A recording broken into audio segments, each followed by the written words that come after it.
Good morning, everyone. Thanks for being here. We're working on some technical issues, so we will begin shortly. Thank you so much for your patience. No.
Okay, good morning, everyone. Thank you so much for being here.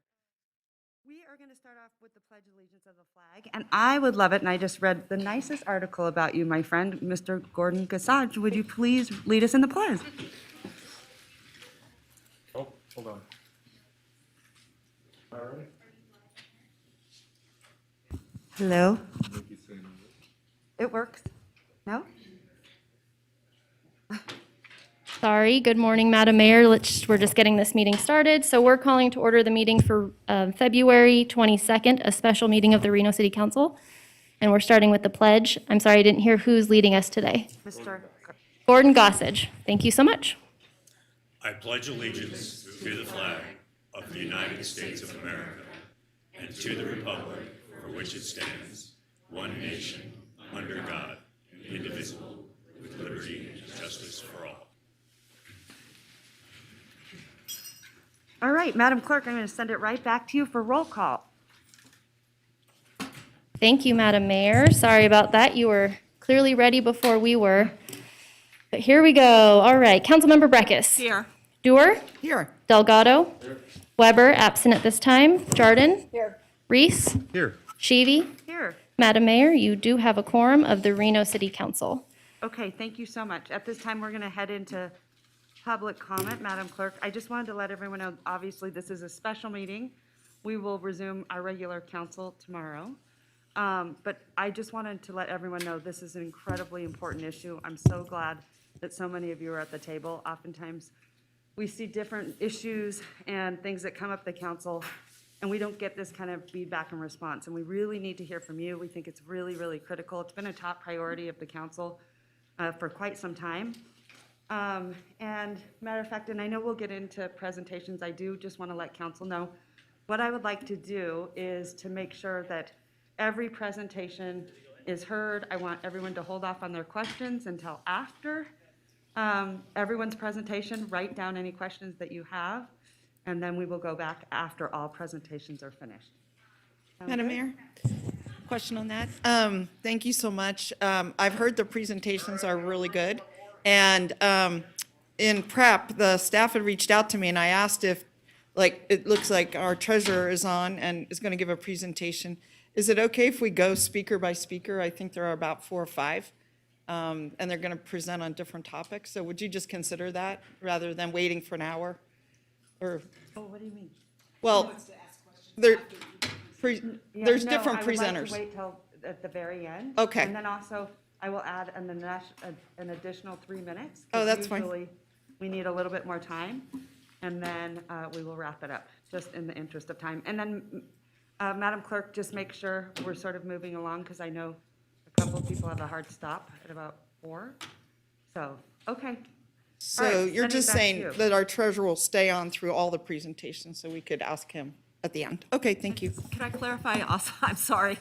So the council is not making any discussions or comments until item Until all B6? presentations. Okay, so we're not going to finished. give direct, okay, so item B6 is when we start to talk about the issues. Okay, thanks. Okay.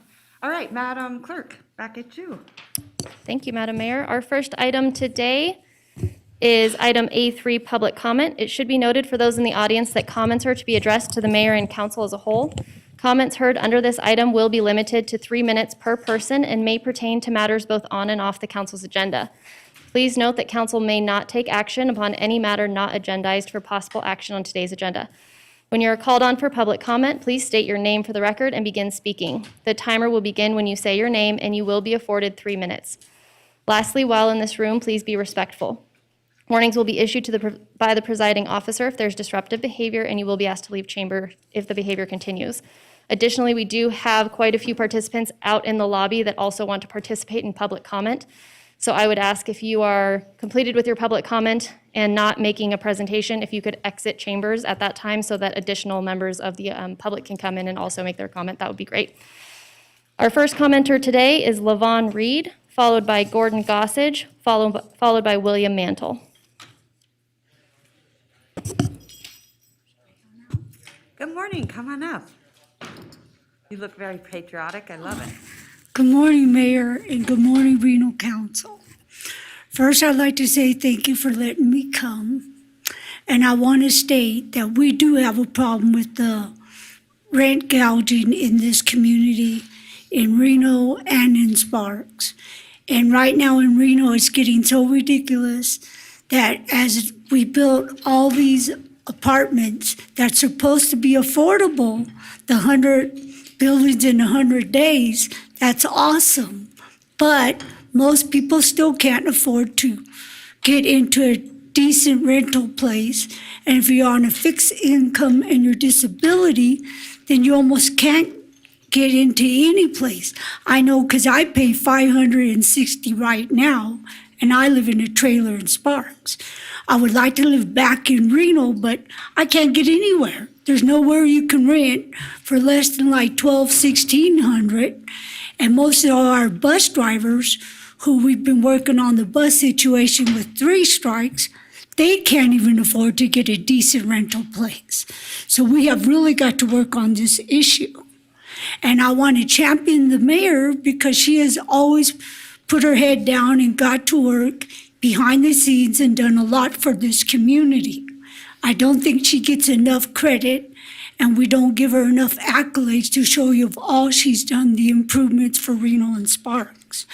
And I challenge the other Reno council members on this board who sit on RTC as well.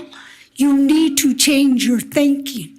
You guys have made shambles of the bus driving group because I know that. I ride the buses. I pay for 31 days. I had to spend 2 hours each way. Right now, in the past 6 weeks, it's gotten worse. And those 90 bus drivers, we didn't get them back. We got incompetent bus drivers coming, and the kilos, RTC is running havoc, letting kilos destroy our group. We must not do that with the Reno housing. We must change this group that at least we focus on trying to give incentives to landlords, maybe give them little perks that they will lower the rent, or maybe give them other ways that they can get tax breaks so they have incentives to lower the rent for most people in the fixed or working area. Most people don't make $1,600. That's a lot of money, and when half of it goes to your rent. So please consider that. My other suggestion is if you let me sit on your board, I'll give you some real suggestions, because I'm the average person. I see a lot of people falling apart in Reno and Sparks, and as a pastor and a chaplain trying to help them, it is getting hard to come up with options for them. And the mayor is so awesome. I hope she sits in for another term, and I hope you guys remember you represent this community and help her. Stop standing behind her and taking things apart and making it imply like she's not doing a great job. Thank you, Mayor. Thank you so much.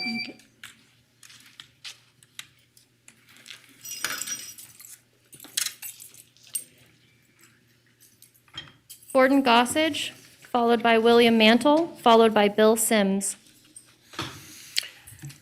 For the record, my name is Gordon Gossage of Regenesis Reno.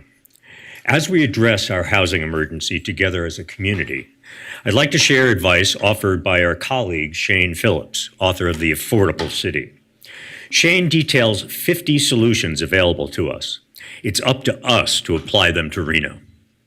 The framework he uses are 3 S's: supply, stability, and subsidy. First, we need to continue growing the supply of homes for people of all income levels, because scarce housing is never affordable housing.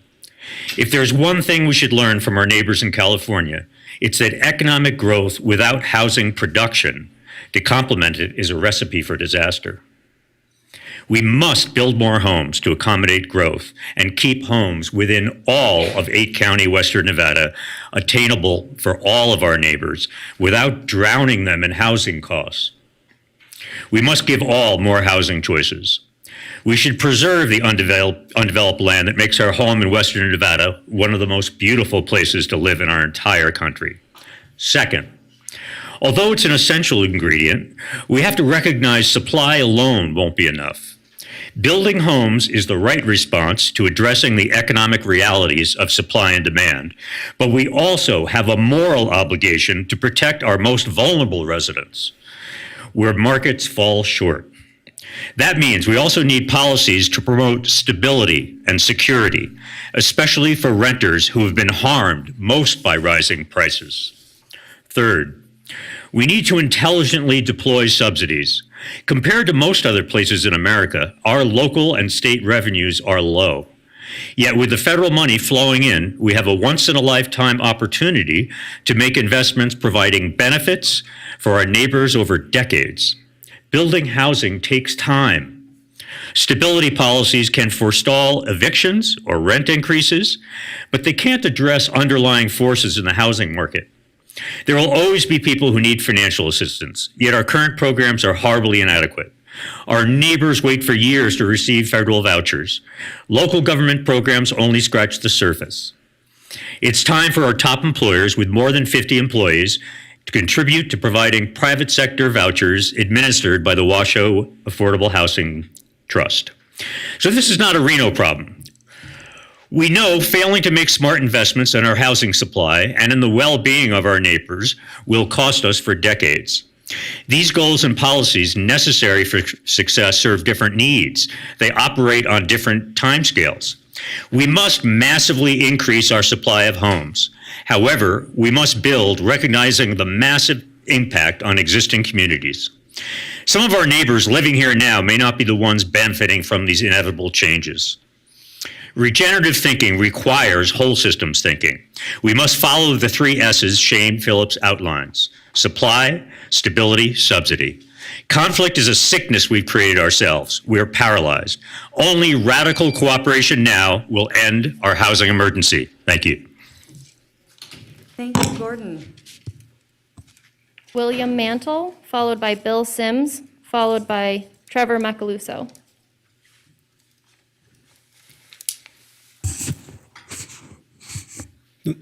Good evening, council, and let me be the first to say happy Tuesday. I'm glad I got to be that guy. true? I'm happy to hear that.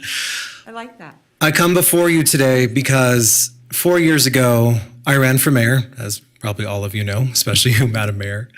And I ran on a platform with concern about our homelessness, our affordability, and other crises, social and otherwise, in our city, in our region. I am saddened to come before you 4 years later to see that things have only gotten worse, much worse. The RGJ posted an article this morning detailing the lives and histories of the 54 homeless that froze to death last year on our streets because apparently there's enough heat for a Tesla showroom, but there's not enough heat for our homeless. That's horrifying to me. And it's unacceptable because I know that we have empty hotel rooms, we have empty motel rooms, and we've had a problem with our development here regionally. I know that you know that better than I do, but I am grossly concerned and worried about it. Worsening, worsening, worsening. I don't know exactly all the plans that you have entailed. I would love to understand them better and be a part of them as much as I can. But I feel like meetings such as this are too much for the common person to be able to attend and involve themselves with. This should be a weekly meeting. It should be a 2 hours long meeting on specific issues held again and again and again at various times. It's 10 o'clock. I had to take the day off to come here. I don't know about everyone else, but it's hard to fit the time in 8 to 5. So anything you can do to accommodate the greater population to be included in this, because the 55% of renters that aren't here, they need help. And the 45% of homeowners, well, if they're like me, they feel exceedingly blessed and extremely lucky to have a home.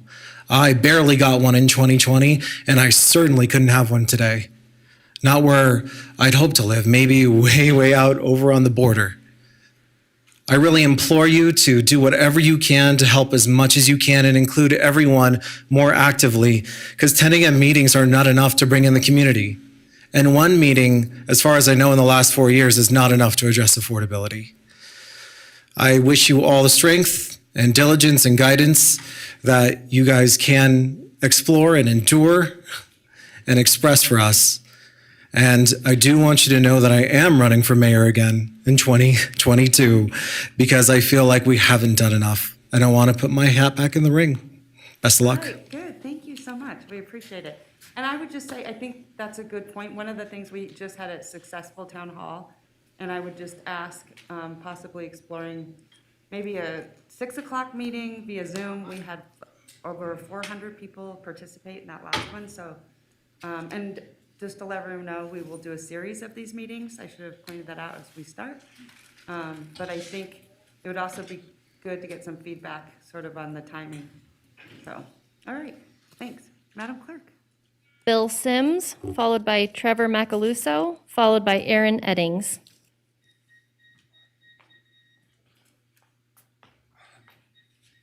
Morning, Madam Mayor, City Council. Of course, my name is Bill Sims, and like my fellow advocates before me, I'm just here to basically point out 4 small things that I thought of while sitting here in regards to us looking into affordable housing. First of which is, from, I believe it was back in November or December, when a group of us were, here for that night meeting, and Lily Berenson Oliver brought up the best point that anyone could bring up, which of course is that housing is a human right. And so I hope that you guys keep that in mind as you listen to everyone here, and that you remember that is what we need here in not only Reno, Sparks, Washoe County, across the U.S., we need it everywhere. My second point is that, of course, as I have been told, that we as advocates should be looking into other situations where what we have offered and brought to the table is working. And what I would say to that argument is it's not our job to do that. We're advocates. You are the people that are supposed to be representing the city as a whole. So when you basically tell us that we need to do that, you're basically saying, I don't want to do my job in representing you. So I just want to point that out. Another point I want to make is, of course, I know we're here talking about affordable housing, but you can't talk about affordable housing when you had to, most of the time, make 3 times the amount of your rent. If I had to do that with my low-income housing, I would have to make $2,700 a month. I make $861. So I would just, like you guys would keep that in mind. And my final point I wanted to bring up is I do remember the point being brought up right after CARES campus had opened up in the summer when me and some advocates were talking to a gentleman, and I specifically brought up the point that it seemed like if you want to work on affordable housing, you can do that and work on CARES campus at the same time. However, that gentleman did point out that it was impossible for city council to work on 2 things at once, which I find kind of odd that you can't multitask. It's your job to be able to do that. But because now Washoe County runs the CARES campus, it would be my hope that that gentleman now realizes you guys can actually work on affordable housing, and that I hope you guys will. Thank you. All right, thank you so much. Trevor Macaluso, followed by Aaron Eddings, followed by Farah Downey. Hi, good morning. My name is Trevor Macaluso, for the record, and I'm the Chief Executive Officer of Eddie House, our community's shelter dedicated towards transitional age youth. The city of Reno has long been a supporter of our organization, and we're grateful for the partnership that we have. Last year, we served 374 individuals aged 18 to 24, and 216 of whom accessed our services for the very first time.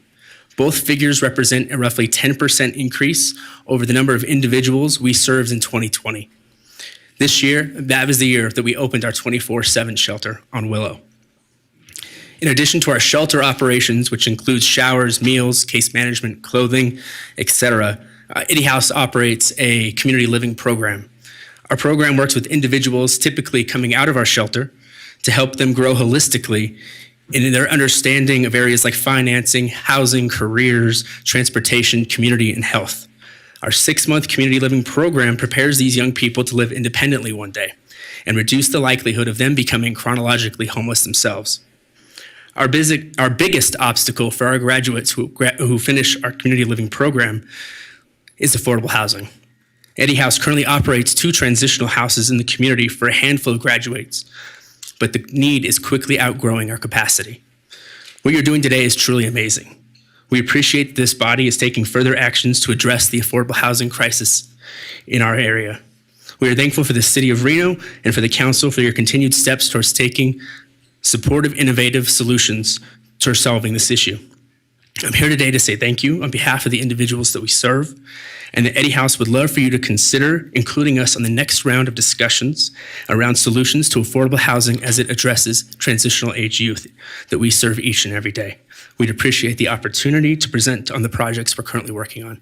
Thank you. Thank you. Nice to meet you. You I as know well. we've spoken on the phone, but nice to meet you in person. Thank you. And welcome to Reno. Aaron Eddings, followed by Farah Downey, followed by Marcy Camp.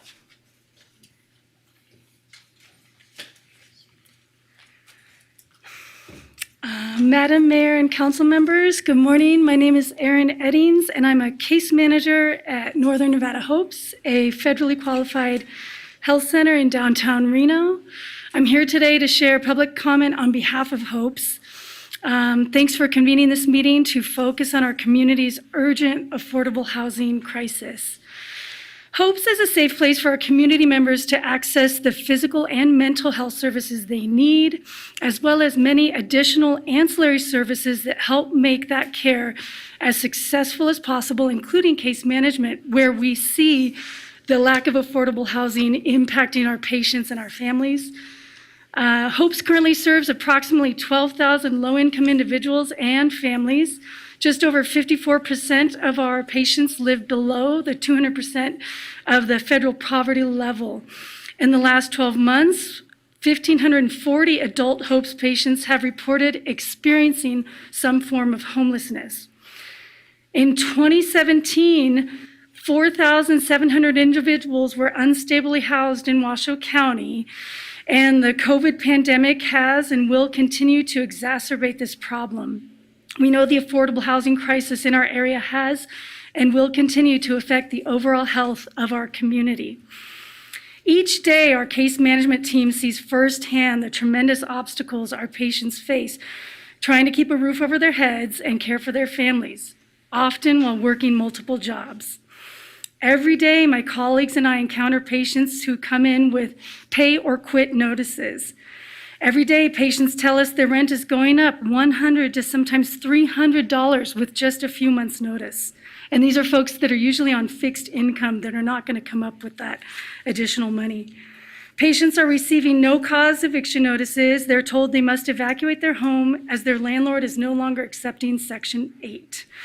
For the last few weeks, my colleague Yvonne has been working with a single mother of a 1-, 2-, and 3-year-old. She pays most of her paycheck to daycare. Of course, she got an eviction notice, and we are scrambling to find emergency rental assistance for her and her kids. Our patients are being faced with the choice to vacate their home or pay more in rent. If they can't afford the increased rent, they have zero choices, really, to find housing, as there are quite literally no options. The only option often becomes a move into homelessness. We've seen firsthand, once a person becomes homeless, it is much harder and frankly much more expensive to find and get them back into permanent housing. Additionally, the psychological toll of living on the streets is dire and puts one at risk for poor physical health as well as mental health. I just want to say thank you so much for hearing us. It's wonderful to have the support, and I look forward to, even as a community member, joining with you in the solution. Thank you. What did you say your name again was? Erin Eddings? Erin. Yeah. Someone from the Reno Housing Authority is going to get with you. Oh, to help okay. you. Thank you so Okay. much. I Thank appreciate you. that. Thank you. Thanks, Erin. Farah Downey, followed by Marcy Camp, followed by Monica Dupay. Good morning, everybody. And of course, I forgot my reading glasses, so if you see me struggling. All right, I'm really passionate about what I do, so I'm keeping it to 3 minutes. So what I'm going to do is read from my phone the best that I can. But I would like to state thank you for calling this meeting. And I understand he was saying, Do you need my glasses? yes, please, if possible. That would be, I mean, if I possible, can't may tell you I? how many times people have loaned me their glasses. I'm so grateful, but I understand that he was stating that we need to do this a lot more. And I absolutely agree, but you know what, there's a start to everything, and I'm glad to see that you guys are spearheading it now. So, here's what I would like to say. I would like to say thank you to the City of Reno for the emergency housing resources that are available. I assist individuals and families, both personally and professionally, find funding that allows those who would otherwise not have the opportunity to obtain housing. My goal is simple. I help others obtain, retain, or sustain permanent housing. And I cannot stress the importance of the resources that are available through the City of Reno. And I'm here to urge the other agencies to adopt such permanent programs as they're not existing right now, the way the City of Reno has them set up. In the last year, I was able to keep nearly 300 individuals in their homes, and I assisted 47 from what I call homeless to home. These programs are a part of the solution, and I would also like to mention that the Housing and Neighborhood Development Department, specifically Jamie Peak, has been an incredible partner, and they're doing a fantastic job distributing the assistance. And they're exemplary when it comes to teamwork and are such an asset to the community, and I just wouldn't be able to do what I'm able to do without them. I would also like to commend the Reno Housing Authority on the way that they're distributing the emergency rental assistance and the way that they are spearheading the epidemic of homelessness through their multiple programs and leadership. And I just wanted to say thank you. So I know that this isn't a one brush stroke's going to fix everything, but I appreciate that everybody is at the table, and the people that, like myself, that are out there on the ground doing it day to day, like some of the advocates that are here and the people that care. Everybody in this room, everybody out there, and everybody that's watching, we all care. So I just wanted to say thank you, and thank you for letting me be heard. Thank Are you for blind? glasses. Are they too strong? It would have been a lot longer. I've been there. All right, Madam Clerk. Marcy Camp, followed by Monica Dupay, followed by Marvetta Lewis. Good morning, everybody. I need to take my glasses off so I can read. The opposite. Yeah. I just kind of things scribbled. I hadn't intended to talk, just listen today. But I'm here for both my neighbors and myself. We live behind the sign graveyard, as many people are calling it. I'm in the building behind there. And last week, my neighbors and myself received a 36% increase. So that means my my studio is going up $230 to $1,195. My income is not negotiable. Neither are anybody else's theirs, except for the younger people, as they've been making, stutter issues, sorry. Anyways, many of us are disabled and seniors. One friend of mine is suicidal. I think she's gonna, but anyways, we're not sleeping, we're in fear, we're in anger, and our family of neighbors is being disbanded. And that's all I can say right now. Thank you. Thank you. Really appreciate it. And these are the stories that we're hearing day in and day out. And where do we go? It's very, very serious.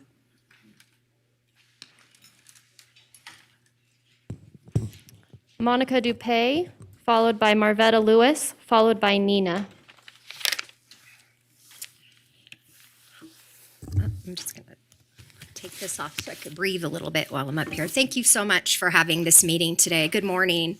My name is Monica Dupay. I'm a director of two local nonprofits, Nevada Youth Empowerment Project and Truckee Meadows Housing Solutions. I wanted to come today to encourage and support you to act today on this. I 100% support the city in immediately earmarking funding for affordable housing, namely low income, very low income, and extremely low income housing for people making less than 50% AMI.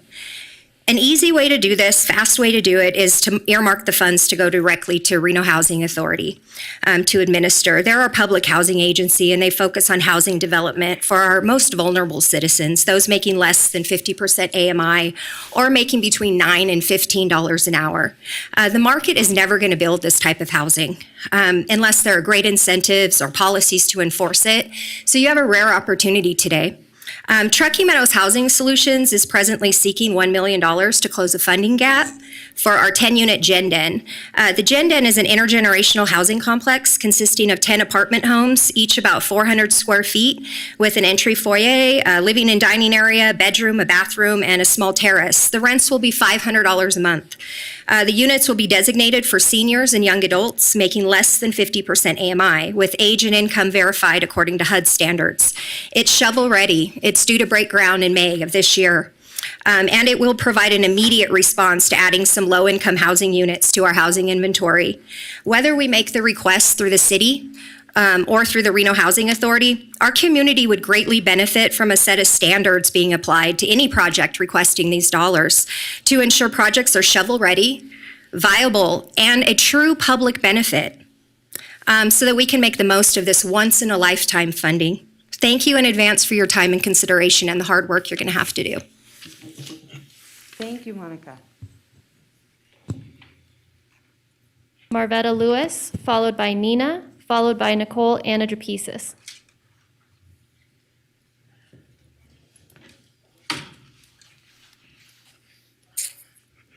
Hello, good morning. Good morning. Sorry, I'm a little nervous. That's okay. Take your time. You're good. Okay, so first off, you guys heard my name. My name is Marvetta Lewis. I'm 22 years old. I'm also a single mom, and I've aged out of foster care here in Reno. I'm also a graduate from Nevada Youth Empowerment Project.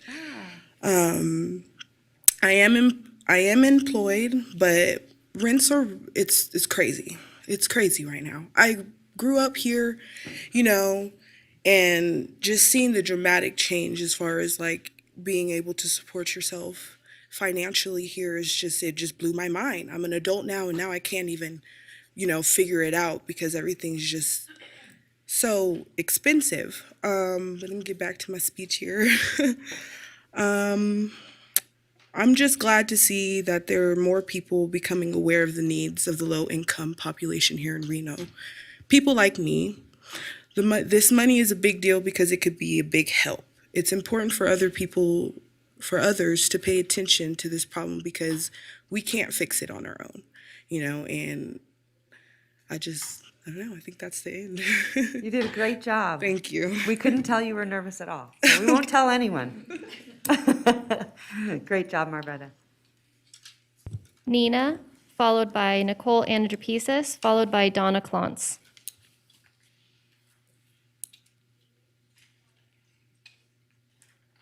Hi, good morning. I'm Nina. I am also a single mother. I am also an aged out foster care kid as well.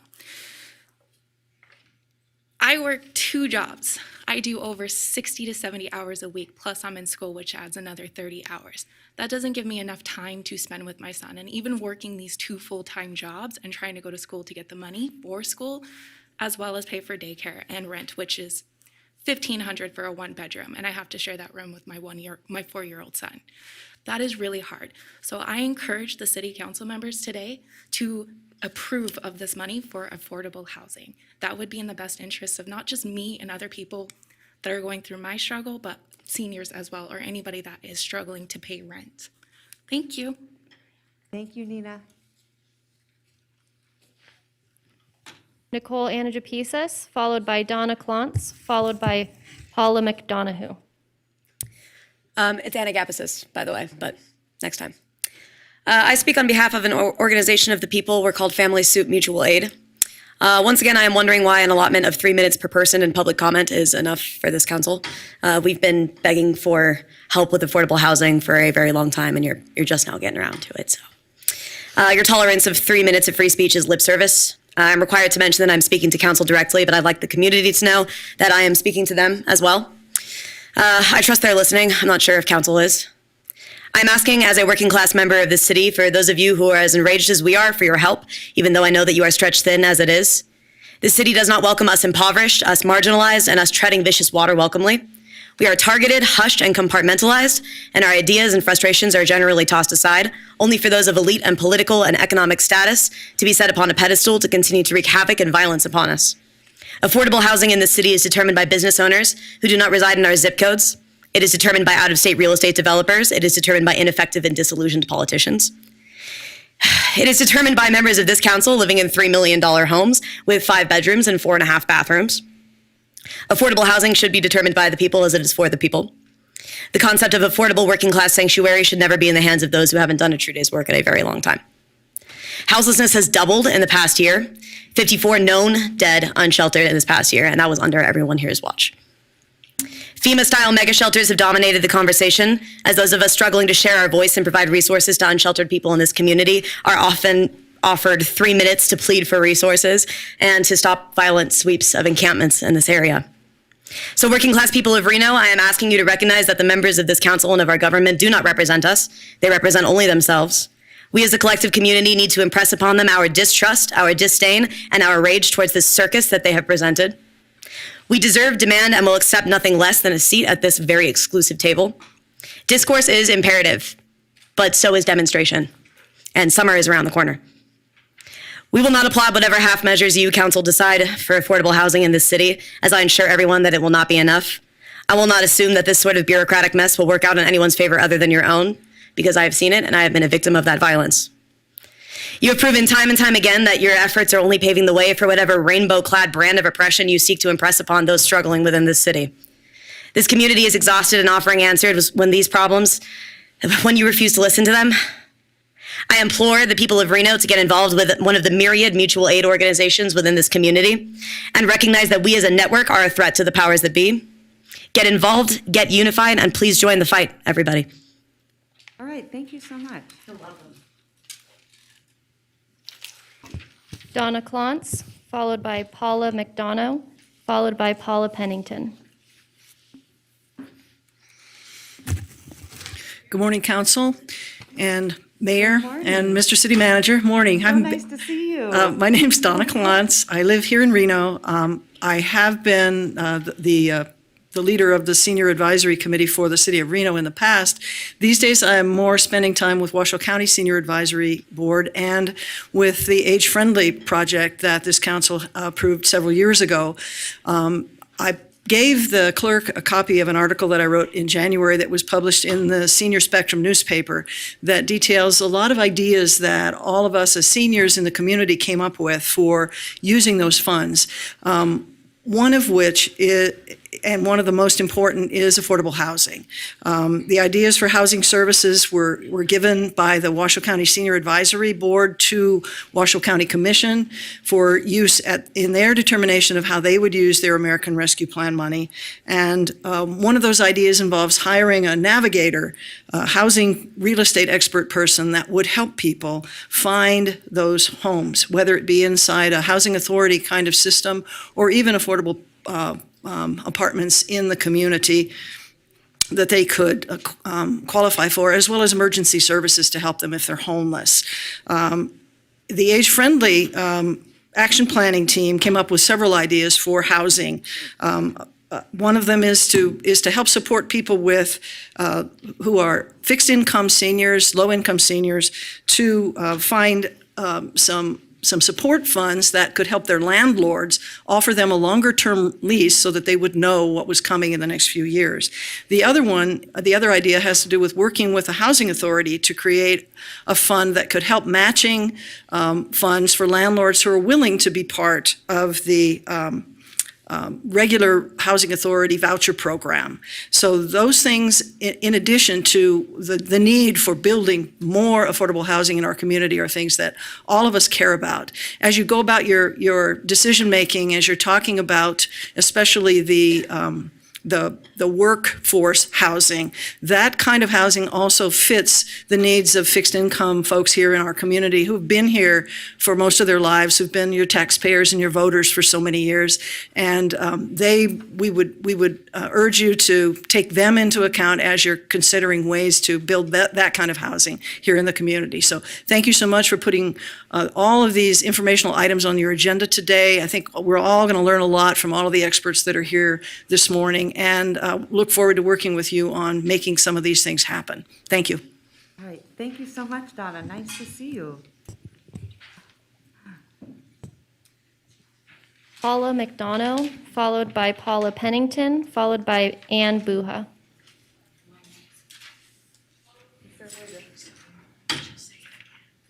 Hey, Mike, can you put it up on the...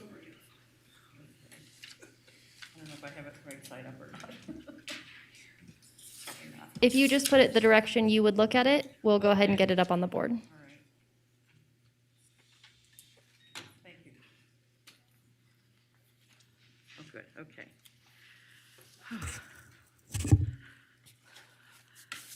My name is Paula McDonough. I live in downtown Reno, about 3 blocks away from here.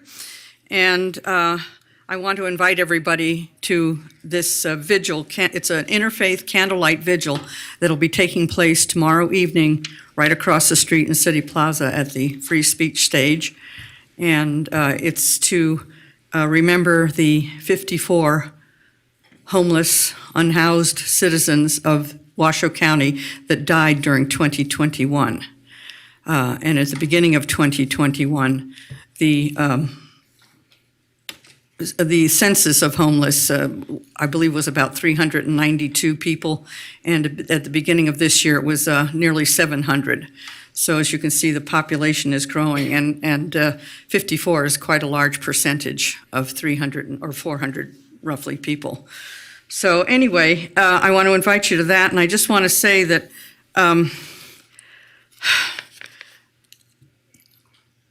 I learned this at a seminar that I went to at Harvard in 1984 when I was managing a community center back in Frederick, Maryland, where I moved from.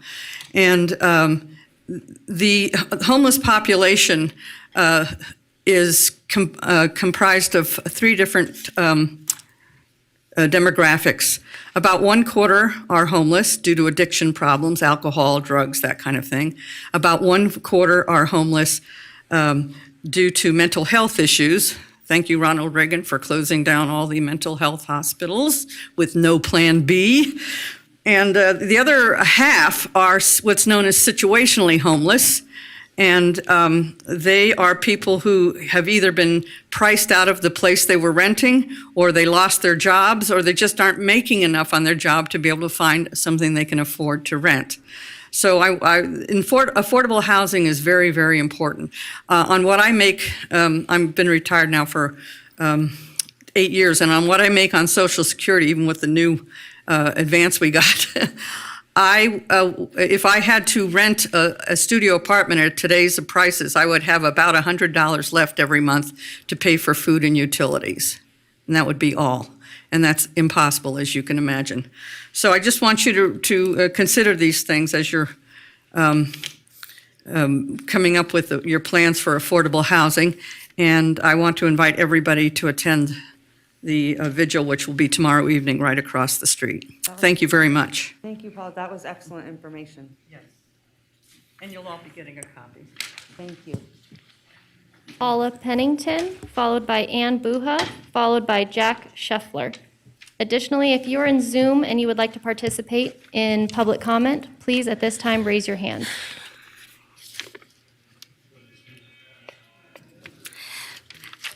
Hello, my name is Paula Pennington, and I'm just your average resident here in Reno. You're never average, ever. Pardon me? You're never average, ever. You're from Reno. We're Well, not average in I'm Reno. just speaking from the heart. I am a volunteer with St. Vincent de Paul Society. I deliver food to the homeless in the streets and also to the working poor in our motels and apartments every Tuesday. And I would like to extend an invitation to any one of you to try and come on a ride with us on a Tuesday to see what it's really like to be homeless in Reno. Many have disabilities or financial misfortunes. They're not all drug addicts or alcoholics or mentally ill, as most people label them. They're swept from their camps, losing all their blankets and possessions. They're treated like criminals. The waiting time for housing is maybe years for them. And we need to make the investors that go in and buy up the motels that these people are living in provide some affordable housing for them. Thank you very much for your time, and God bless you. Great job. Ann Buha, followed by Jack Scheffler, followed by Mila Hunt.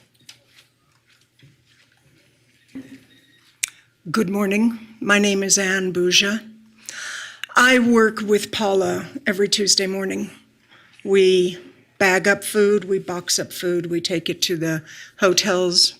We right now are spending a lot of our time just driving up and down the streets looking for homeless people because they have been so traumatized and terrified that they're hiding in culverts, they're hiding under bridges. They don't have any options. So I would second her invitation to you to come with us on a Tuesday morning. See what this really looks like from the boots on the ground level. I would also invite you to come tomorrow evening. There is going to be a vigil for the 52 people that died last year. I'd like to see you all there. Thank you. Thank you very much. Jack Scheffler, followed by Mila Hunt. Good morning, Mayor, fellow citizen councils, ladies and gentlemen of Reno. I'm a Staff Sergeant Retired Jack Scheffler, U.S. Army. I come before you today to speak about the crisis that has gripped our city. The homelessness of veterans, the exponential increase in the price for rent, and the lack of availability for veterans, the standing issues and obstacles we face, and the lack of resources or the ability to obtain those resources in a timely manner. In an article I read by the Reno Gazette-Journal in May of 2019, updated February 25th of 2020, the average rent in Reno increased 42% and setting records for rent back then, not to mention the surge in no-cause evictions up 300%. These are the realities as we are a vulnerable population, which is the low-income section feels it the most. In 2012, our average rent in the Reno-Sparks area was $822 a month. In 2019, it was $1,316 a month. And as of today, it is up to $1,507 a month. Breaking down these numbers, only 1% represents the $500 to $700 range, and 8% for $700 to $1,000 a month. But $1,001 to $1,500 makes up 45% of the rentals in the Reno area, followed closely by the $1,500 to $2,000 a month at 34%. And at the $2,000, that's at 12%, which is more than the first two combined. From July of 2018 at $1,200 a month to October of 21 at the current $1,557, you can visibly see that each increase in rent averages over 40%. The average income of a median household in 2019 was $58,790. And in 2021, the average household income increased to $81,000. However, the median of the household income has stayed the same. So it's no wonder why the homeless population has increased 92% in the last 3 years. There are many programs that are in place that help with these. However, the process of these programs, the minimum criteria for these programs, and the execution of these programs are as concerning as the stats themselves. The Section 8 housing has a subsidized allocation called HUD-VASH for veterans alone, and a separate criteria to meet the requirements. But I'm told recently that the housing authority is combining the two, which will create more vouchers for homeless in general, including veterans. However, this will inevitably increase the competition to get one. Not to mention the grading system for this criteria has been completely changed, not knowing yet what that impact will have. The VA receives billions of dollars yearly in programs and facilities and personnel and et cetera, but the money never makes it down to the bottom level. Yep, thank you.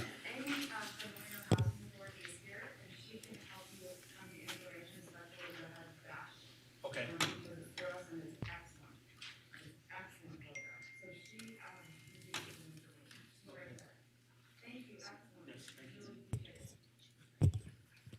Mila Hunt, followed by Sasha Osorio, followed by Matthew Wilkie.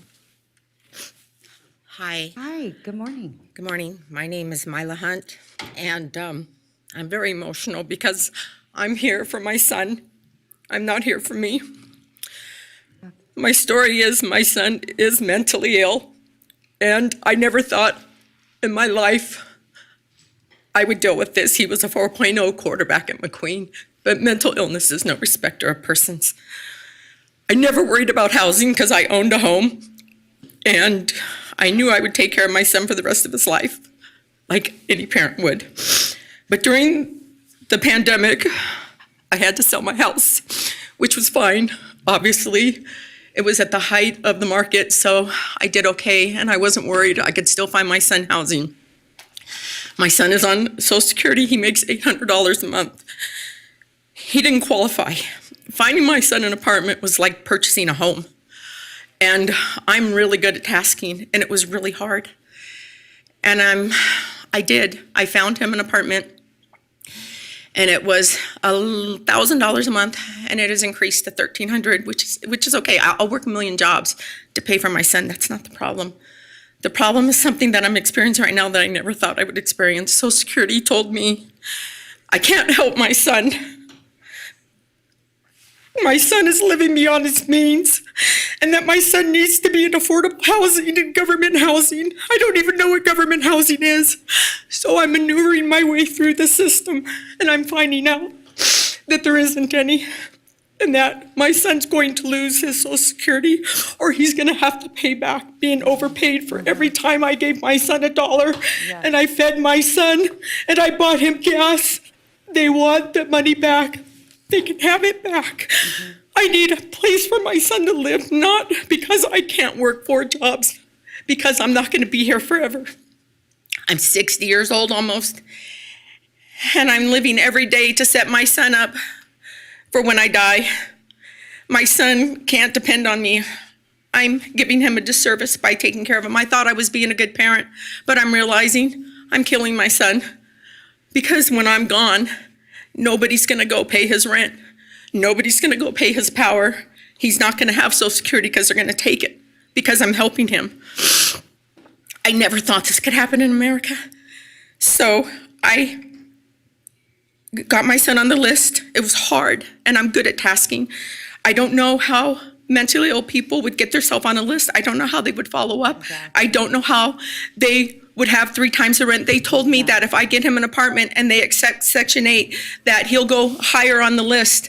How would I get him an apartment with $800 a month? He doesn't qualify. If I co-sign, they'll take his Social Security. If I help him, they'll take his Social Security. So my hands are tied. I don't know what to do.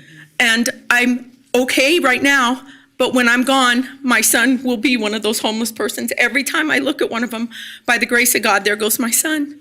So I need affordable housing. My son, they told me, has to be in government housing. The government can support him, but I can't. Mila, And there's no housing for him. There's a year so waiting much. list. Thank you for telling your emotional story. This is very, very real, incredibly real, because this is what I did with my brother. I took care of him, and My son can't. I He can't fill out paperwork. He can't. do you see how broken the system is? It's crazy. It's broken, and I'm his advocate, and I'm his social, Yes. he doesn't have a service coordinator. And when I die, he won't have one. And every one of those homeless people out So there you don't have see their own service how coordinator. easy it is, everyone sitting here listening, how just like that, you can be homeless. Yeah. When I Mila, die, he'll be homeless. I would love for you to sit down with Farah. I think you'll find her a wealth of knowledge, and that will help tremendously. Thank you so much. I can't begin to even tell you how difficult and angry the system makes this situation.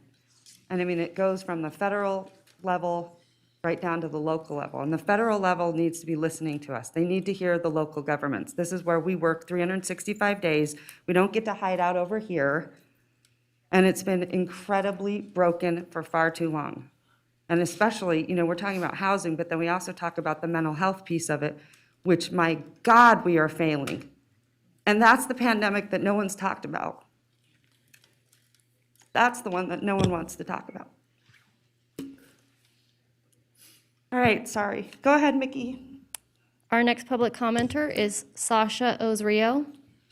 Sasha, please unmute. Hi. My name Sorry, is Sasha. Sasha, 1 second for us, please. Okay, go ahead. Nope. Sorry, 1 more second, Sasha.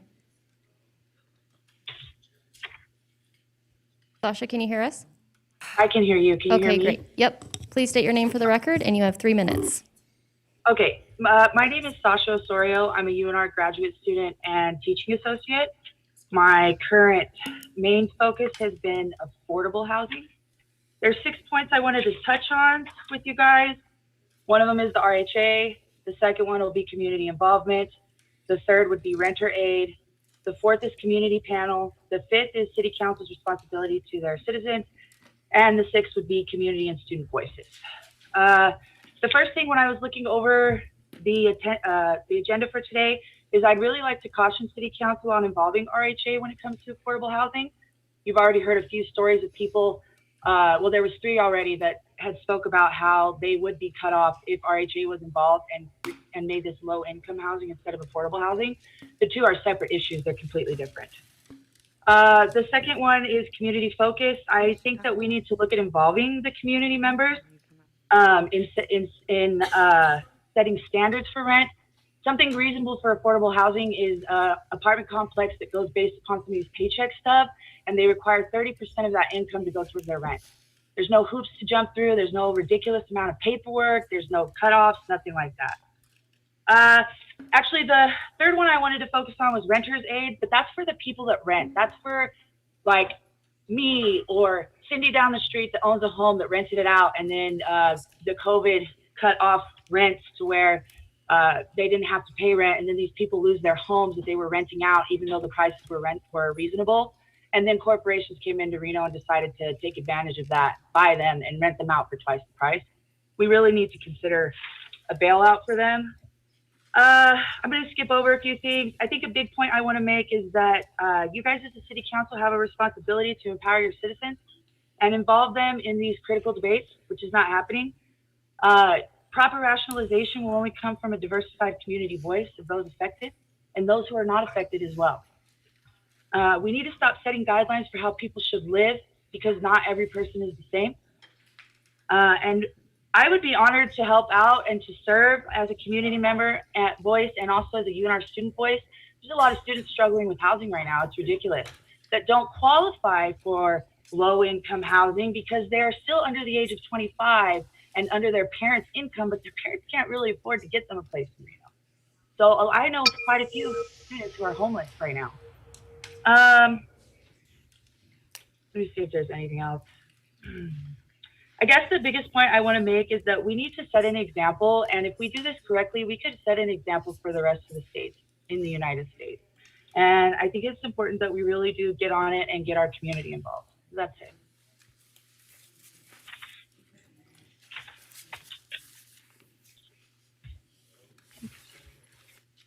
Our next commenter is Matthew Wilkie.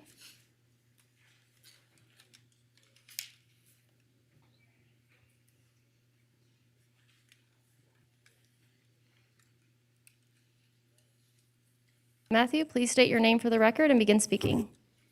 Hi, yes, my name is Matthew Wilkie, for the record. Tolles Development Group, Lifestyle Homes, Reno Sparks Association of Realtors, NPC Investments, Lion Management Group, Granite Construction, Nevada Builders Alliance, Northern Nevada Land Development, Hamilton Properties, Sierra Nevada Construction, Jacobs Entertainment Group. Do all those sound familiar?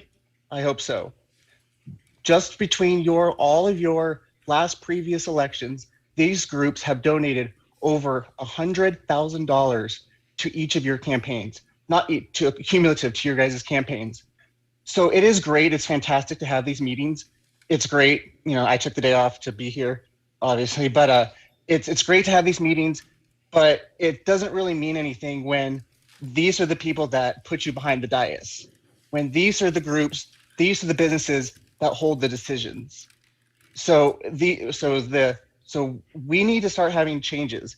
We don't want to be coming back here every 6 months, every year.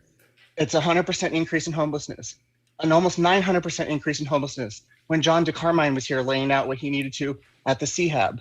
So there needs to be some changes. And so I implore you, those of you that are running for election and re-election, maybe think about not taking corporate money, because it will show where your values truly lie. So when you're taking money from these developers and construction people, and then turning around and improving all these developments, and at the same time holding these meetings and saying that you care, it's kind of a slap to the other side of the face.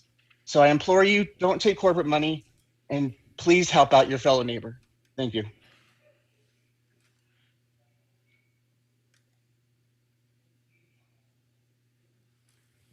Our next public commenter is Mary Austin. Mary, if you would unmute and state your name for the record. Hi, my name is Mary Austin, and I am a doctoral nurse practitioner student at UNR, and I'm also a home health nurse.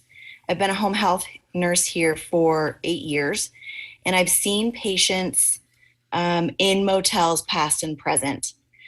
One of the things that you may or may not be aware of is Medicare will not allow home health to go into places that are either deemed unsafe or patients that don't have a residence. So we can't go to shelters. Some of the places that we went into were definitely unsafe for people, but there were also many motels that have since been demolished that were borderline and at least provided a roof over people's heads. And we were able to go in there and provide them the medical care that they needed. Without affordable housing, without low income housing, we are unable to do that. So I just wanted to give that medical perspective that I haven't heard yet. Thank you very much.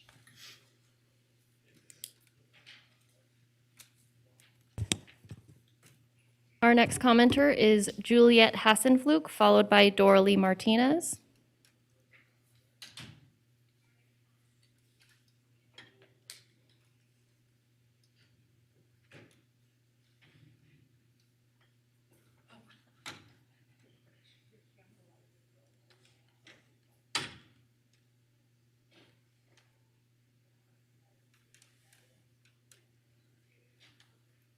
This is Juliet. Can you hear me? We can, thank you. Hi, thank you for your time today. I just wanted to make one comment about something I haven't heard anyone bring up just yet in this meeting. First thing, I'm very happy this meeting is here. I accidentally learned about this while pulling up Colo 8. I always check the news every morning. So I am a property manager, and firsthand, I've been able to witness landlords just throw out random numbers for rent increases just to see if that person will pay the rent.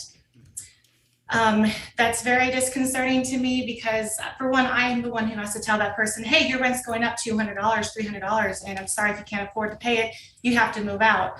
And the people behind the lines, the owners, the landlords, the greed is just become ridiculous.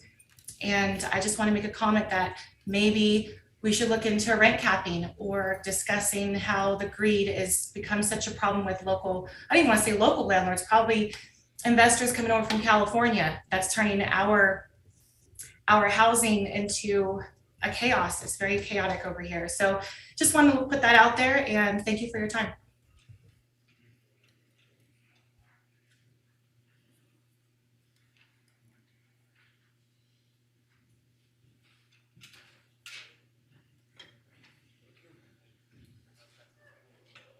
Our final commenter is Doralee Martinez.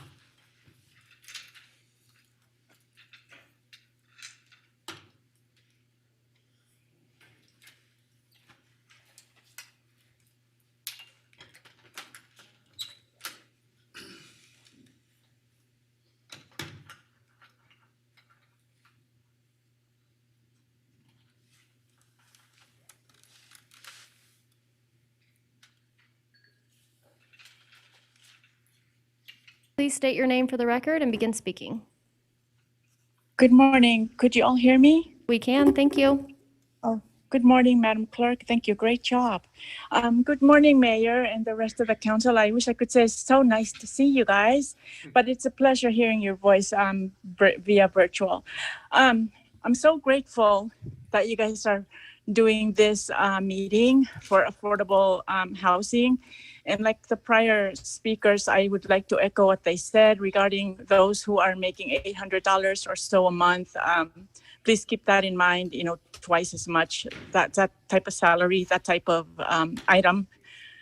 Please consider that not everybody can afford that. Especially, I haven't heard, well, maybe I missed it or not, but just bear in mind for affordable housing, please have them be next to a public transportation. Not everybody can afford a car, nor do they want to. And bus and the public transportation are important. As you may be aware, the Washoe County School District are now taking turns with the buses. And when that happens, we're so grateful for those of us who are near a public transportation. So our kids, when bad weather like this and to our delay, they were able to catch a bus. Thank you, Neo Machado and Delgado. Appreciate that. So please keep that in mind, affordable housing next to a public transportation and grocery stores. Thank you so much. Have a great meeting, and we'll be listening virtually. Thank you, Madam Mayor. Thank you and so clerk. much. Our next commenter is Anthony Haschef.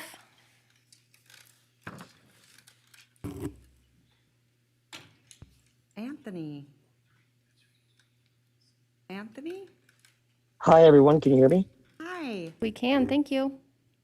Hi. So my name is Anthony. I'm actually calling in from New York City. I'm no longer a resident of Reno, but I found this panel to be very interesting and necessary and thought I could possibly add something to it. So I'm currently in New York City working for the Housing Preservation and Development for the city. I'm working as a graduate housing fellow.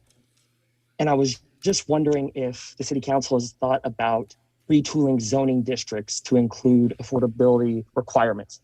I know here in New York City, we have something called mandatory inclusionary housing, where any new construction over X amount of units automatically triggers that affordable housing be a part of that unit mix. So I don't know if the city council has entertained, retooling zoning districts to bake in affordability requirements, but I think that could be a potential good idea. Furthermore, I think the city council could look to other cities that have, effective affordability requirements and affordable housing policies. And I would suggest that the city council doesn't hesitate to reach out to these other cities and, other policymakers to, go over best practices and good ideas. So just a suggestion. I'm glad that this issue is being taken seriously, and hopefully you guys can start to solve the problem. Thank you.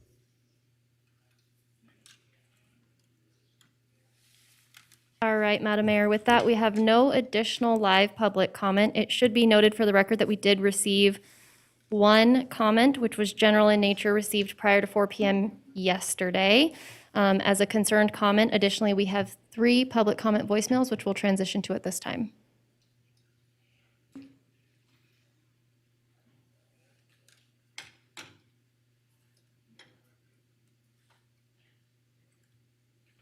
Hello, this is Beth Dory for the record. This is my public comment, and it is being made prior to 4 o'clock before the meeting. Within the last few weeks, the city of Reno has made national news about its homeless population doubling over the last year. The mayor, who is running for re-election this year, has been in city government since 2012, for 10 years. And for the last 10 years, housing has gotten progressively more unaffordable. This problem did not just occur overnight. We've seen our mayor's scattered priorities, from pushing to purchase the dilapidated space whale that no one wants, to pushing Bitcoin currency that no one understands, instead of focusing on the basics of sheltering our residents. This mayor has had 10 years to try to make things better for low-income folks, and she has failed. I am proposing that all who are homeless, all who are on the verge of losing their homes, and all who are concerned about our unhoused population congregate peacefully at the mayor's space whale in front of City Hall during the National Mayors Conference in Reno on June 3rd to the 6th. Again, the National Mayors Conference will be in Reno this year, and will start on Friday, June 3rd, and will end on Monday, June 6th. Please congregate peacefully during the Mayors Conference if you want to push for affordable housing in Reno. Thank you.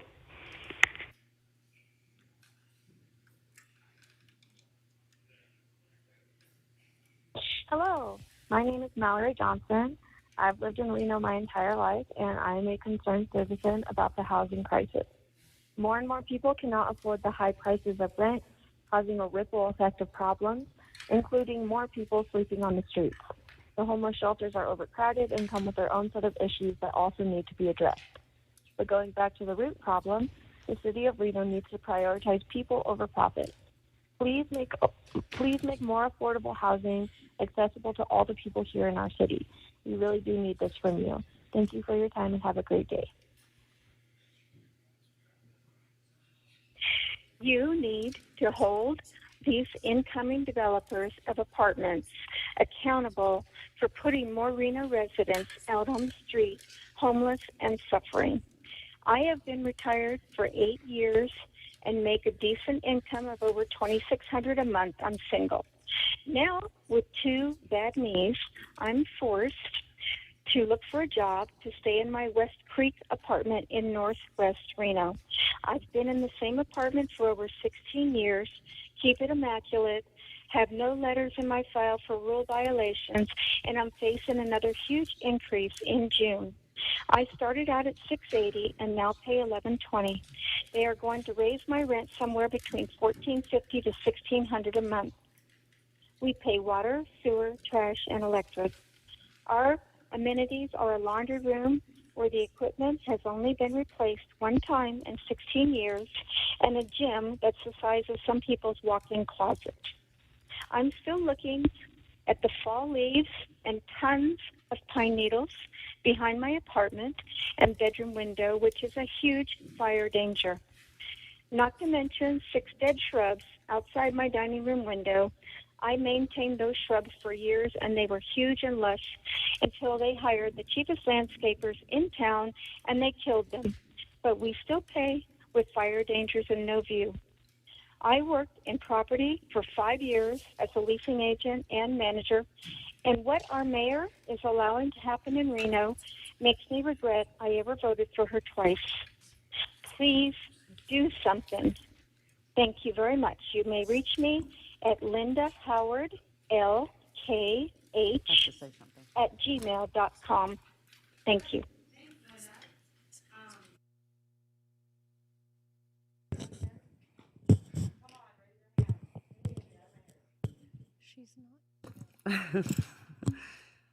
How's the weather? Is it nice outside? Because I'm going to take credit for it if it's nice outside, since everything's my fault. All right, Madam Mayor, and with All that, right. we have no, Thank you. Madam Clerk? Thank you. Any last minute? We have no additional public comment. We're moving on to Okay. item A4. Okay, I also want to give a little bit of background just before we move along. Our city manager he's giving us some background on item, and he just got up, but I think it's item B2, B3. And I think that we are going to have to give some direction on some of these items, so we're actually going to, I would like to ask questions during that time, because we're going to have to give direction. So I think, because it might be too hard to then come back to it. So let's kind of do that, and then we won't put extra time on the back end, because you guys are going to get it on the front end. Does that make sense? Okay, perfect. So we're going to do that. The other thing I wanted to say is that the council has taken this very seriously. I actually had an affordable housing forum at Renown in September 14th, 2019. And actually, when we did the 1,000 homes in 120 days, I took a lot of heat for it. And we've been saying this at the council. And I would just encourage everyone, if you can, try to stay throughout the entire presentations, because what happens a lot is maybe you read a headline or you talk to someone and everyone comes to public comment, but then they leave when it's time to have this discussion. And I think people that if you actually stayed throughout our entire council meeting, you can see the hard work that this council has been doing and how long we have been at this. After that, we put in, I think it was called the Housing Initiative Board, led by Councilwoman Breckus. And then I don't think they were meeting because of the pandemic. And so we are picking it up from there, and quite honestly, it's been tough. This pandemic has been tough on every single one of us. I don't know one person that this has not been hard on. And not to mention everything stopped. Every initiative that we were working on before stopped, dead in its tracks. We were really trying hard to navigate the pandemic and quite honestly, save lives. That was the most important initiative. And so I want everyone to also have a little bit of grace and mercy for each other. At the end of the day, we don't see an R or D behind someone's name. We see each other as neighbors. I was just telling a story about someone in Collin Ranch. I have two neighbors. One's a Democrat, one's a Republican. Both of them are seniors. They're older. They bicker all the time. One will have a Hillary sign and one will have a Trump sign, and they hate each other and they draw a line in the middle. And then when the column fire broke out, he was running in her house, grabbing her dog, grabbing her medications. Do you think at that point someone saw a DNR?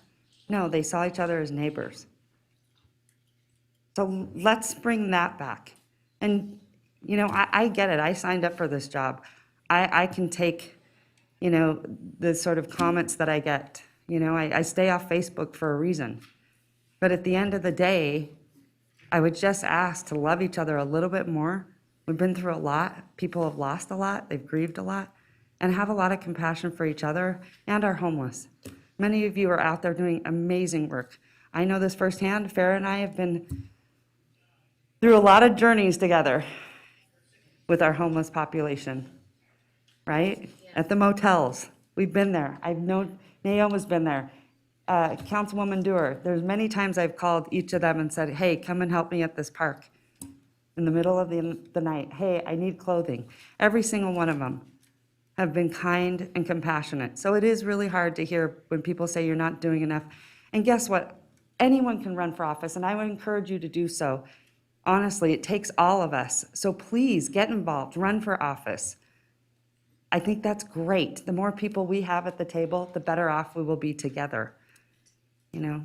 So anyway, okay, moving forward, thank you so much. It really means a lot that you guys are really here.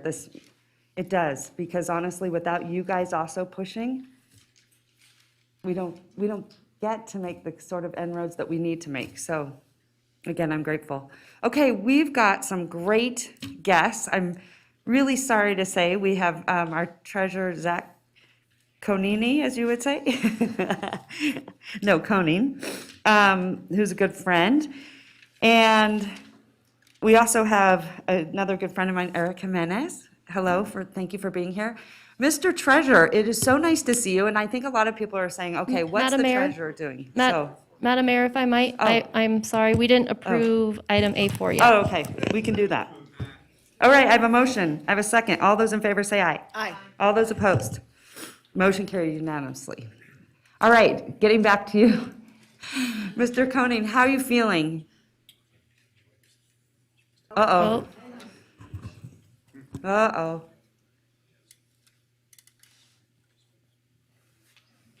All right. How about now? There we go. Thank you. I'm just fine, Mayor. How are you?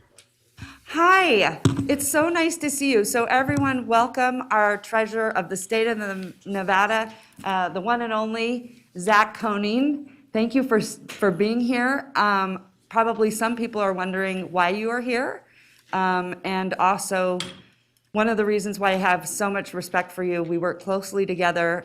You have been at the forefront of affordable housing and how do we provide more and accessibility and the financial ability. And Zach gets to measure quite a bit of financial funds. So I know where to go whenever I need something. So Mr. Koning, thank you so much for being here. We're going to hand the floor to you, and you can tell us about the Nevada State Infrastructure Bank and the Affordable Housing Trust, because I think it's exciting. I think a lot of people don't know about it, and talk about why it's so important for Nevada. Absolutely. Well, thanks so much for having me. I've got a presentation. Is it easiest if I share my screen, or can you put the presentation up? Which way is more functional? Yes, share your screen. Perfect. Got it. All right. Let's see if this works.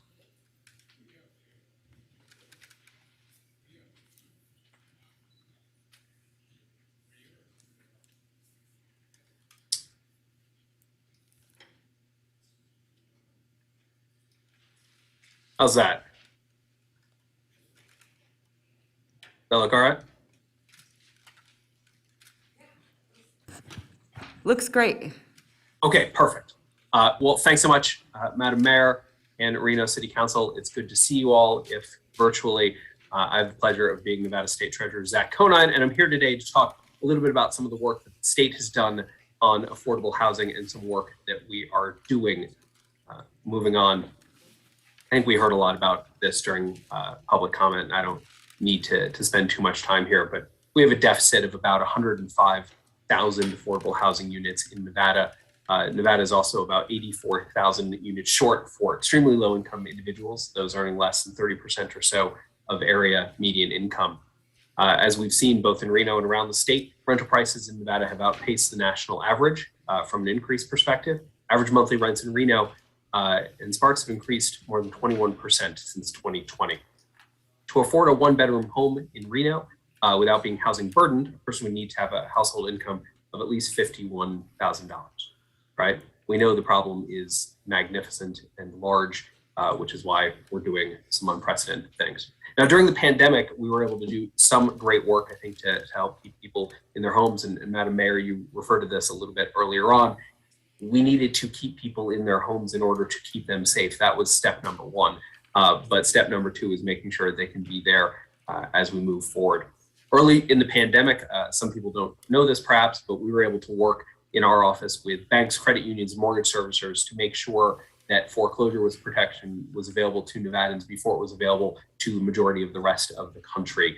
We're proud of that work. We also helped set up something called the Coronavirus Housing Assistance Program, or CHAP, which to date has provided more than $250 million in rental assistance to 48,000 households around the state.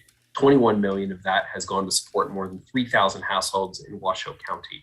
It's an excellent opportunity to thank our partners at the Reno Housing Authority for their amazing work on this. We literally could not have done it without them. And then through Assembly Bill 486, during the end of the last session, we were able to create a glide path to ensure that tenants cannot be evicted for non-payment of rent until all emergency rental assistance funds from the federal government have been expended. We know there have been a lot of dollars that have come in from the federal government for this purpose specifically. We wanted to make sure that all of those dollars went out the door. That does not solve the problem. That mitigates some of the pandemic. But let's talk about ways we can solve it in the long term. We've had unprecedented housing investment through private activity bonds. Now, this chart shows multifamily and single family and then total spend through private activity bonds, which are conduit issuances. In other words, they give the state the ability to allow a private developer to issue tax-exempt bonds. We get a few $100 million a year. We can use them either for single-family affordable housing, multifamily affordable housing, or for economic development efforts. Under Governor Sisolak and I, we've really focused on the housing piece of that puzzle, knowing that it's one of the few tools available to us. Now, these are bonds that do not put the state at any risk, but they can make the difference between either a piece of housing becoming affordable in its creation, or whether or not we're able to acquire and rehab existing affordable housing in order to keep it affordable. For anyone watching, one of the big tasks in affordable housing isn't just the creation of new affordable housing, it's making sure that existing affordable housing doesn't move to market rates. The governor announced last week 87% of our 2021 private activity bond allocation will be moving into the affordable housing bucket, which will give us another $300 million in dry powder of bonding authority that will support almost 3,000 new housing units by 2024. That's some of the tools that we've had traditionally. Now, if you're all right, I'll move on to talk a little bit about the State Infrastructure Bank, which is a new tool that we can use in this fight to make sure that everyone has housing. Broadly, state infrastructure banks exist to provide low-interest financing to local governments, nonprofit organizations, and public-private partnerships for the development of infrastructure.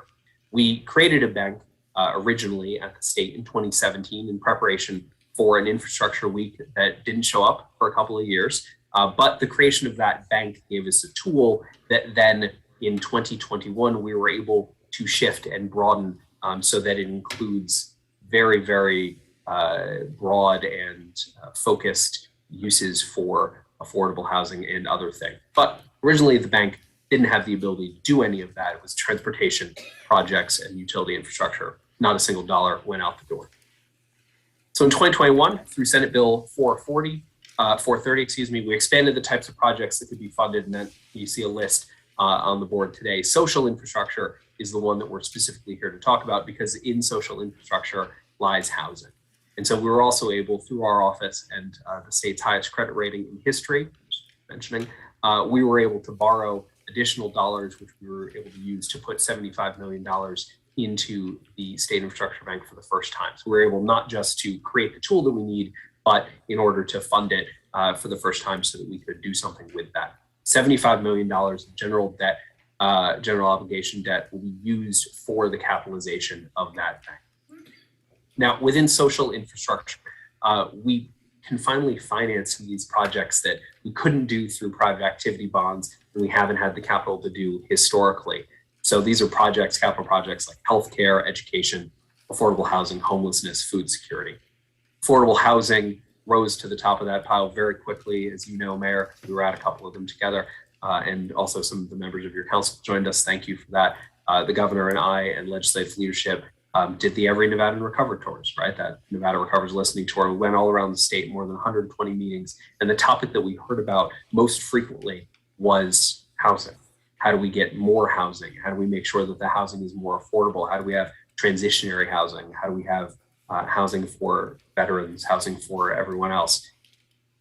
That listening tour and the work that was brought forward with advocates helped to congeal our thoughts around focusing a big portion of the capital of the Nevada State Infrastructure Bank into housing. It was clear going into it that housing was on the table. It was absolutely for sure at the end of it that housing had to be part of our initial investments.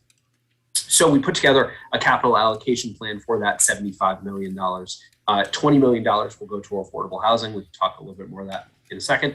$15 million for a charter school capital needs fund, and $40 million to serve as a matching fund to leverage federal infrastructure fund. You hear a lot about the $4 billion that's coming from the Infrastructure and Jobs Act coming into the state. What you don't hear a lot about is the state's going to need to come up with a few $100 million in order to match to get that $4 billion. And so this will give us a pool of capital we can use to do that. The funds will be available to state agencies, local governments, nonprofit organizations, tribal governments. And the bank is, we want to make sure that we loan in the same way that we feel. We want to make sure that our priorities are straight. So we are focused on local hiring requirements, apprenticeship utilization thresholds, and we'll be prioritizing use project labor agreements on all qualified projects, right? We want to make sure that these dollars from the bank don't just create infrastructure that the state needs, but creates jobs that Nevadans deserve. Let's talk about that housing piece for just a moment, that $20 million set aside. Will serve as a revolving loan fund to support the development, construction, maintenance, repair, and acquisition of affordable housing. Now, when we started talking about how we were going to look at the bank, we wanted to make sure that we could leverage additional capital. We didn't just want it to be $20 million of state dollars that buys $20 million worth of stuff. We wanted to be able to leverage additional investment. And in housing, boy, have we found a partner there. So some of the project requirements. All projects must attract a match, as I said, from a pension fund investor, a commingled fund of pension fund investments, responsible contractor policies, demonstrated track record of successful investment. This is a new thing for the state of Nevada, but it's certainly not a new thing for the partners that we're working with. We want to make sure that these projects get done on time and on budget. We want to make sure that those developers are bringing on local residents to do the work, utilizing apprenticeships. We want to make sure that project labor agreements, as defined by 29 USC 158F, are used whenever possible. And of course, all of the regulations and statutes around the Nevada State Infrastructure Bank, including prevailing wage, become important. Let's talk a little bit about this partner. We're going to enter into a partnership with the AFL-CIO's Housing Investment Trust. The AFL-CIO's Housing Investment Trust has been around since 1984. They've done billions of dollars, primarily of multifamily housing around the country. Some projects close to and in Nevada, some projects other places. And what we're going to be able to do is utilize the dollars that we're putting in to match and actually multiply through AFL-CIO Housing Investment Trust, or HITS, dollars. So we're going to be able to get a multiplier effect of almost 10 to 1, which will allow us to build much more housing, much more quickly, with experts in this field and people who are as committed to making sure that Nevadans have high-paying, good middle-class family-building jobs as committed as we are. We're starting with a pipeline of projects in Northern Nevada. We'll be able to announce those in the next few weeks. But the goal here is to find a few sites for the construction of new affordable housing and the acquisition and then rehab of existing sites, working with the city of Reno, the city of Sparks, Washoe County to begin moving some of these projects later this year. Additionally, then we'll be moving to the south of the state, and we'll have a few more projects in Southern Nevada that we hope to announce relatively soon as well. What does all this mean? It simply speaks to what our commitment is. State of Nevada, the Nevada Treasury will continue looking for any and all ways to address Nevada's housing crisis. This work is going to take the efforts of state, local, national leaders, community advocates, developers. This work is as essential as it is urgent. We heard that in public comment, and I'm sure every other presentation today is going to talk about just how important this work is.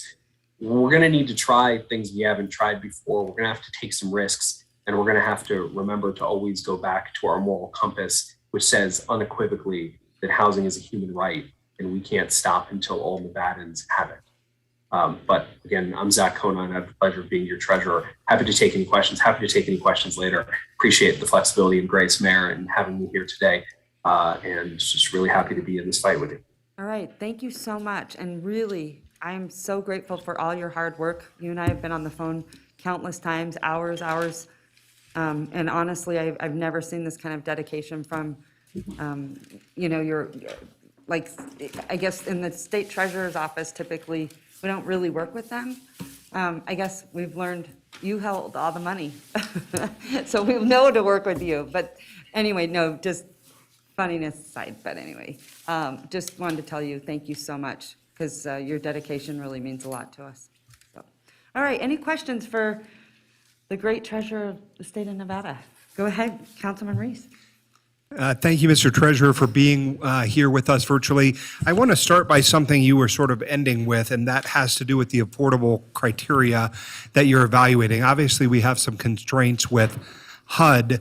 I think one of the things that we continue to hear is the greatest gap in services is for folks in that 30% less AMI. So when we talk about affordable, there are all sorts of metrics, all sorts of definitions for it.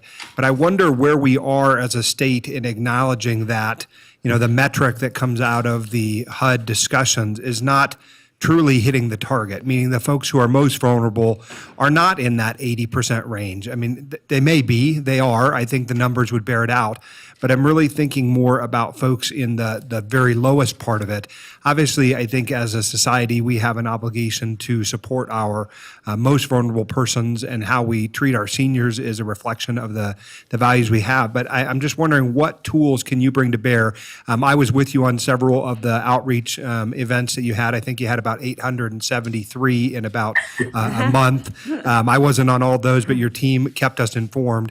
What are you hearing out there about this very specific target that I'm interested in, which is that 30% of AMI kind of metric? Great question, Councilman, and thanks so much for being at, I think, 200 of the 873 or so meetings.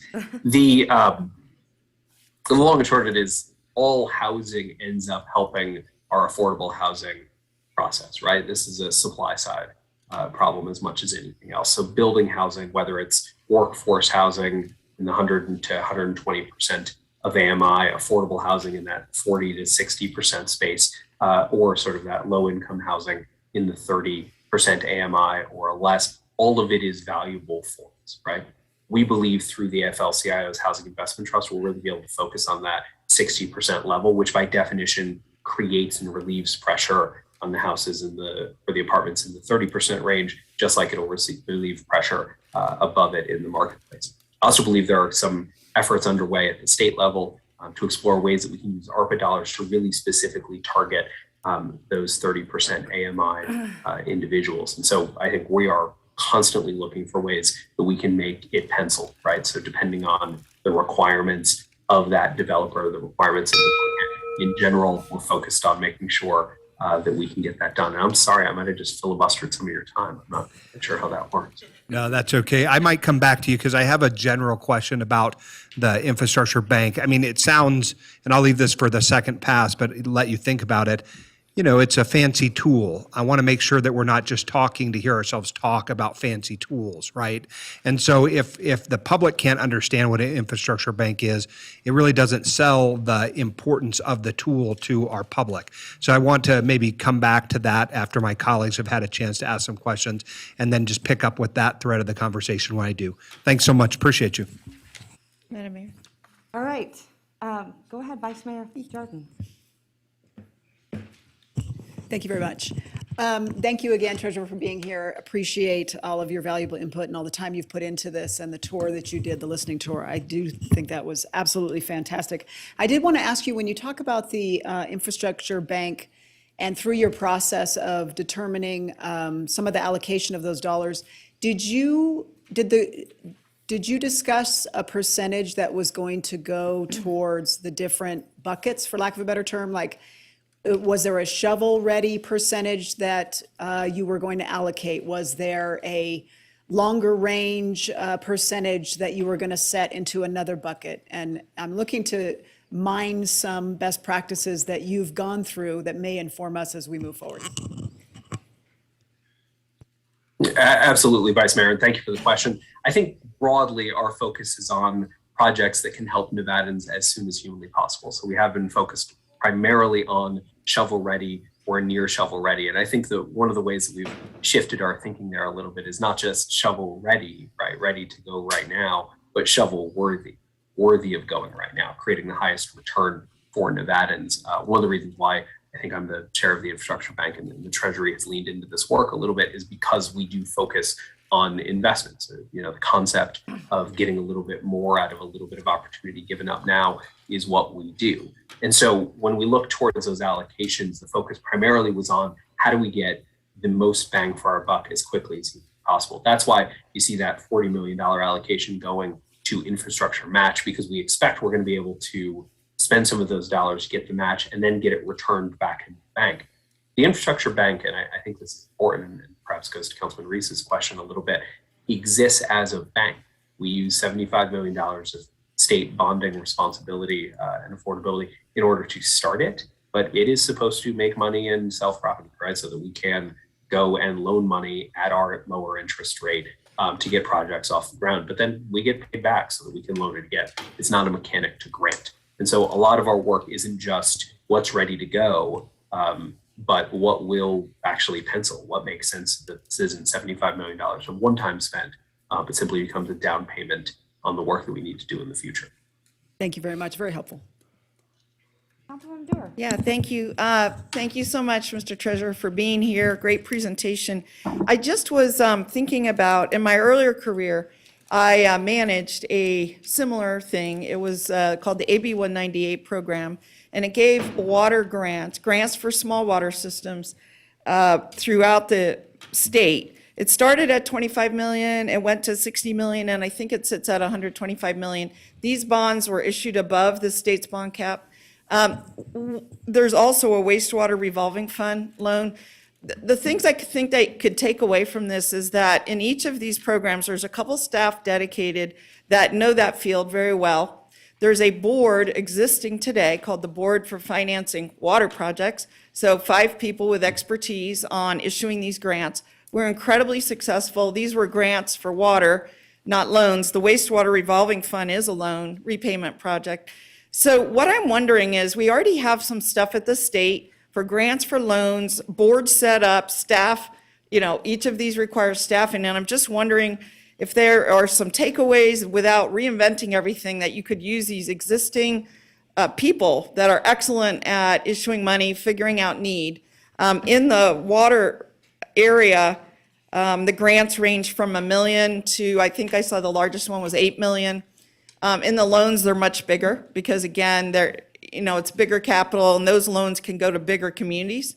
So I just wonder, have you looked at any of these, or are those potential models that you could utilize to kind of facilitate and speed up the distribution of these funds?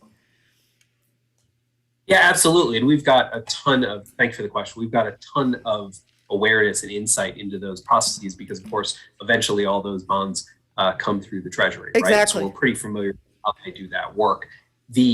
Our focus has been on how do we take the practices that work there, and because it's a state infrastructure bank and we're not constrained by some of the same federal programs, you know, the WIFIA and the rest that affect some of that water lending, how to make sure that we're taking on the best practices, but not taking on sort of the unnecessary bureaucracy that comes using federal dollars. So that's great.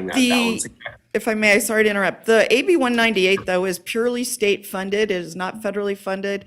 And exactly, your office sells those bonds and manages. You know, when I was there, I worked closely with your predecessors.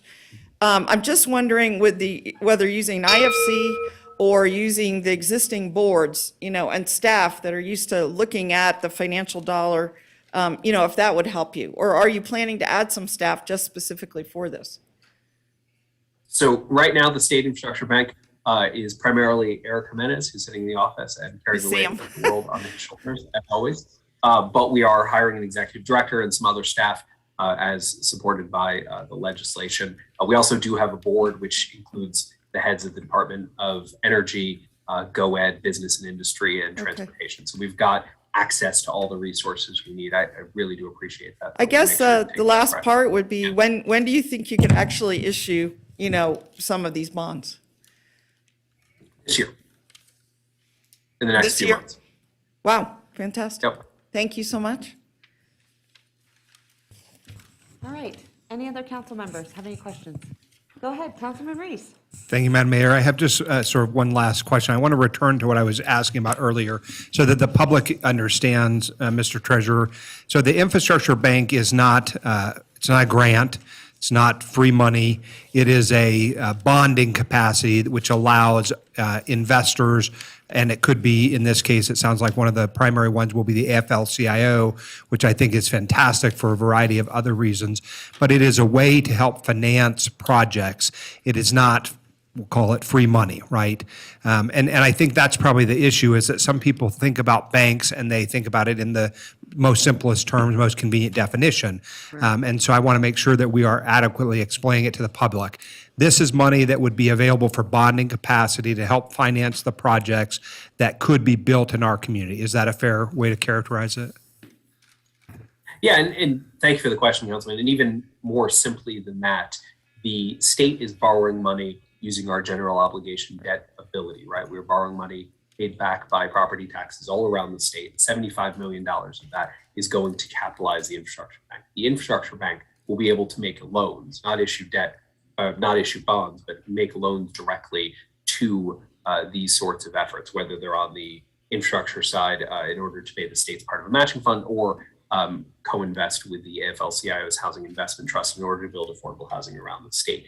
We are able to do that much more cheaply than, say, a private developer is able to go get those dollars, or a 501c3 is able to get those dollars, because the state has its highest credit rating since the history of the state, right? So our ability to borrow is at a very, very low interest rate. At present, we're able to take that and pass that on to individuals who are looking to help us and partner with us to fix this affordable housing crisis. But yes, it's not a grant, it's a loan, although a very, very low cost loan.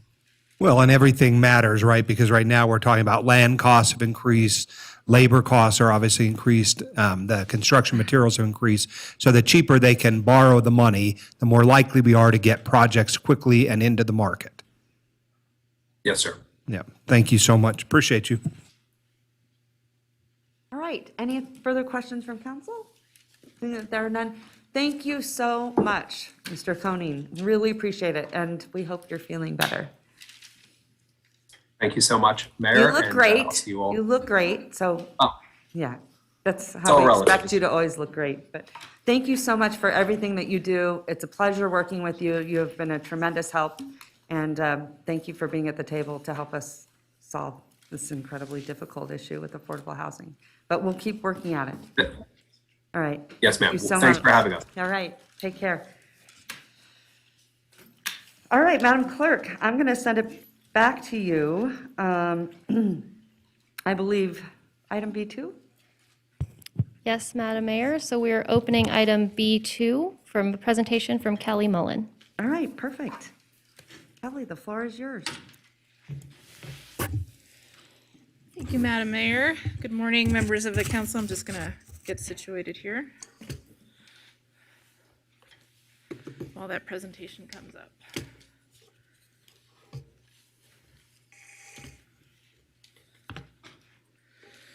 All right. So before I actually get into the presentation, and sorry, I suppose I should introduce myself, Kelly Mullins, Principal Planner with the City of Reno. And before we get into the presentation, I'd actually just like to provide a little bit of context on this special meeting today. Certainly there are some opportunities here, a confluence of events. Can you put the mic a little closer, the mask? Yeah, there you go. Perfect. Is that better? Yeah. All right. So I'd like to talk just a little bit about part of the reason for the special meeting today in terms of a confluence of events, opportunities that are kind of coming together to allow us to, I think, have this conversation, and helps the community to benefit from this conversation. Certainly the transition from the city moving out of homeless services and moving that over to Washoe County provides an opportunity for our housing and neighborhood development team to start looking at where they will be focusing at next, combining that with the opportunity of the ARPA dollars and spending that in relationship to affordable housing. And then adding to that, certainly the council's prioritization of affordable housing, the affordable housing topic related to zoning code opportunities last year. So all of those things coming together in addition to the treasurer's presentation this morning, I think make it a good opportunity for us to have that conversation in a kind of a more coordinated manner. And want to also mention that the intent after today, also what we have been talking about is coming back for a quarterly meeting with council to talk about affordable housing on a regular basis, so we can have that conversation kind of in a special meeting format as well. So with that, the intent of my presentation this morning is to help just provide a baseline in terms of data and terminology surrounding the affordable housing topic.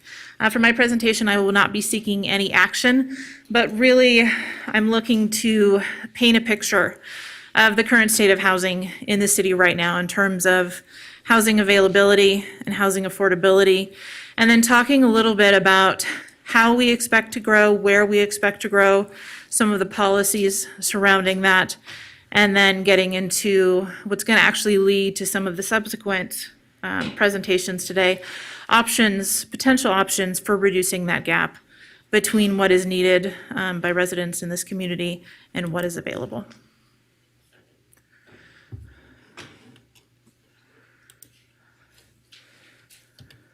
All right. So starting off very, very baseline, we're just going to cover some definitions. There are a lot of terms associated with affordable housing that I think sometimes are used interchangeably. We just want to make sure that we're all on the same page in terms of how we are going to be speaking about some of these terms today. So please forgive me if some of this is a little bit basic. We'll go through this pretty quickly. So when we talk about dwelling units, that's referring to any kind of home, whether it's a single family home, townhome, condo, apartment, any kind of residence. When we use the term area median income, or AMI, that is also commonly referred to as median family income. You will generally see that reflected as a number that is based on a sliding scale that is adjusted for the size of the household. When we talk about housing affordability, we're talking about that extent to which residents within a community can actually afford to purchase a home or rent a home in the area and not be housing burdened. Housing burdened is what we would define a household if they are paying more than 30% of their pre-tax income to housing expenses, and that includes utilities. Affordable housing, that specific term is when we are talking about households that make 60% of AMI or less. And I think, as most of the folks here are probably aware, being able to create affordable housing for residents in our community often takes strategies that layered financing to actually make those projects pencil, to make them feasible. When we talk about subsidized housing, that is generally going to be housing that can be obtained at a rate that is below market. Often that's going to be subsidized by the government. Workforce housing generally is housing that can be obtained if someone is making between 60% and 120% of the area median income. Generally, that would be resided in by folks who are in occupations that are critical within every community, whether that's police, fire, hospital workers, service workers, nurses, etc. And usually that a key piece of it being workforce housing is that where those homes are located are actually located within the community within which they serve. Inclusionary zoning or inclusionary housing is another term that we'll be using later today. And That is defined as when there's some sort of a requirement for when a new development project comes in, that there's a requirement for that project to provide either a certain number of affordable units or some sort of a contribution to an affordable housing fund to help facilitate the creation of affordable housing in the community. And then median and average, those are terms certainly that sometimes they're used interchangeably. They do have specific definitions how we will be using them today, so I just wanted to bring that back and cover. When we're talking about median, that's going to be the middle number. When you have a sorted list of numbers, it's the middle number.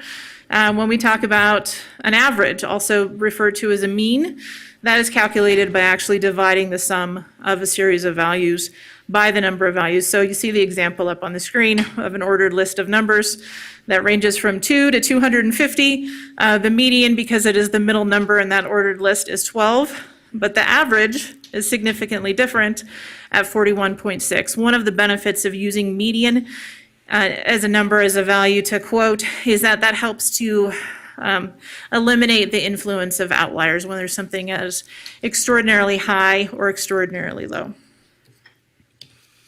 All right, so now we're going to get into some of the data itself.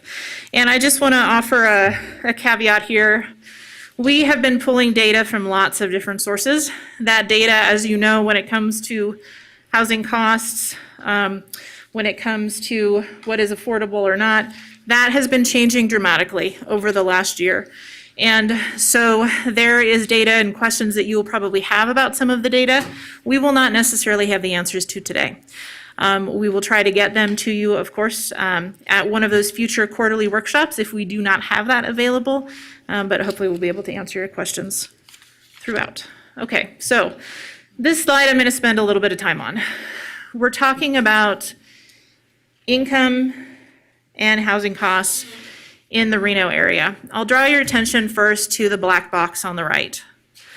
When we're talking about the area median income, or AMI, for a family of 4 in the Reno area, that's $83,800 a year. Thank you, Chris. That breaks down to a little less than $7,000 a month. Median income, again. Now, when we talk about affordable housing, and that usually being reserved for people who are in the 60% AMI bracket or below, 60% of the area median income breaks down to a little over $50,000 a year, or just under $4,200 a month. For a household that is in that 60% AMI bracket, they would be considered housing burdened if their rent and utilities together exceed $1,250 a month. And one of the things that certainly you have seen in the news, in the comments today, that you'll hear again and again, is that average monthly rents in our area definitely exceed that. Recent information that came out of a local analyst firm showed that the average monthly rent in the Reno-Sparks area across all types of housing averages over $1,600 a month. And again, when someone is, or a household is in that 60% AMI bracket, they're considered housing burdened if they're paying more than $1,250 a month. So let's talk about sales prices for homes. Certainly that's been a big topic in the news as well lately.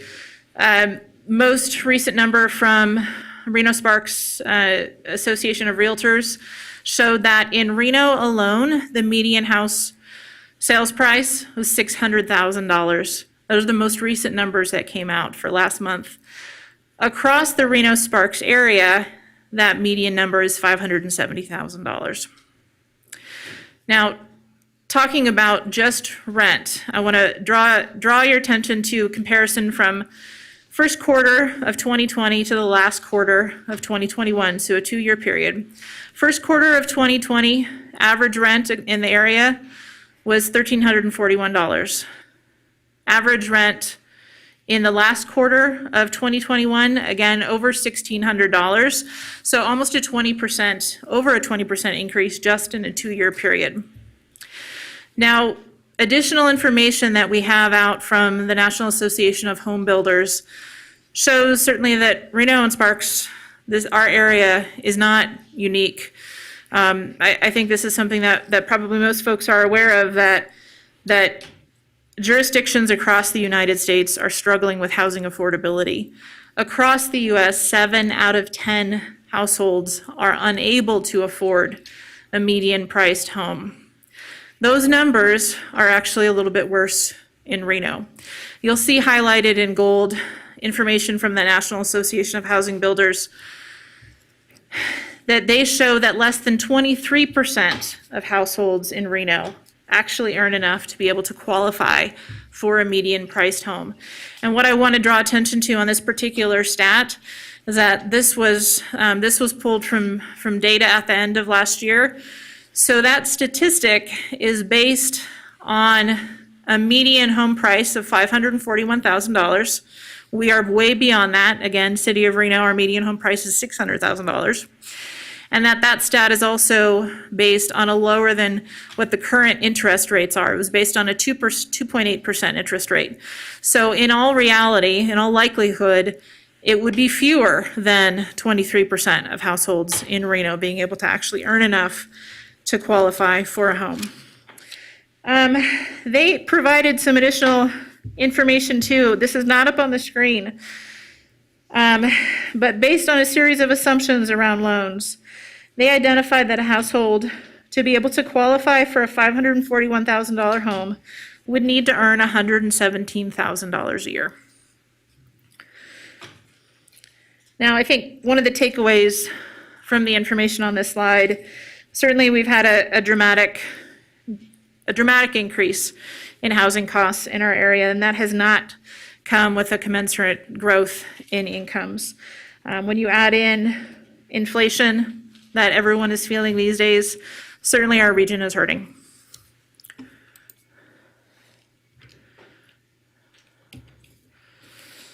I don't mean to have a dramatic pause here, but I'm trying to go to the next slide. Madam Clerk, I'm wondering if you can help with that. Thank you. So this is just a graph version of what we talked about with the sale prices. It shows how home prices in the Reno-Sparks area have increased over a 3-year period from 2018 to 2021. And you can see just in the top left corner when it comes to just year-over-year growth from December 2020 to December 2021, that home price, those average, median home prices went up almost $100,000, increasing over 20%. All right, so that was kind of covering state of housing and costs existing in the Reno-Sparks area right now. Now we're going to talk a little bit about what type of growth that we're actually expecting to see in the next decade. So in the black box on the left, you will see our current population in Reno right now. We're at a little over 264,000 residents. We have over 118,000 dwelling units in the city of Reno. We are expecting that by 2030, that population will increase by almost 50,000 residents and increase by over 14,000 additional dwelling units, again, just within the city of Reno. So where will those go? What you will see on the right side of the screen is a map out of the Truckee Meadows Regional Plan. I think most of you are probably familiar with the regional plan being adopted back in 2019, that all of the different jurisdictions and agencies got together and through a very, very lengthy process came to agreement in terms of how we wanted to see our region grow. What you will see on the screen is that regional form map that identifies the designations for where we want to focus efforts in terms of density and infrastructure investment. The darkest blue in the center is what we call our mixed-use core. That's where we have policies to encourage the most growth, incentivize the most growth. And you see as it kind of gets lighter blue in color as you get away from the core, those are subsequent tiers, tier 1, tier 2, tier 3, where again, the further out you get from the core, the less likely, the less preference there is for actually developing in those areas.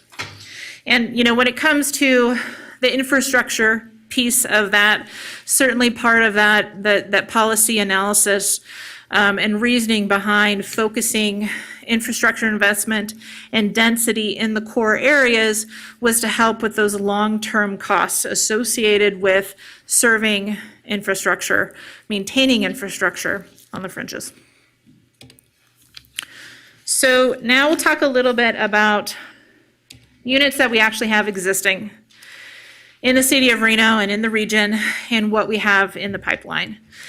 So planned unit developments, for those who are watching who may not be familiar with that term, that is a type of entitlement essentially showing through zoning that there is an expectation that there will be certain number, certain type of units and development that occurs in certain areas. That is generally associated with an approval for a certain number of units when that planned unit development or PUD does get approved by the city.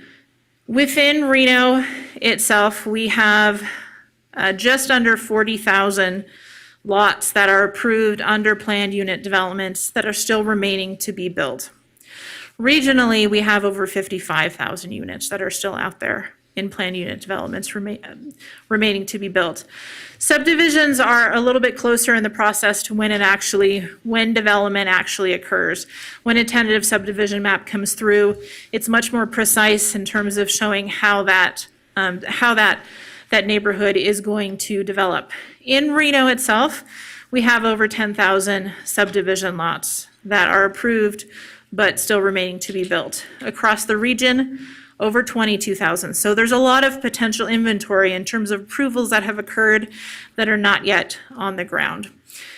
And what you see on the graph on the right, that shows just kind of a comparison between the three jurisdictions, Sparks, Washoe County, and Reno, in terms of that breakout of number of subdivision lots that are out there. Existing dwellings in Reno.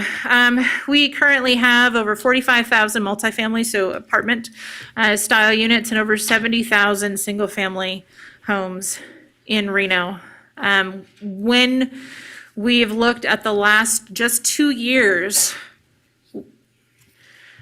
we've brought online over 3,800 multifamily units, over 3,200 single family units. And we expect over 2,000 of each of those types to start construction in 2022. And that is a significant increase from prior years. So we are building more than we have in the past. Now, what you'll see on that bottom right bottom right graph is it shows the breakout between the number of units that were built between 2015 and 2020 compared to the population share for each of the three jurisdictions. So of course, Reno has the lion's share of population. Within the city of Reno, we make up about 55% of the overall region's population and brought in over 65% of the units that were built during that 5-year period.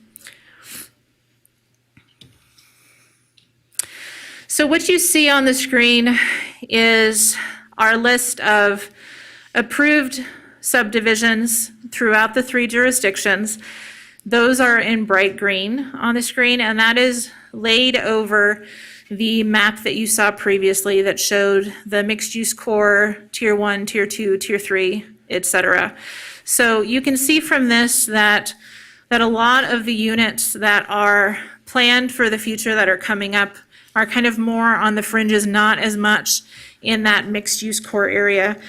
Certainly that is something that, when we talk about what are potential barriers to actually bringing units online, we always have concerns about what those infrastructure costs are, not just for the developer when they're actually doing that construction, but certainly also the cost and maintenance for the community in the future as well.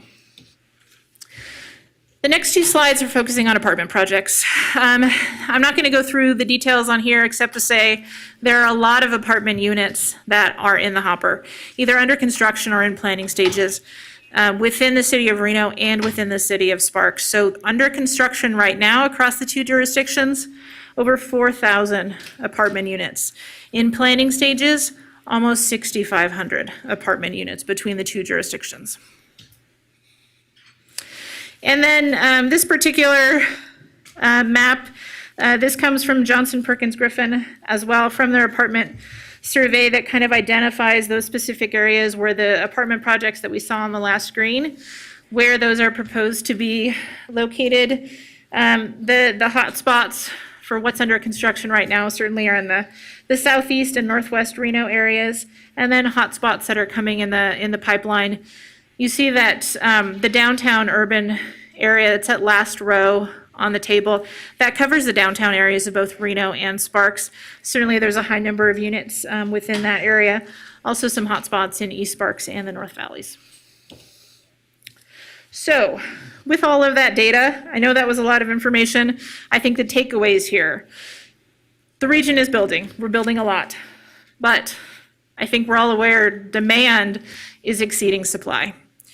Housing costs, as we all know, they're at record highs. For anyone who is looking to rent, looking to purchase a home, the cost of doing so is above what most of our residents can afford. Housing affordability, again, this is not unique to Reno Sparks. That is an issue across the United States.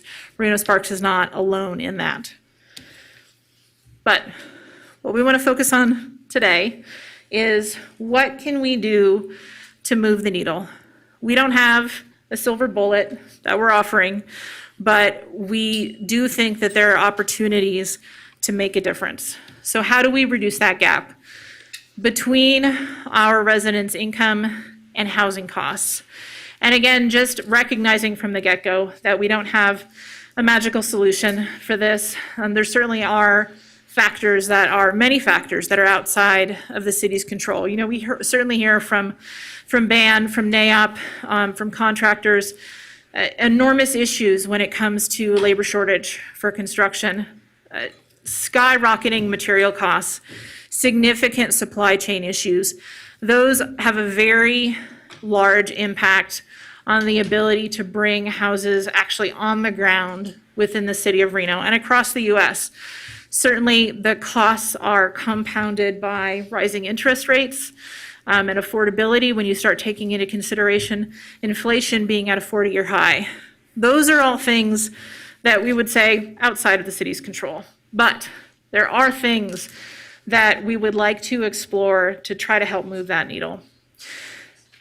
One of the items is, or one potential option is looking at options for helping to just increase the supply of units overall that are being built, not just within the city of Reno, but in the region, but especially focusing on higher density housing in those priority growth areas. And part of that is having conversations with developers and housing experts to also just better understand, are there bottlenecks or constraints that we do have the potential to impact? And if so, we want to know more about them so that we can better address those. Now, items 3 and 4 that you'll see up here, those are items that the two subsequent presentations will focus on.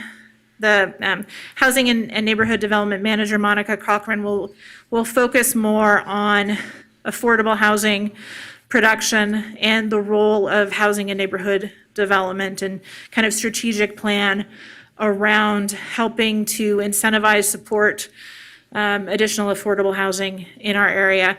That will tie into the following presentation by Nathan Gilbert from Development Services about identifying some potential zoning code and process improvements that we might be able to use, tools such as accessory dwelling units, inclusionary zoning, if there's potential options for enhancing our permitting processes and standards. So I'm kind of teeing it up for those next two presentations. That concludes my presentation for you to do today. Happy to answer any questions. Thank you. All right, Kelly, I think you did a fantastic job. You weren't nervous, were you? I'll never say. You never tell. Anyway, you did a phenomenal job. Thank you. Excellent. Let me just ask our city manager, would you like us to, is there anything that we need to do here? I want to make sure that you're getting the direction that you need. There's no direction here. Okay. Ms. Mullen, I think this set the stage for the rest of the presentations. Perfect. There are probably an opportunity to ask some questions. Make sure we all are like the same moving forward. It's probably appropriate. Okay, perfect. All right. Before we get to other council members, just really quickly, because I heard this a lot.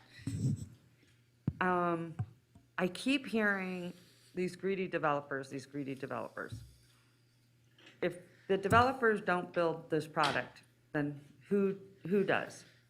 And this is really concerning because this is where you have to have both relationships, not to mention, if anyone stays through our council meeting, sometimes we get hundreds of people here opposing projects, right? So there's like this balance, and it's really challenging. So I kind of, can you give us a little perspective on the development side? Because quite honestly, I hear them being painted as villains and how greedy they are, and it is incredibly challenging with the cost of labor, the cost of lumber, all these things are really challenging. So can you speak a little bit about that, Kelly? Absolutely. And you hit it right on the head. I think what we're seeing from the development community, those incredible constraints when it comes to the labor shortages, the material costs, the lead times that are needed, have a very real impact on being able to bring a housing product to fruition. Now, I know that our Development Services Director, Chris Pingree, has some stats associated with that, so I'm going to ask if he'd like to speak to that in a little bit more depth.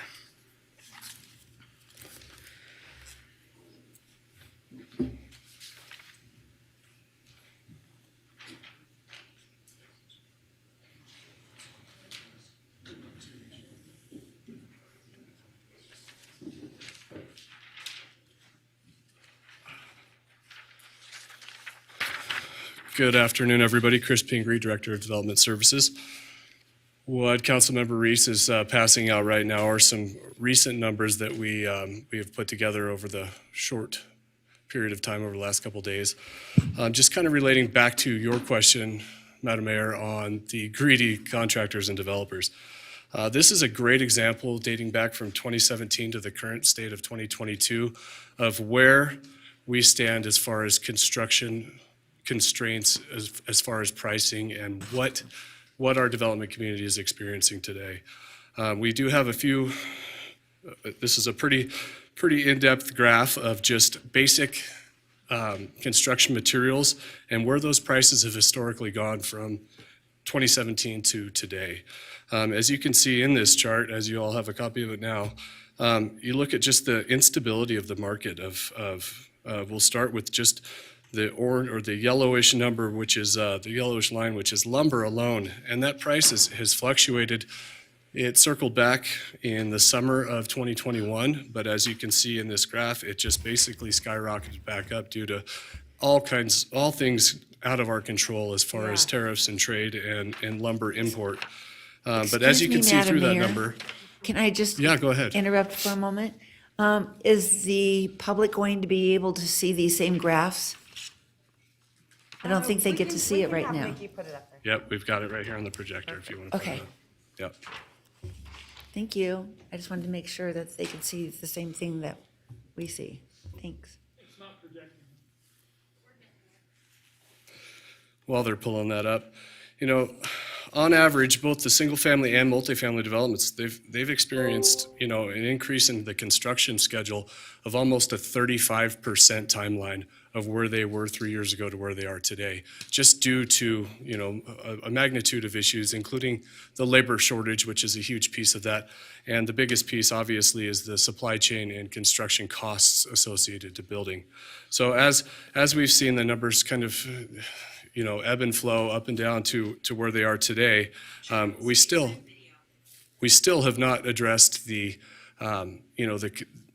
the consistency of where these numbers go and how they can forecast that moving forward. As you all know, when the developer develops a project, they have a specific price in mind. Right now, these contractors and developers, they're struggling to nail down a price for these, and they're paying whatever the market has decided for them. So just focusing back on that chart alone, I mean, the instability has been probably the biggest constraint for the environment as we build out the rest of, as you saw Kelly's presentation, with the available lots we have to build on. We have lots to build on, but we have such a shortage of labor and the construction constraints with materials, it's just tough to navigate that. So let me ask you just really quickly, and then we'll move on. If the developer doesn't build it, who does?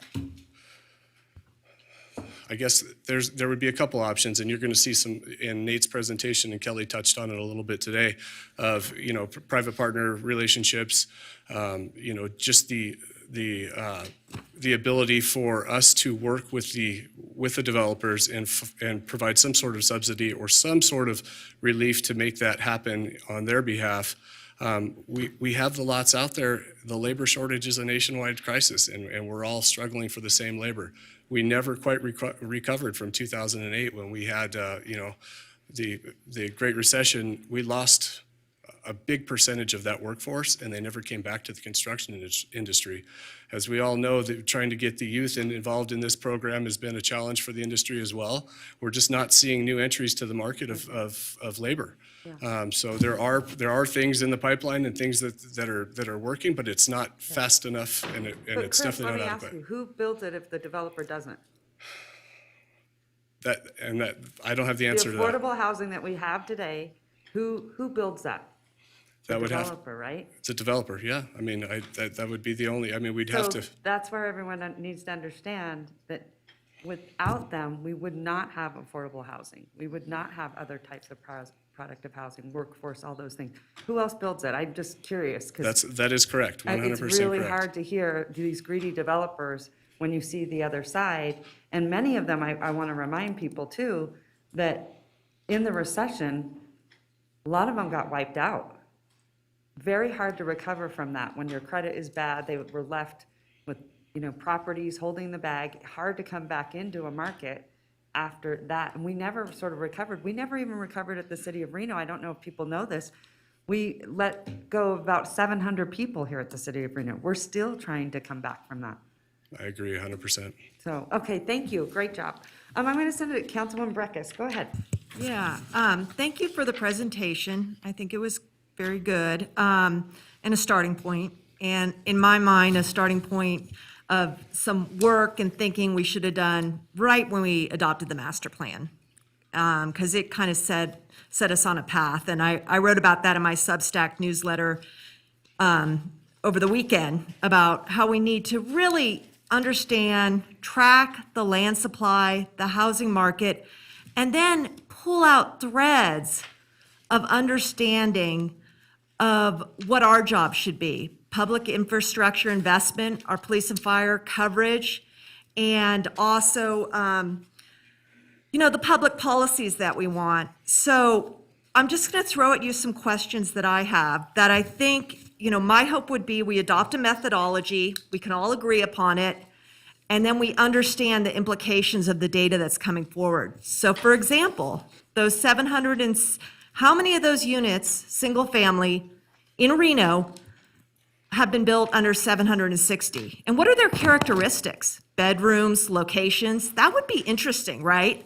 And I'm not saying, we have to do it in-house, although we have talked about having some data people in-house, or is it in third sources? Maybe you just have to go find it, or do we contract that out?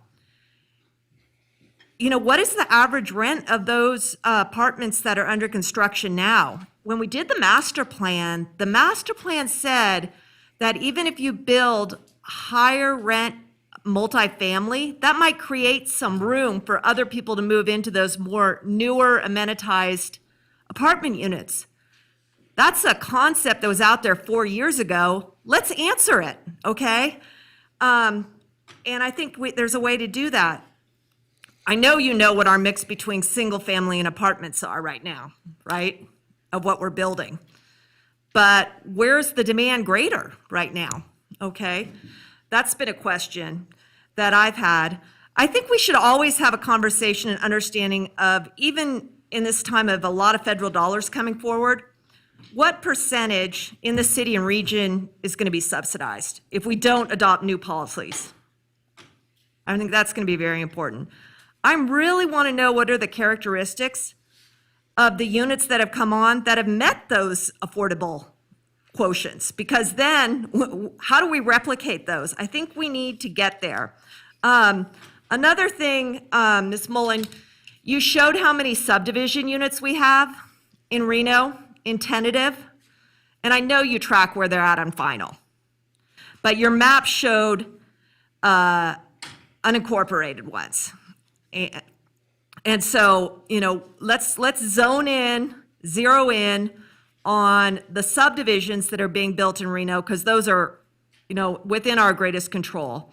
And understand which ones are delivering affordability. That's going to be really, really key to make public policy and then make our commitments of infrastructure and public services.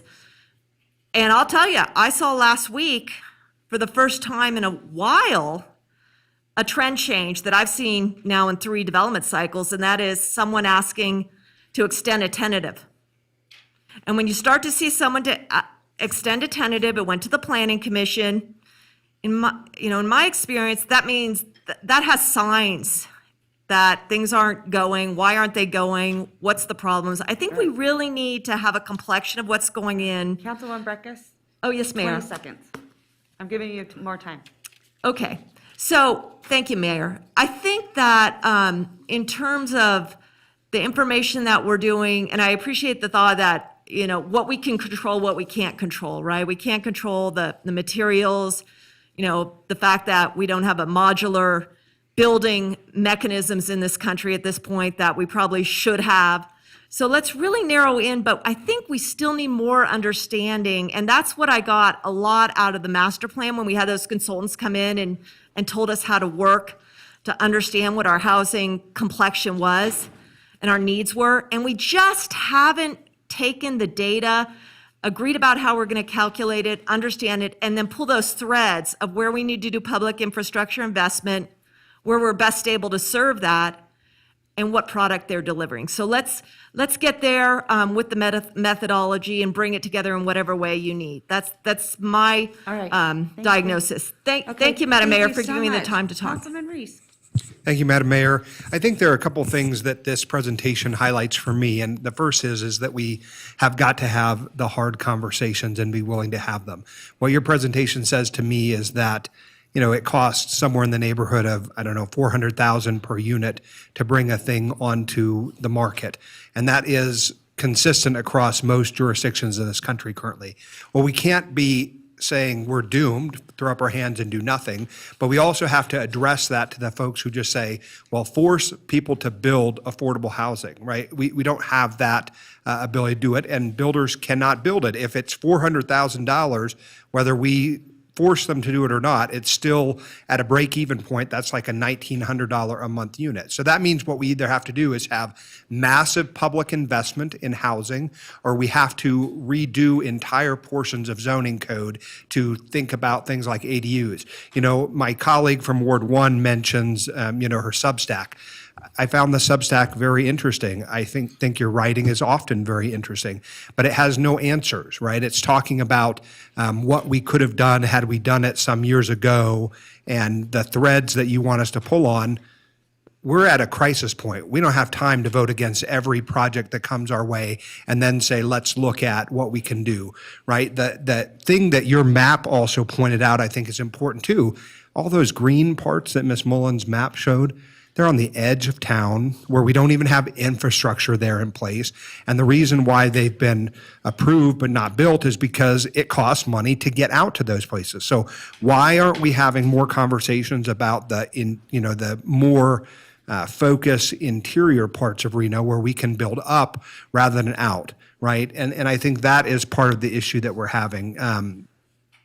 Look, the presentations are awesome, but it's a lot of stuff that we already know is true, right? It is setting the table for us to make the actions, but it is time for us to act and not continue to talk about acting. So I'm glad that there's the setting of the tables. The presentation was phenomenal, perhaps one of the best, Ms. Mullen, that I've seen at the dais. And it is informative, but if we do not have those hard conversations and we're not willing to say, here are the things we can do, then we are just continuing to sit in echo chambers of our own making. And that is not acceptable because the people of Reno are hurting. We heard people today, stories that are just heartbreaking. A lot of them resonate with me in ways that are very personal to me and to my family. I worry about where my kids will live, just like everybody else is. I worry about my children who have, struggled with mental health and issues. And those are kinds of things that we cannot continue to put a Band-Aid on.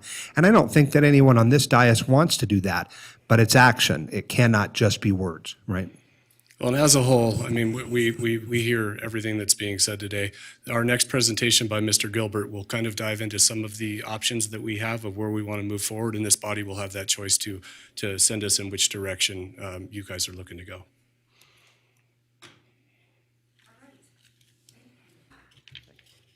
Councilwoman Jordan, go ahead.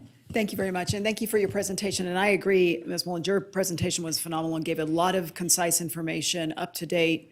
None of it particularly good, but I appreciate everybody that is watching online, that's here in the room. You're all going to be part of the solution, and that's just not words being lobbed out here. It is, I watched during the public comment where there were connections made between someone with an issue and someone with a potential solution in our audience here today. I saw 4 different people connect with potential resources.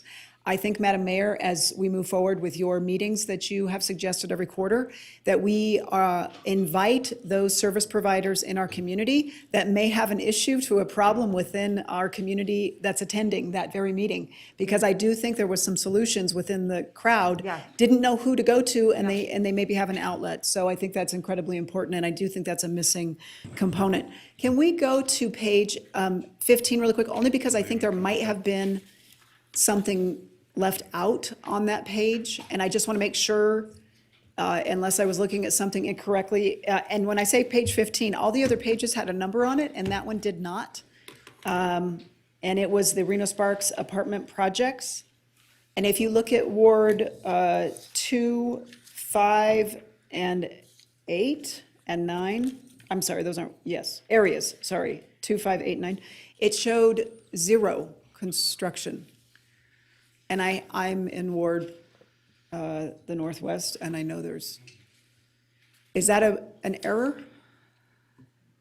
So and I'm sorry, were you just saying in Northwest it looked like there were not? Yeah, that's what I'm trying to understand. So if you see Area 5, West Reno, it doesn't have anything, or 6, Southwest Reno. I'm looking at that, and there's nothing under construction and nothing in the planning stages?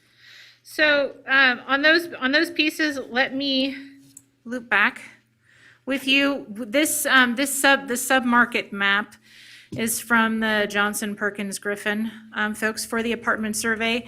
I should clarify that the projects that are shown on that map and on this list here, they're specifically market rate projects with 80 units or more.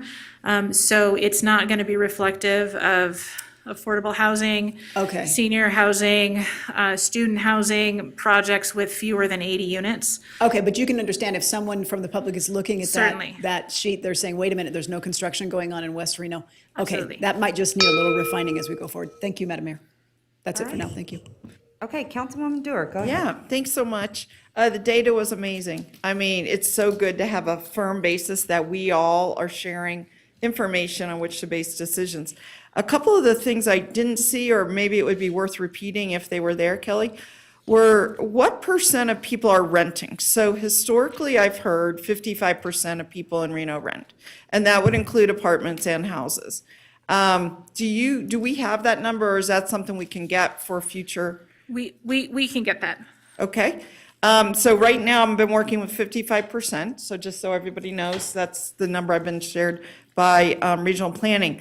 Then the other question I had is, you gave a lot of information about units, but what I'm unsure of is how many affordable units do we have per the total units? So if we have 100,000, I think in Tumwa serves something like 110,000 units. Now, some of those are master metered. It's just a rough gauge of Reno Sparks area, number of homes. Of those units, how many are affordable? Is it 7,000? I've heard a number. Is it, and does that mean like 7 or 5%, let's say? Do we know that number? We do. We have some information from the state that identifies the number of restricted affordable housing units in each jurisdiction. I'm going to rattle off those numbers now because it's also useful, I think, to do a comparison between jurisdictions. Within the city of Reno, there are 7,345 restricted affordable housing units. Okay. The city added 848 just in 2021. Okay. So the 7,345, is that of a certain date?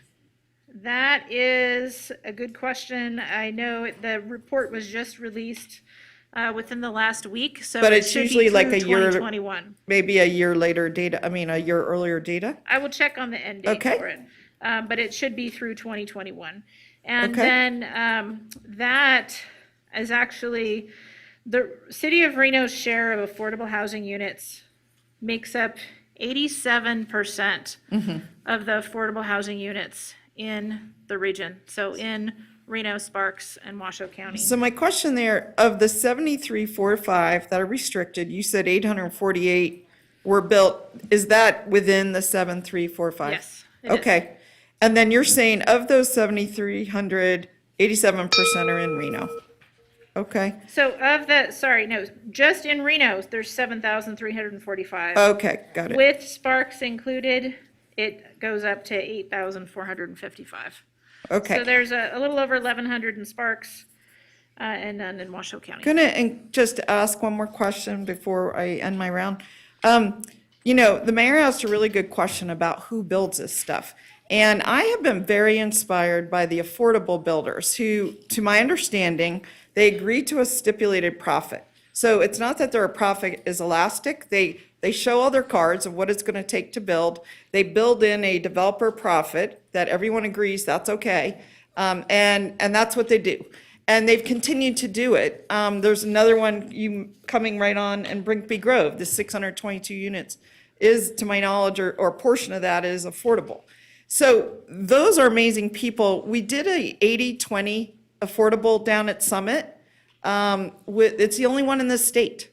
And to my knowledge, it's still the only one in the state. And what I would love to know through these presentations is how do we continue to work with the builders so that more are inspired to do what Reno Land did down at Summit with 80% market, 20% affordable.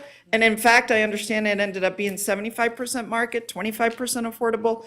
They did it. I wrote a letter for them to the state to help them get $1 million to help underwrite that project.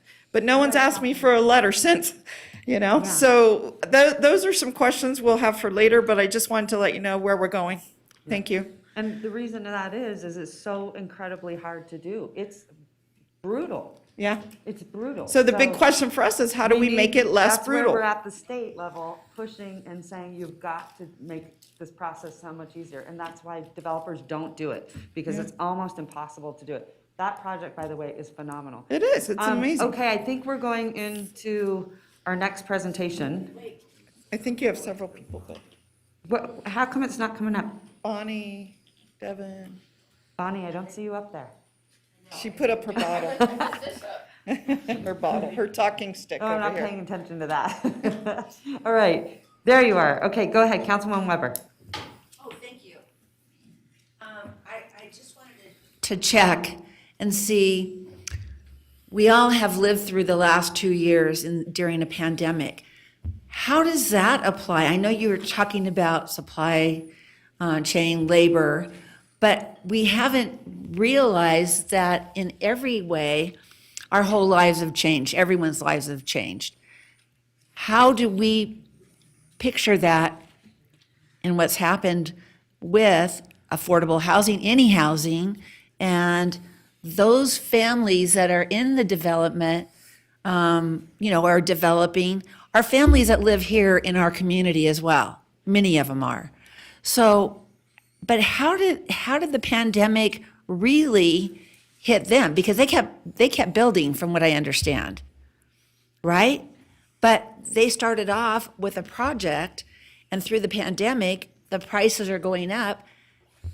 They have to pay that. They have to pay that, and to get people in the homes. So, how can you explain that better than I just did? I think that there are numerous impacts from the pandemic that absolutely have an impact on the affordability of housing across the nation. Whether or not you're looking at, like you mentioned, the supply chain issues, which are dramatic and they're long-lasting and they're unpredictable, and it introduces a lot of uncertainty, especially in terms of timing and cost. And when you tie that to the labor shortage across many different industries, that compounds that issue of material shortages and labor shortages, certainly. There's the incredible inflation that we're seeing that only makes affordability even more difficult for everyday families. And then you have things like, just the nature of work changing, where, certainly you'll see in Silicon Valley and across the technology sector, across many other sectors, where people are able to work remotely and are starting to be able to work from everywhere. And that is what we're seeing is a drive from some of those tech hubs or more highly dense cities and jurisdictions where folks are leaving some of those places to move to more appealing areas like Reno Sparks. Certainly when it comes to, out of area cash buyers, that has an influence, absolutely. And also certainly in terms of, investment companies coming in and purchasing homes and competing with home buyers. I think all of those things coalesce, in addition to many other factors that we haven't mentioned or probably don't completely understand yet, but having an impact on affordability for folks who live here. Thank you. Thank you so much. All right. Councilman Reese. Thank you, Madam Mayor. Ms. Mullen, I want to focus on the last page of your presentation, the how do we reduce the gap screen. And I guess what I want to start off with is two things. One is that you've identified some of the policy opportunities here, several of which I think your team has been working on for the last 2 years, meaning as we've gone through the zoning code, we have made small incremental change to do some of the things that are part of that. I would just say parking minimums might be an example. How can we get more infill and vertical housing? What are some of the things that could be targeted approaches in the zoning code for that? Certainly, and I'll speak on that briefly, and it's something I don't want to necessarily steal Mr. Gilbert's thunder when he gets into that a little bit later, but absolutely, like you mentioned, of the city has been doing its best to really increase development, increase density, increase focus on those priority areas for growth. So focusing on infill and redevelopment, trying to take away those barriers to being able to do that, whether it's reducing or eliminating parking requirements downtown so that more units can be built, or eliminating caps on density in certain areas to try to encourage more units to be built in those areas. That's part of what Mr. Gilbert will be speaking to later, but certainly those are pieces that are existing in our current code, and we absolutely want to take a look at, does it make sense to have additional changes to, when we talked about inclusionary housing, inclusionary zoning, does it make sense to make it a requirement of new development to actually get more affordable housing units built? Does it make sense to allow for accessory dwelling units so it's not just, large developers who can help to increase the supply of homes in the area? Well, and I think you've identified an important part on this slide, which I think is worth giving a shout out both to the ENYIP project that is in the offering and also the Eddy House, meaning both of those are entities that would come to Mr. Pingree's office and your office and would say, hey, we're trying to navigate this thing. Can you help us? And let me tell you that when those folks have come in the past, your department has been fabulous about getting them more timely permitting, making sure that they're, I remember at the Village on Sage Street, there were like Herculean decisions that had to be made about where walls were placed or how they would be looked at, and those things are, the time value of money means that those are the kind of projects that really need that individual attention, right?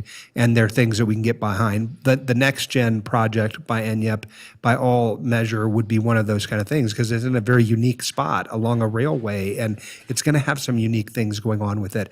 We got to dig deeply and help that kind of a project. If we can reach and stop the cycle of homelessness in that 18 to 26 range, we can break that cycle forever, right? That's the Eddie House's, leadership in this area. So those are two organizations that can do concrete, tangible things in this community because our money is limited. We also have to acknowledge that. There's not every dollar that the city has can go to this crisis problem. And so we've got to be focused. And those are two examples of ones where I really want to make sure that your team is helping them to succeed like you have in the past. So thank you for that. All right, Councilwoman Bracken. Yeah, thank you. And I look forward to that too. I am worried though that a lot of the focus is on the zoning, and really at least half of it should be on the public infrastructure investment decisions that we make. The sewer collection system alone.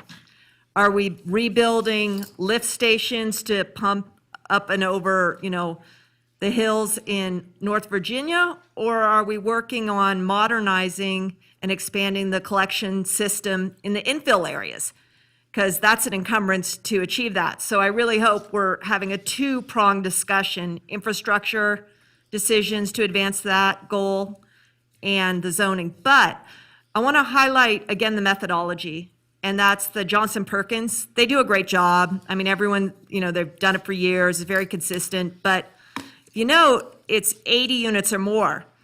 And if our master plan is directing us to infill and redevelopment, because that's where the more affordable products are going to be, then we're not capturing those in our analysis to draw conclusions, right? Because those are on, 80 is a pretty good size development, whether you're talking condominiums, single-family subdivision, or a multifamily.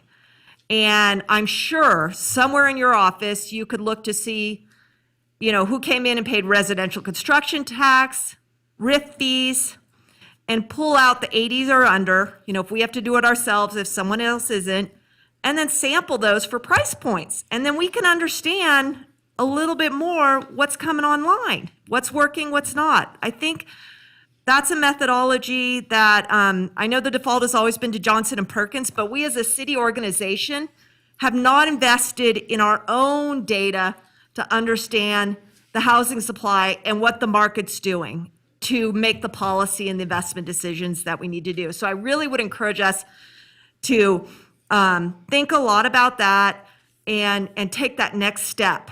I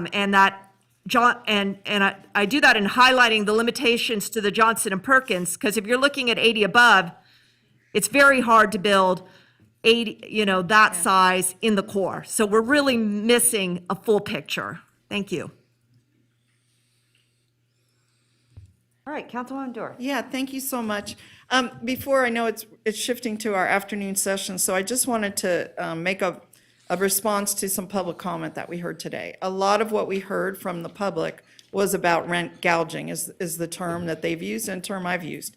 What I want to do at this time is just do a shout out to our landlords that are not rent gouging. So there are many that I have spoken to that are keeping their rents the same or low relative to others, looking at low increases, not $300 in a year, but $50.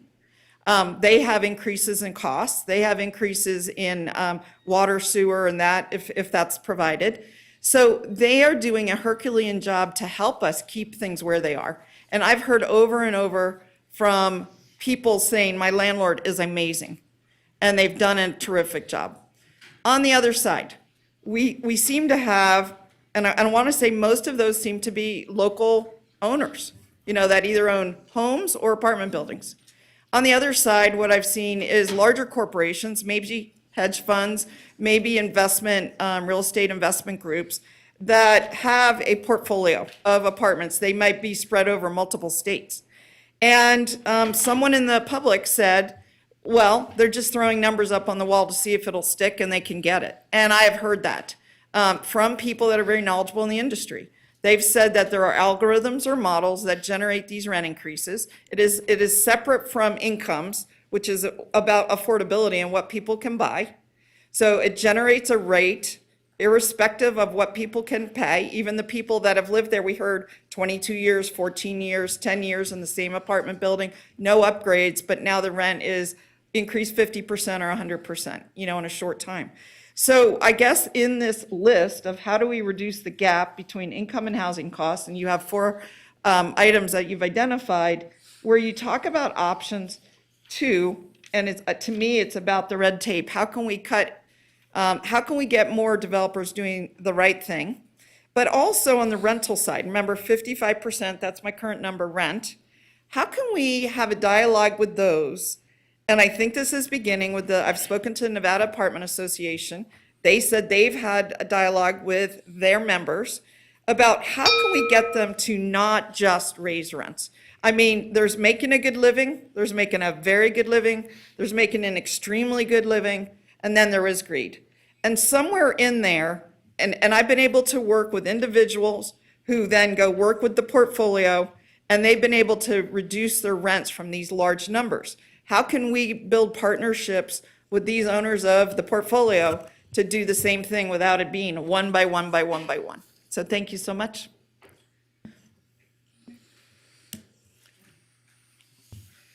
Okay, Councilwoman Jordan, Vice Mayor. Thank you very much. And I know Monica's going to do a presentation where it kind of dives into a lot of answers to these questions, but I do think we had a number of public commenters that came and talked about those significant rent increases. And, we've heard the terms rent control and rent gouging. I think it's important that we get some clarity on the record of what the city has the control to do legally and what it does not. So I don't know if we turn it to our city manager to clarify, because I think it's important that we change and the things we can, but be very crystal clear about the things that are not within our purview to control. Of course. Nevada, as you all know, is a Dillon's Rule state, and I'm sure the city attorney's office will jump in if I mess something up here. But Nevada is a Dillon's Rule state, which means that municipalities in the state only have the authority to do the things that the state has explicitly conferred that authority to the municipality. And so, in general, that is a matter of what is termed local control or local concern.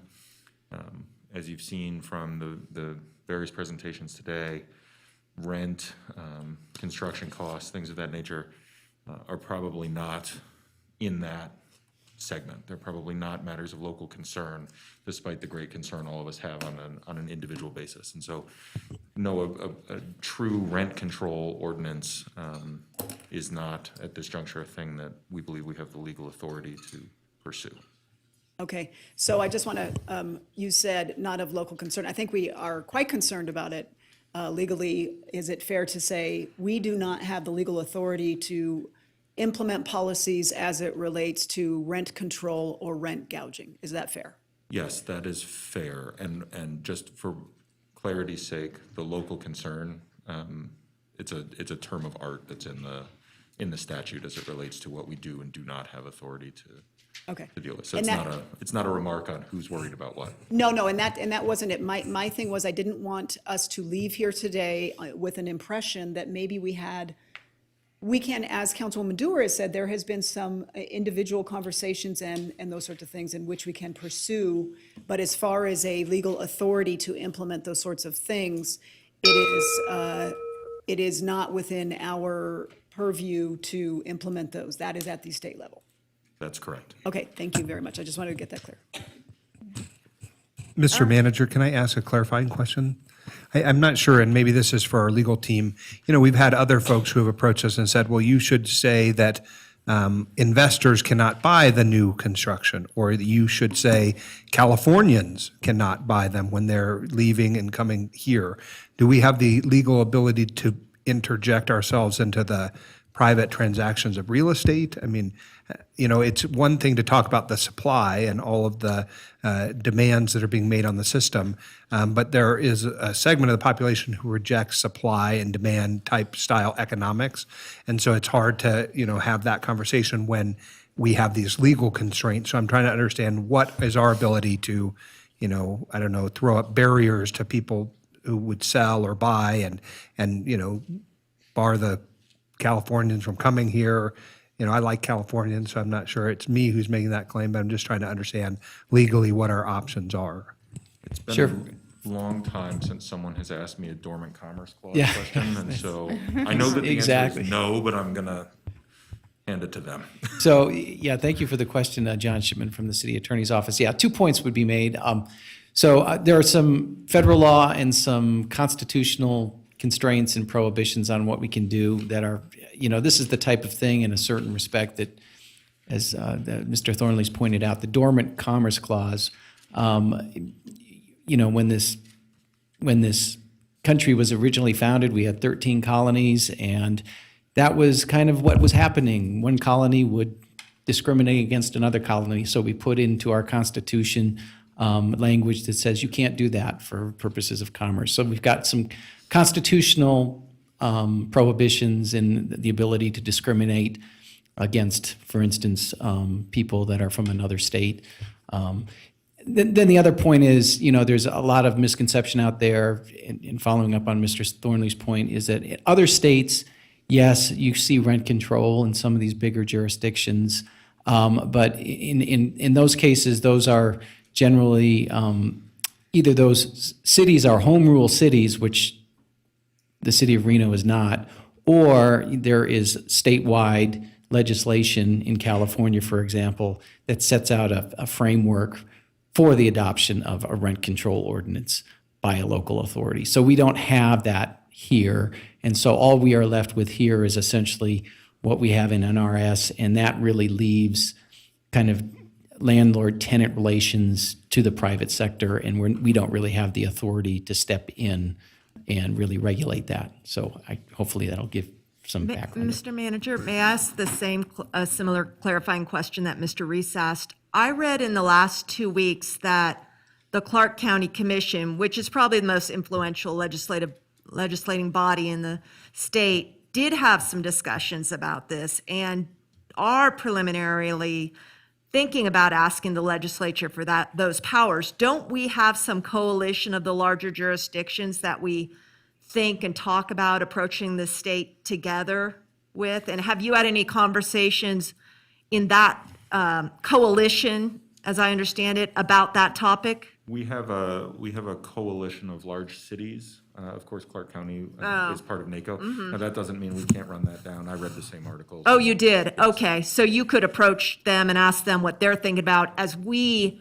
get ready to approach and think about our 21 legislative platform for the Nevada legislature. Okay, thanks.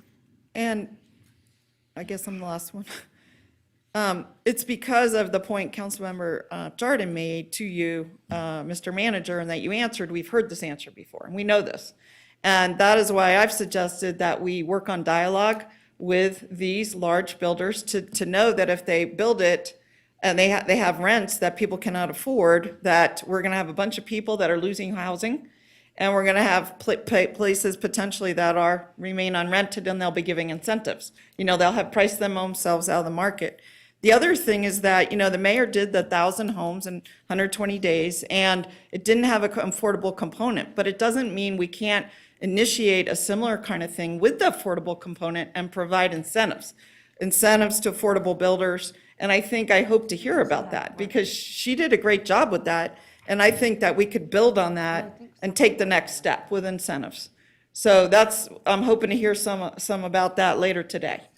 That may be something, that you have already planned. I don't know. Yeah, and let me just clarify on that. Yeah. It wasn't that affordable was excluded, it's that it's so hard to build. Right. That they couldn't come into any of Yeah. that. So just remember that.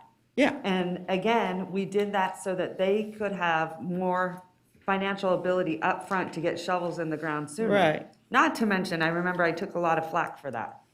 Well, you shouldn't A lot have. of negativity for that. Well, you shouldn't have, and I think we No, need to I'm do just more saying, of it. like, you know, I mean, we've been doing a lot as a council. I know. And I think we have done a terrible job of telling what we have done. Our story. One of the most significant impacts, and I have to tell you, if there's one thing that I could do with every jurisdiction, and I bang this, drum, is the crisis relocation deposit assistance has been phenomenal, keeping people in their homes and avoiding homelessness. Because a lot of that is situational. That has been tremendous. So I want to just like shout out to Jamie Peak. I know you're like an angel. Monica, your team over here, amazing what you guys do. People don't realize how much of that investment has just been truly a godsend. And because once someone gets into homelessness, the cost of getting them out of it is so much more. And as a country, I always keep saying we are so reactive instead of proactive. So let's get proactive with things that keep people in their homes. Well, and I think we have an opportunity to use this bully pulpit, even though we don't have regulation that way, and I'm not asking for it. I mean, that may be something that comes out of the legislature, but we do need some tools, and we need to have that dialogue. And I would like to see that dialogue with the Nevada Apartment Association continue, because again, that's a big segment of where people are living. Yeah. And they can work with us and help us. They have it within their powers. So thank you. And I know this is a tough question, but Kelly, just quickly, because the housing comes through us. We see all the projects. What happens if we don't approve housing projects? And matter of fact, I think people think too that housing, I mean, you guys see it at your level, Chris, and it is like months and even years sometimes projects come to you guys. And you're like going through it with a fine-tooth comb. All of you have extensive backgrounds in planning. Everything you do, I mean, you're like experts in this field before it even comes to the city council. You have massive checklists from safety issues to zoning issues, I mean, water issues, like it's unbelievable. I don't know if people understand how hard it is to get a project out of your domain here at the city and then back to the council. And then what happens if we don't approve any of these projects? Does that cause a problem in the supply and the affordability? Like, can you tell me that? Certainly. I mean, anytime that, if a project is up for review and for some reason it doesn't, pass the smell test and doesn't get recommended for approval or whether or not the approval is denied or appealed or whatnot, at the end of the day, if it means fewer units on the ground, then certainly that could have an impact on supply. But certainly I think another piece, just like any discretionary action, you're weighing many different policies that have been adopted by the city. And, at the end of the day, especially on items that come to council, you're the final decision maker in terms of, does it make sense? What is it that is most important, this set of policies or this set of policies, and is it balanced? So. Okay, thank you, because it makes a difference. I'm saying yes. Certainly. Yes. Okay, go ahead. Thank Vice you. Mayor Jordan. I'll be really quick, and I do think as we move forward with these quarterly meetings that are hopefully via Zoom after work hours, so that, as was commented on, other people can participate. I don't know, Madam Mayor, when you would call the meeting times and what Mr. Manager believe is an appropriate time, but I do think it's valuable to hear from all the voices. And I do think we are at a point where we, villainizing anybody at this point, for whatever reason, gets us nowhere. Absolutely nowhere. And we can't do any of the things we need to do in this emergency situation without each other. And that includes the developers. And not being able to have a civil and productive, constructive conversation with about what we need and what mutually is beneficial is, those days have to be gone, because we just don't have the luxury of just turning everything down and saying no to everything. We're not in that space. We cannot do that. And the developers also want to know, consistency-wise, what's expected of them. I think when we look at, some come in and they say, we're going to, maybe for whatever reasons, financing, whatever it is, we can't build affordable units, or it's not reasonable to build the affordable units within their project, but they come forward with $1,000 a door, but it's hit and miss and it's not consistent. And they too want consistency. And they too want to have a productive conversation, a civil and productive conversation. So I do think as we move forward, we need to include the AGCs and the builders and all of them as well. not to go backwards and point fingers and say, how come and why did you and why didn't you and bad you. Those days have to be over. We as a community need to lock arms with everybody to move forward together, but have consistency, because they too want that. They've got enough inconsistency in their lives with their projects as it is. Thank you. Okay. All right. Madam Clerk, we're going to send it back to you. And I just want to give a heads up to everyone. At 2 o'clock, we're going to take a 15-minute break, and then we're going to come back. And then we are going to probably wrap it up close to 3, 4 o'clock. So not now? No. Okay, so go. No, I just wanted to let everyone know so that they can plan if they wanted to get up now and take a break. But we will take a break at 2 o'clock. Okay, Madam Clerk. All right, Madam Mayor, with that, we're moving on to item B3, a presentation from Monica Cochran. All right, Monica, we're super excited to see you. Don't be nervous. We're rooting for you. You're doing incredible work here at the City of Reno, so you got this down. Thank you. Good afternoon, Madam Mayor, council members, City Manager Thornley, Monica Cochran for the record. This is an exciting day, and we're here to discuss such an important, not only regional, but national issue. We've already heard a lot of good information today, so let's just try to get into this.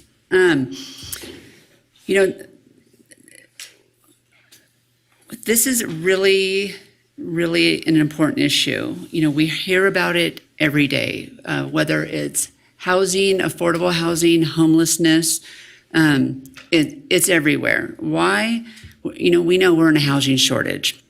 And the effect, unfortunately, hits our lowest earning households.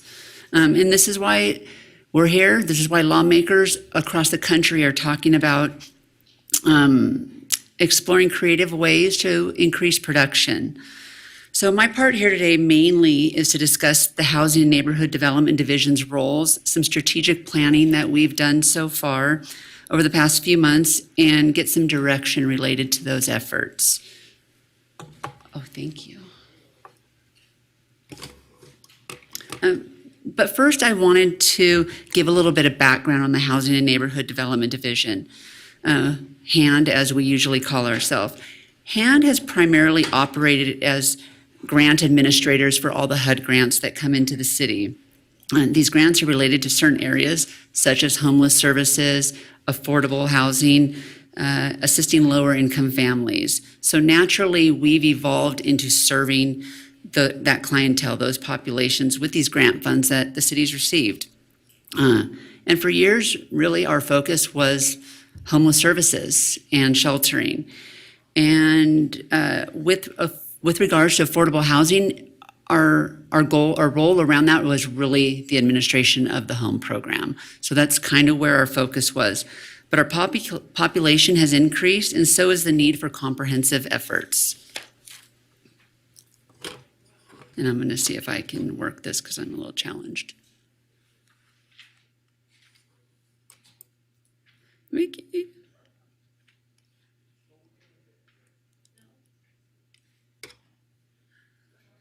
It's not working.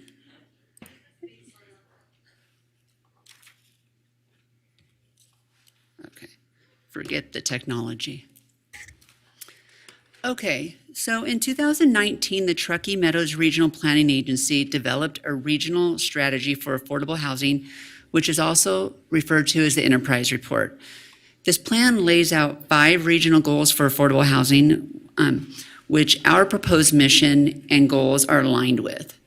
This is to produce, to diversify, to expand, to preserve, and to protect affordable housing, and to protect those residents from displacement. Hang on.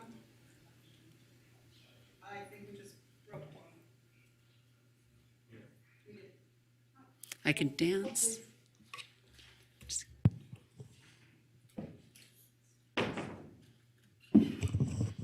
Sorry, everyone. If we don't have That's 4 okay. people Yep. in the It's room, okay. we break quorum. I can just use this, it's fine, yeah.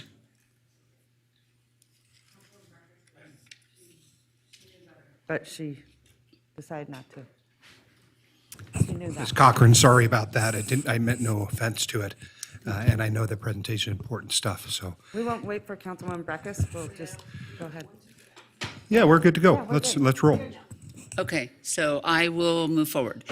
So with, of course, the goal number one, produce, increase more units that come onto line. Diversify, support development of more diverse housing options for renters and homeowners throughout the region. Expand access to home ownership opportunities, very important, helps reduce and eliminate the poverty cycle.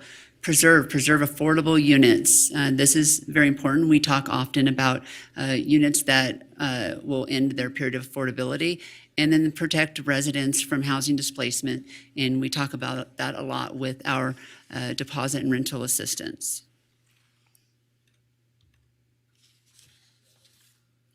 So we developed a mission for the division that looks like this: to create viable living environments for low to moderate income individuals and families. And there's 4 ways that we'll deliver on this mission. So first, we have the hand division, which is kind of our normal area where we have been operating. This we're working to create viable living via various grants. Examples would be contributing to the development of new affordable units through the Home Consortium, community facility improvements, sidewalks, new community centers, things like that, improving those. The next is policy. Support policy as directed by City Council to create systematic change for our community. At Council's direction, we're pivoting from homeless services to increased efforts with affordable housing. So expanding in this space is going to be super important. We are members of the Nevada Housing Coalition, and I actually sit on the Housing Policy Committee. An example of an item that's being explored right now, just as an example here, is right now in the state of Nevada, all affordable housing developments that require tax exemption are tied to home funds. This is extremely cumbersome for us as staff. It's extremely cumbersome for the developers, and it slows down how many units they can bring on, because they might not need our $50,000, but they need to go through those hoops to get the tax exemption so their project will pencil. At the end of the day, if this is something that's successful, and there'll be nuances to it, we could get affordable units on track a lot faster. The next way that we'll deliver against this is partnerships, collaboration with nonprofits and non-governmental agencies to fund and promote existing programming initiatives. An example of this would have been the project that we did at Sage Street several years ago. That was a collaboration.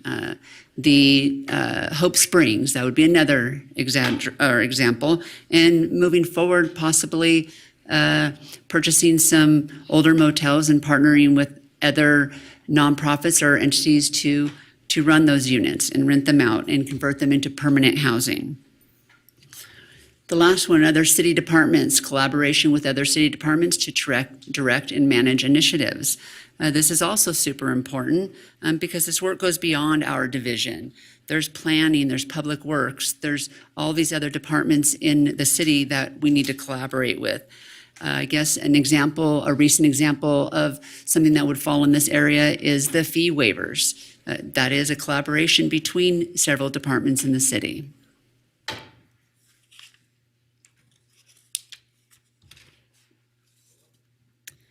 So, the HAND division has developed 4 working goals for ourselves that are directly in alignment with the regional plan goals that we saw a few slides ago. 1, the first goal, increase affordable housing stock, again, tied to the regional goal of produce and diversify. 2, increase residents' access to housing stability, regional goal, diversify and expand. Our goal number 3, invest in low to moderate income neighborhoods, again, aligns with the regional goal of preserve. And goal number 4, keep and improve affordable housing units, aligns with regional goal to protect. So Ms. Mullen touched on this in some ways, and you'll notice it's a little bit different than the numbers that I have here I'm focusing on particularly a 3-bedroom unit. So you'll just see just a little difference there because we're talking average and then of all units. And then this is a particularly, these examples are 3-bedroom. So again, we know that our AMI for a family of 4 in Reno is $83,800. So what does affordable housing look like for a family in Reno? Affordable housing addresses households, again, earning less than 80 or 60% of area median, which for a family of 4 right now would be $50,100.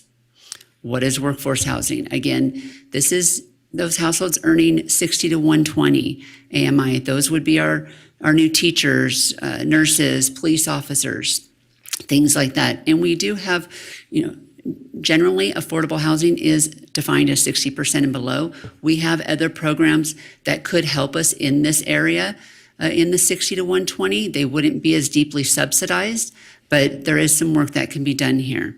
And I want to also note again that an important metric is that 30% of gross income for all housing costs, including utilities. We want people under that 30% so they're not housing burdened. So here's some examples to the right. Right now in Reno, a market rate 3-bedroom unit is $21.89. That's market rate. That's what people are going to pay for a 3-bedroom unit approximately. Then we have what HUD establishes as fair market rate or rent. They cross-reference that for a 3-bedroom in Reno. They have that as $17.42. So what is important about this number is that when there is a big delta between the two, it puts more people at risk. So the $17.42, no matter what, if somebody comes to our division and they need some help with their rent or their deposit, if they are paying more than that number, we cannot help them. During the pandemic, we had some waivers with that. We could pay differences depending on what program we were using. But this is very, very important that people realize if somebody comes in and their rent is $1,900 and something happens in their life and they need some rental assistance, we cannot help them. So it's troublesome. So again, then we go to a subsidized unit, a 60% affordable unit for 3-bedroom in Reno. What these folks would pay would be $1,300. This is a big difference between market rate or even the FMR. Let's see.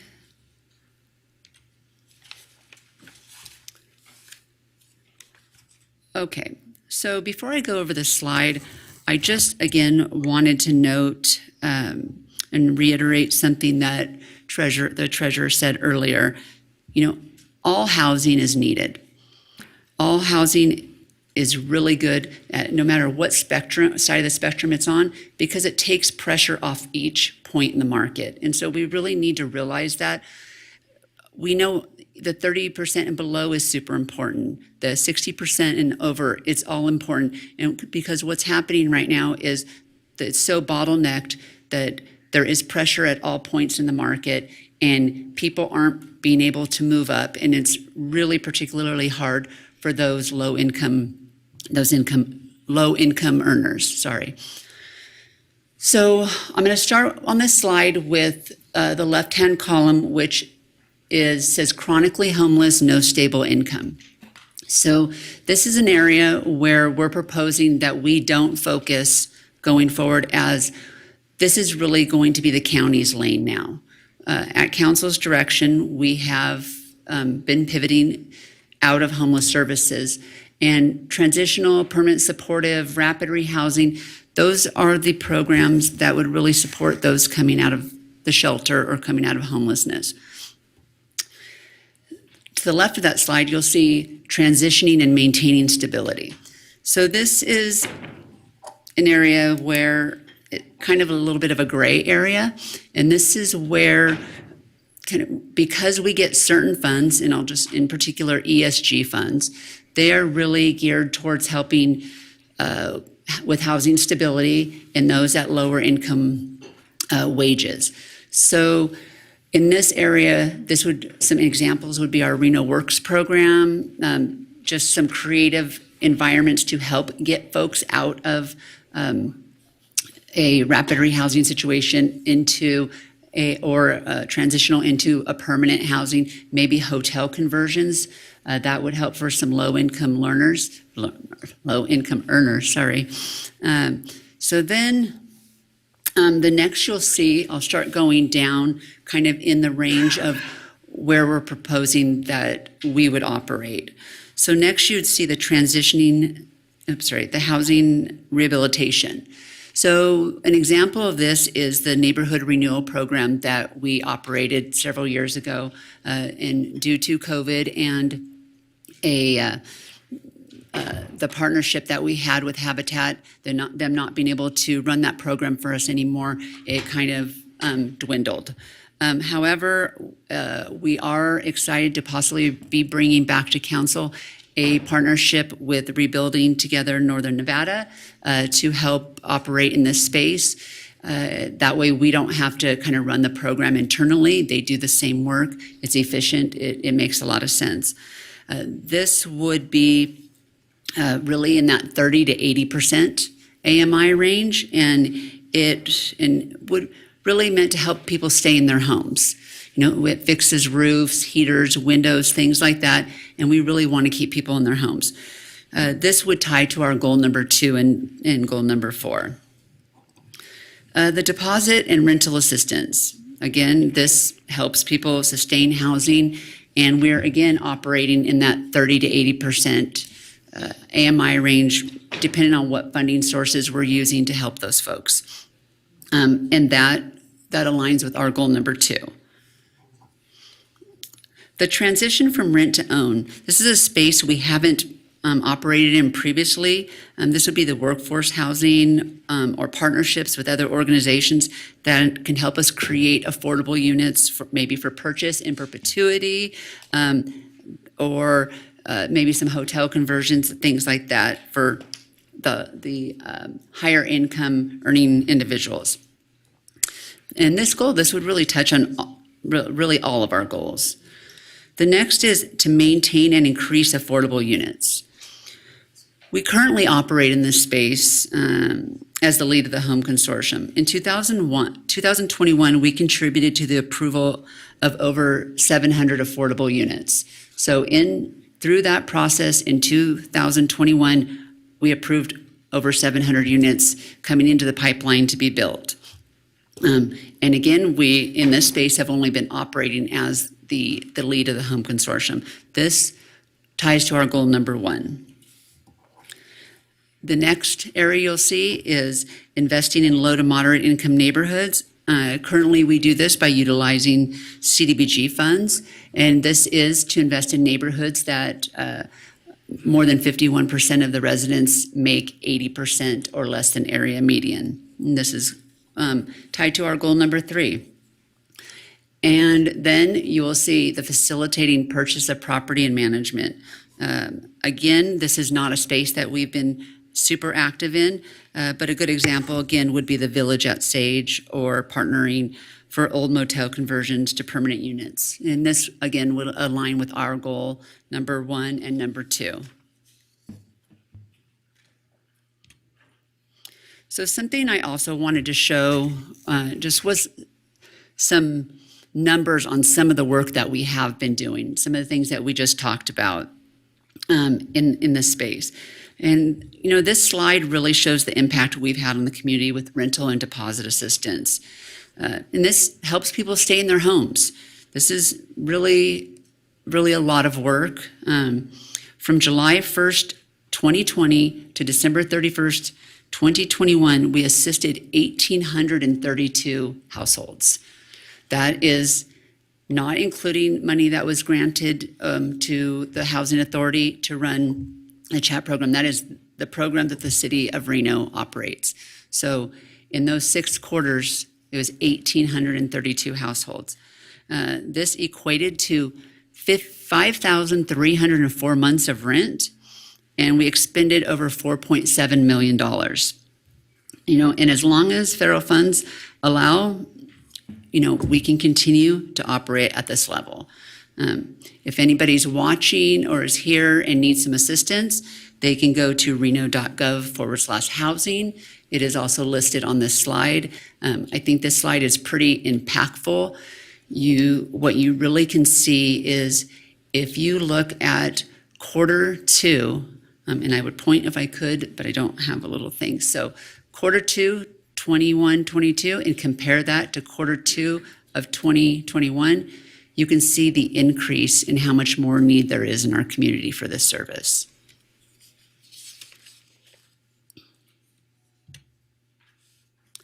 So this slide shows a few hand subsidized projects.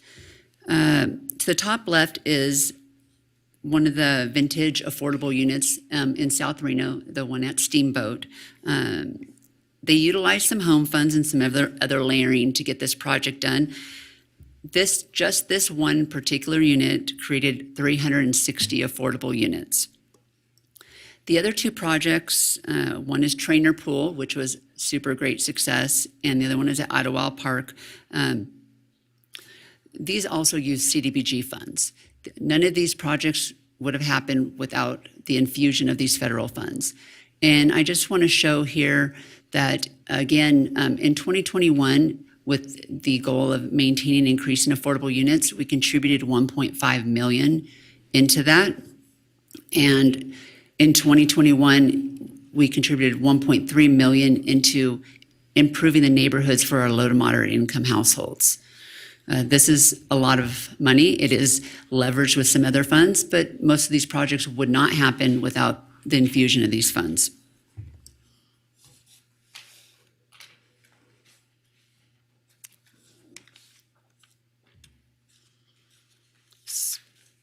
So how do we do this? These slides give a look at the funding that has been used for these different initiatives since 2019.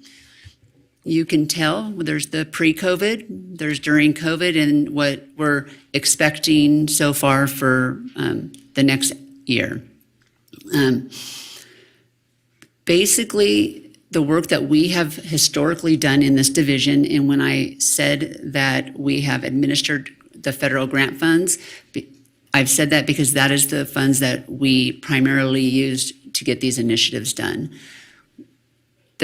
Typically, we operate on about $5 million. We are almost exclusively grant funded. But what you will see here is the infusion of funds in the 20 and 21 year. If you look at the $18.9 million figure during the COVID year 21, about $14 million of that was just for rental assistance. And then in each of those years, there was some corresponding HUD funding that came in due to different federal special allocations. So going forward, it is anticipated that we will be getting about $5 million, again, without some special infusion of federal funds. But a quick question, Monica, Yes. that doesn't count any ARPA that we, No. 13 million we said? No. So that is, No. but we've made that commitment, right? Yeah, these funds right here just represent what has come into hand just since COVID, pre-COVID, after COVID. They're all related. They've all been filtered through HUD. So they're very different funds. So just for instance, back when you remember, we got an extra $3 million of ESG, and then we got an extra, $5 million, and then extra CDBG. It's just those funds, and then the rental assistance funds. Okay. So what I'm recommending today is that staff recommends continue current programming such as rental assistance, improvements to low to moderate income neighborhoods, Reno Works, and the administration of all programs and projects related to these funding sources. Staff is also recommending that HAND expand efforts on affordable housing, which is the 30 to 60% AMI. And I'm using the word expanding just to expand those efforts out of just administering the home program. More partnerships, more leveraging, all the things we talked about earlier when we talked about our mission. And then staff also recommends that we initiate efforts on workforce housing the 60 to 120% AMI households. And these are the motions. And I love it. Good job. thank you. These are the motions, and I'll answer any questions. And I look forward to All right. coming back with Thank you, more Monica. comprehensive I think information. you did a great job. And I love your recommendations. I think they're really on point. One of the things that I would like to do in conjunction with you, and I did reach out to Jamie Peak, who's kind of been my go-to over there in your department, because you guys have done a phenomenal job. But let me say, one of the things that's really challenging, I'd love to ask everyone, Gordon, if you were homeless, how would you find housing?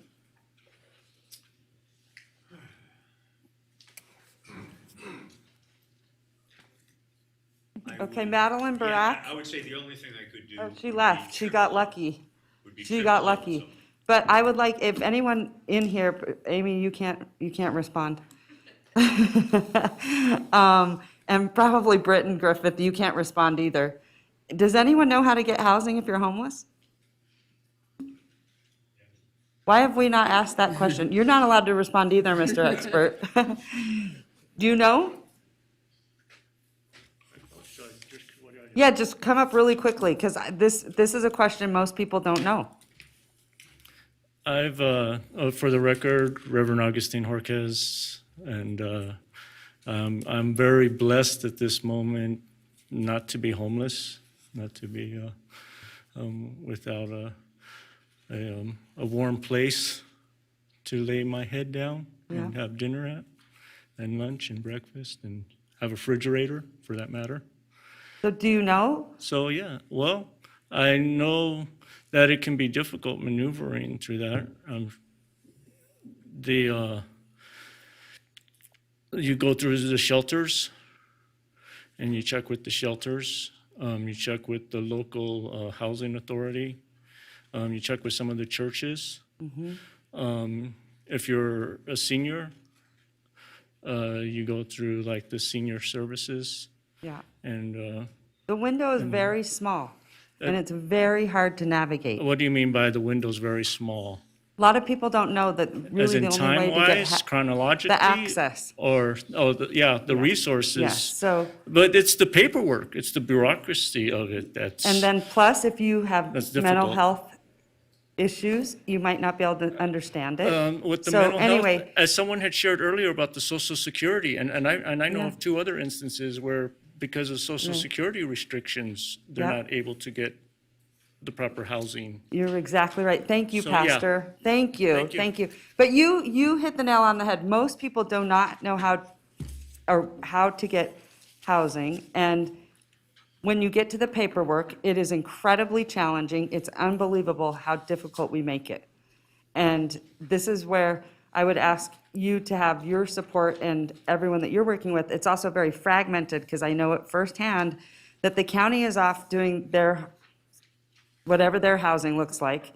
Sparks is doing whatever their housing looks like. All of us have to come together and do that crisis navigation housing, assistance. And that is to help people get into housing, not just at the shelter level, but on the ground. Like literally on the ground, we should be out there looking for people to find housing for.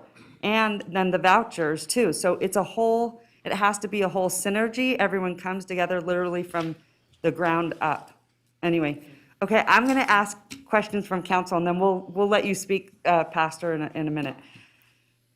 Anyway, so I would love it if you'd work with me. I've asked Jamie to get everyone together, from the housing authority to the county to you, and come up with a full model so we all know what everyone's doing, because we will have much better success if we're literally on the ground reaching out to people at that level, and also helping them with that paperwork. That's one of the things that Farah does. Amy, brought her on. Jamie does that.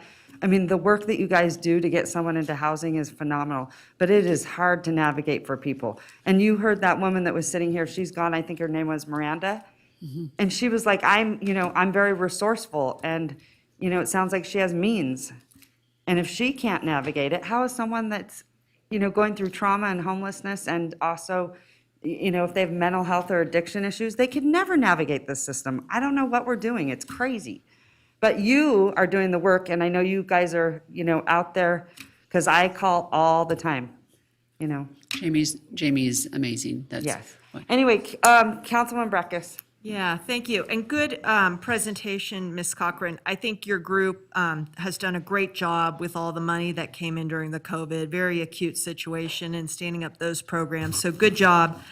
Good presentation. I think that home property tax issue, which I think is a state issue, I recently heard about that, and I actually did compliance down at the state for the housing division during the last recession and know the paperwork and monitoring for those two programs. And if they're just a construction of state law and that can get changed for the property tax, that's going to be really efficient for the whole, us and other communities. So I really look forward to, that discussion moving forward.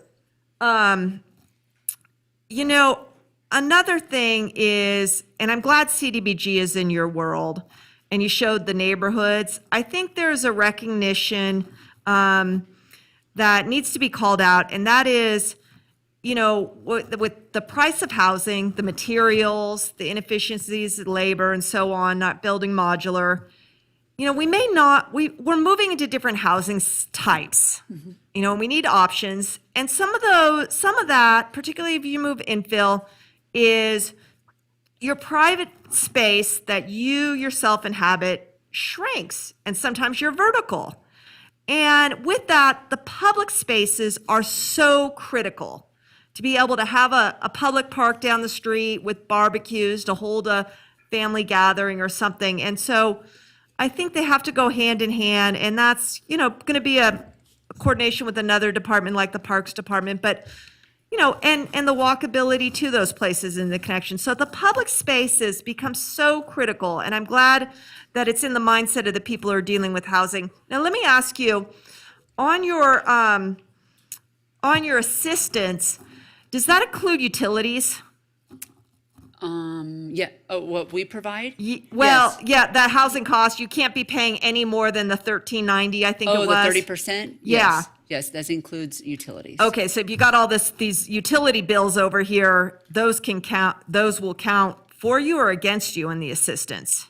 In the definition of you're not supposed to spend more than 30%, including your housing costs, that includes your housing costs. Well, I mean the fair market. I mean the fair market scenario. Okay. There are utility allowances. Oh, there are. Yeah, when it's capped. Okay. There's something that comes out by HUD. One concern I have with going and moving more to the 60-120 is the county really going to be helping that lower group stabilize and transition? And, they got a big thing on their lap with the CARES campus, and they need to work that out.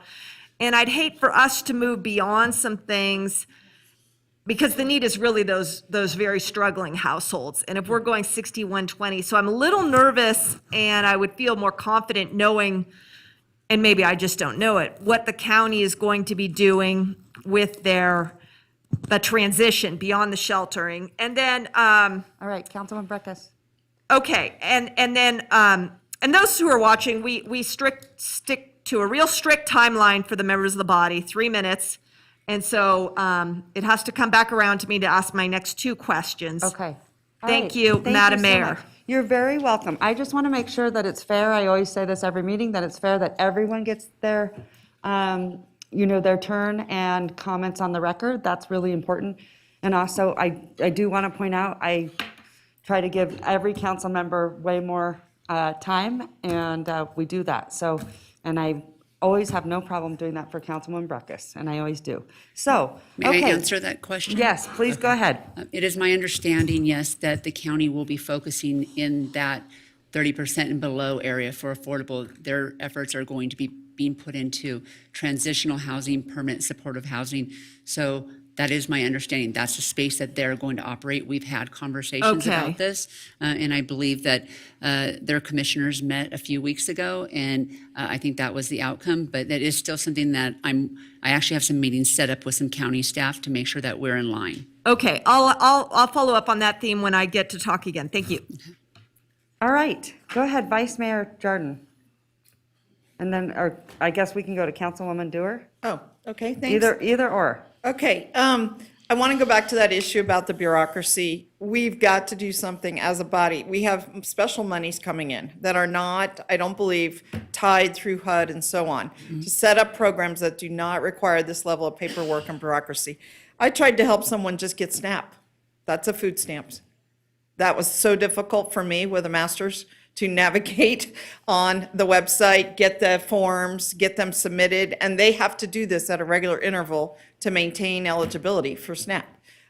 Crazy stuff. I've helped people repair their credit so they could then go get that lowest home. Just 2 years ago, helped someone buy a home around $250,000, which apparently doesn't exist anymore in our community, but had to go through a tremendous amount of hoops, right? Because after the mortgage crisis, mortgage companies really clamped down on everything they want to see.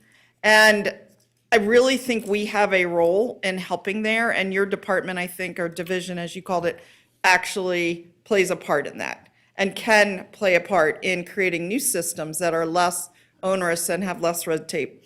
So questions that people have asked me, when we do an affordable, or there is an affordable apartment complex here, and this has happened a few times, they usually stay affordable for something between 15 and 30 years. Correct. And we have been in crises where these units are going to market rate, and we've stepped in. And I would love to hear what you have to say about that process. You know, how have we been able to step in and keep existing affordable units affordable?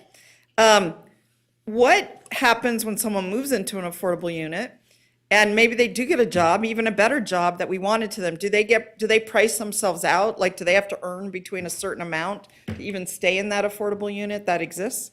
That's a question I have.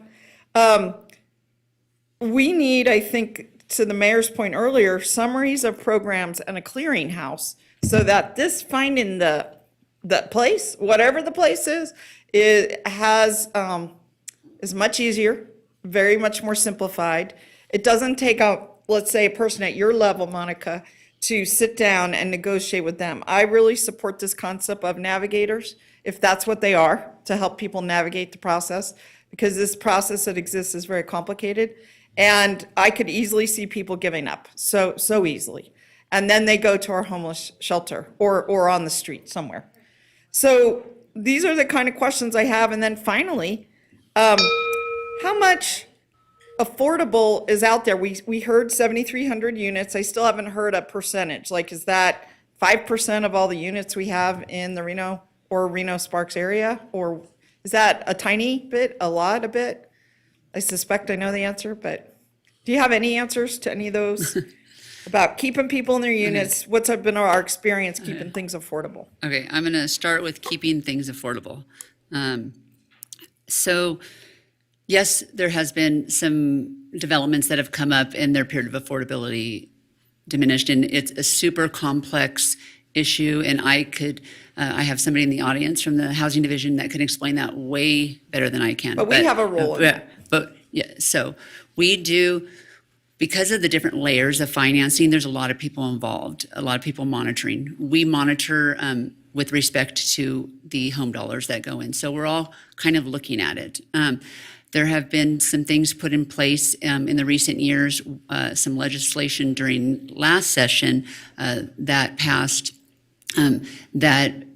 that requires certain notifications in a timely manner so we can start working on those units, their period of affordability not falling off. So it's a small step in that direction, but yes, we're making work.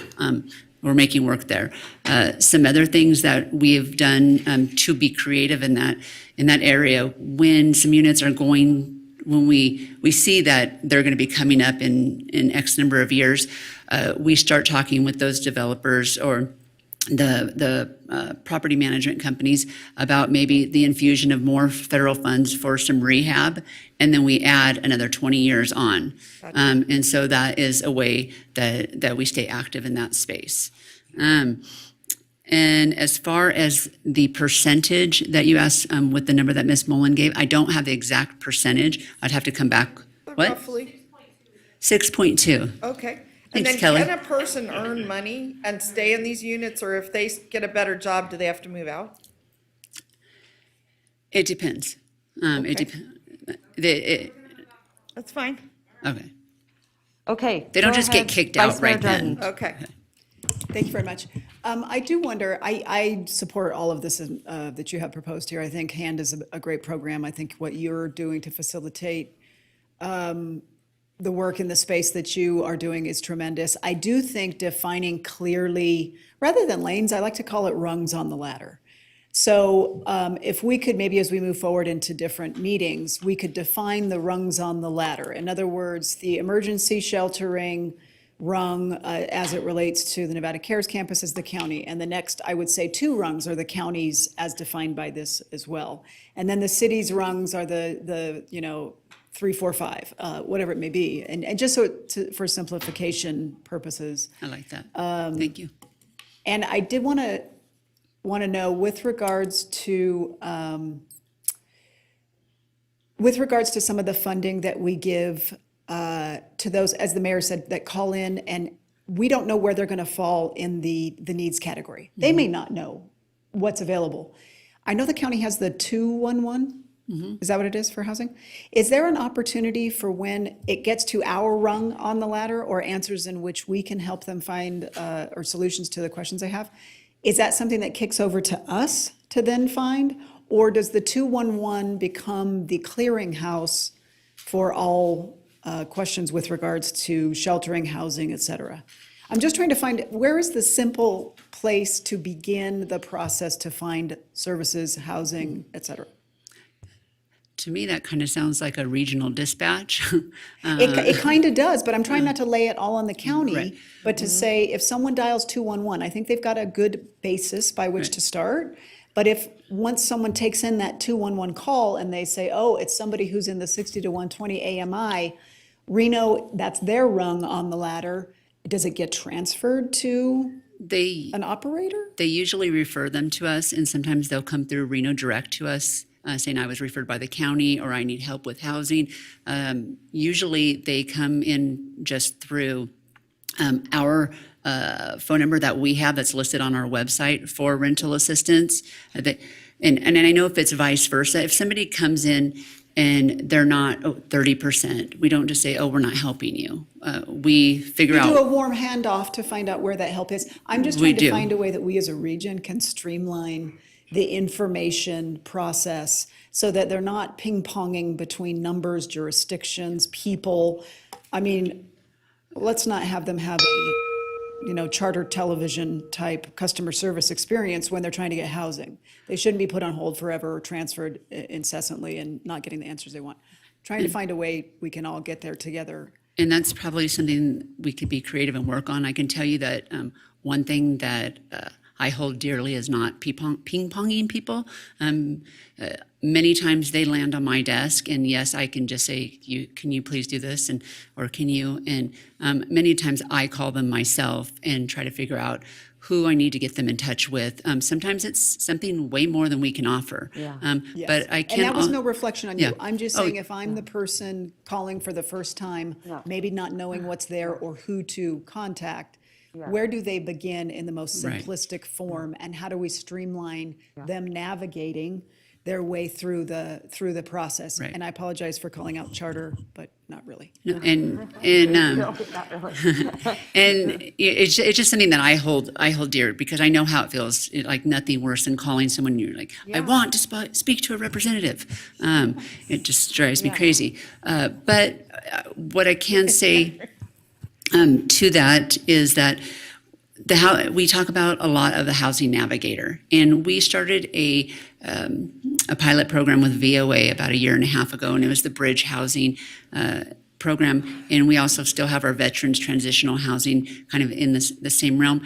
And one of the things that was pilot there is we have a housing navigator there, and we're trying to see how that works and gather some data on is that really helping. And then also some caseworkers that once people are into housing, that they're successful in that housing and they're getting the continued services that they need. So it is an area that we are exploring. And I wrote some notes about how we could possibly streamline some of this. Thank you. Yeah. But we also have to regionalize it because right now I am helping a woman who is in Sparks living in a car with her dog. And I reached out to Sparks and said, what programs do you have? They have nothing. And that's fine. We will take care of, you know, anyone that, especially like living in your car, that's horrific, you know, this poor woman. And if we could get her number, just so you know, we do, some of our programs do help in Sparks also. Oh, yeah. Because they come in regionally to us. Yes. So, oh no, I think we're in a really good space. Okay. But I was just surprised to see that Sparks really has nothing. And this is a regional issue and we should all be doing it together. And like I said, everyone needs to know who's doing what. Because again, it's a silo effect. Councilman Reese, go ahead. Thank you, Madam Mayor. Ms. Cochran, thank you. Can I focus on the slide that is the housing continuum, what you've identified as your role? I guess I want to say a couple of things. Number one, am I correct that on your slide and as your presentation has unfolded, that the things that are not in our, we'll call it our lane, are these transitional housing, permanent supportive housing, and long-term voucher?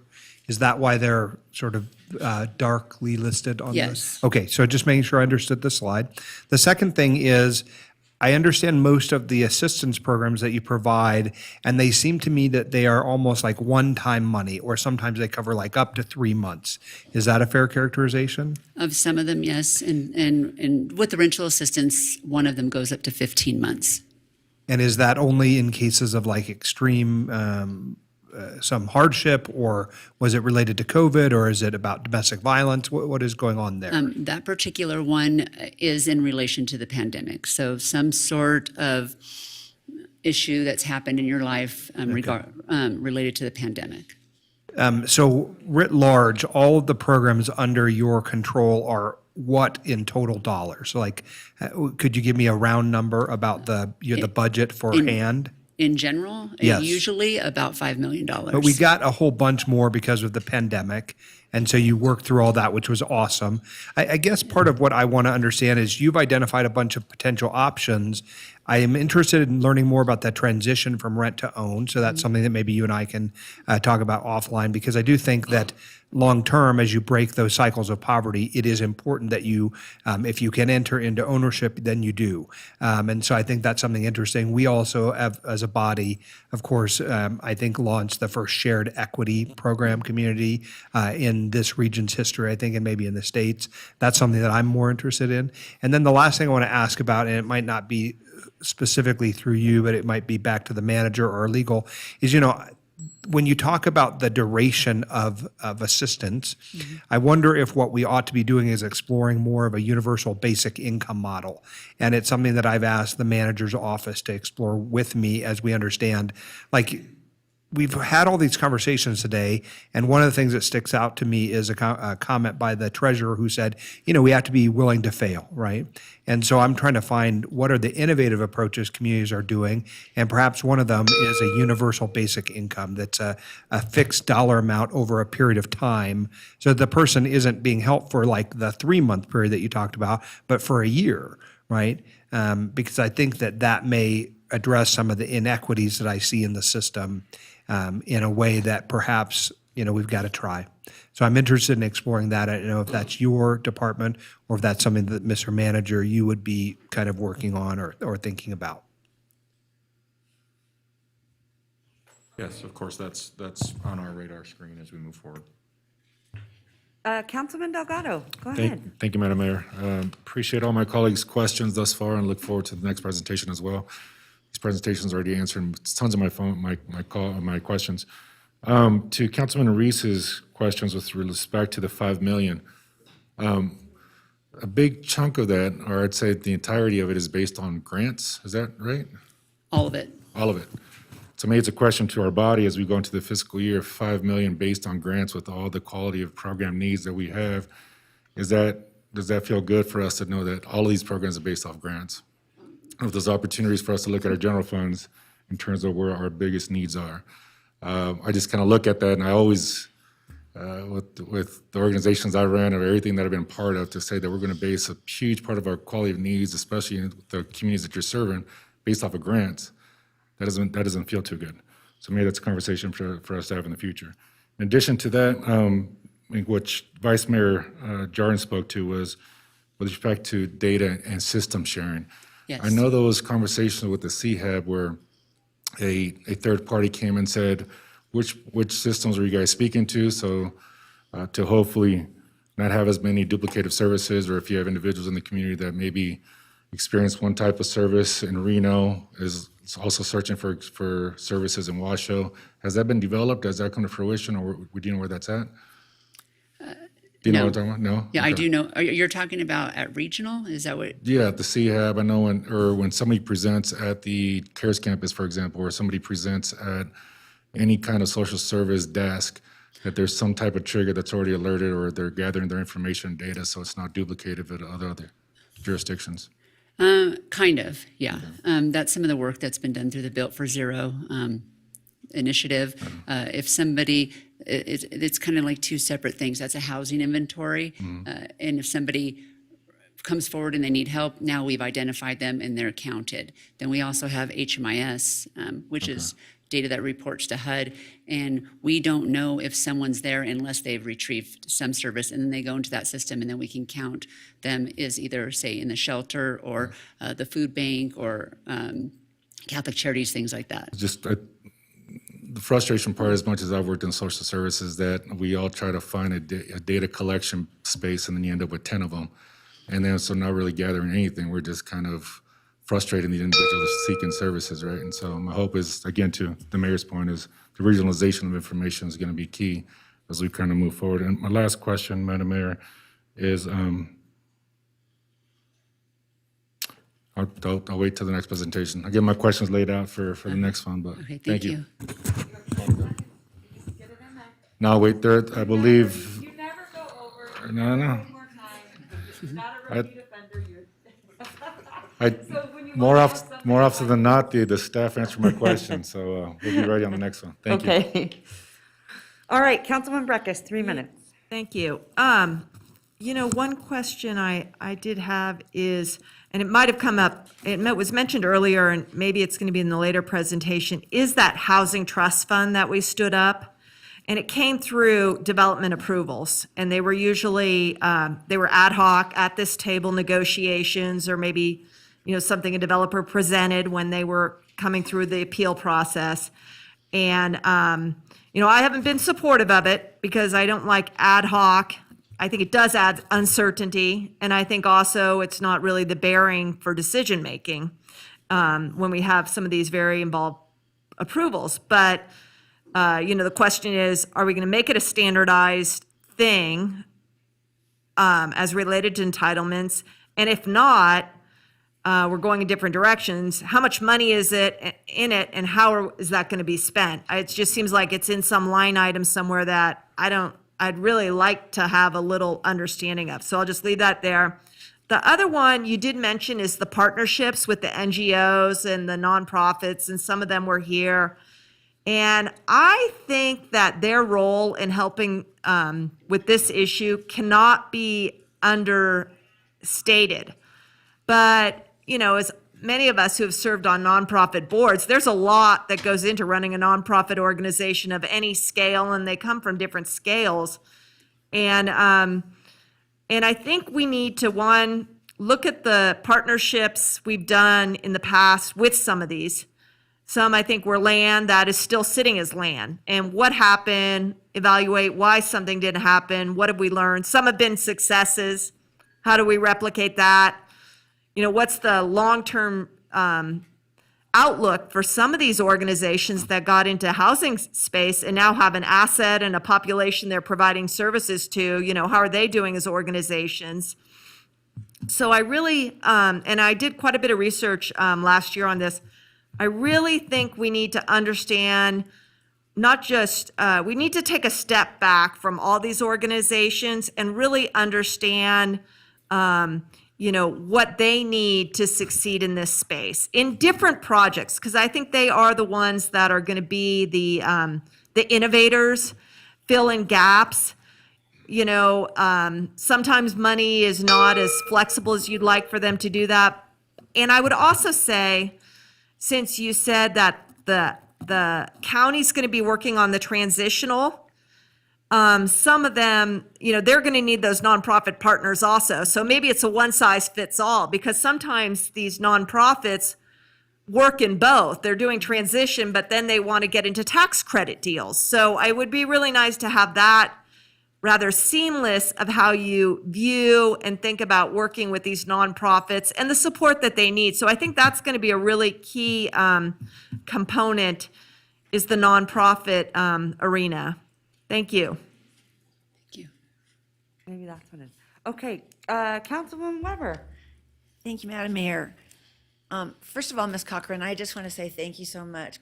Good work. Lots of great stuff. On a couple of things, I know that we've been talking about creating some way for people to get the information they need, and it needs to be a hub. It just like we've talked about it within our Nevada Cares campus.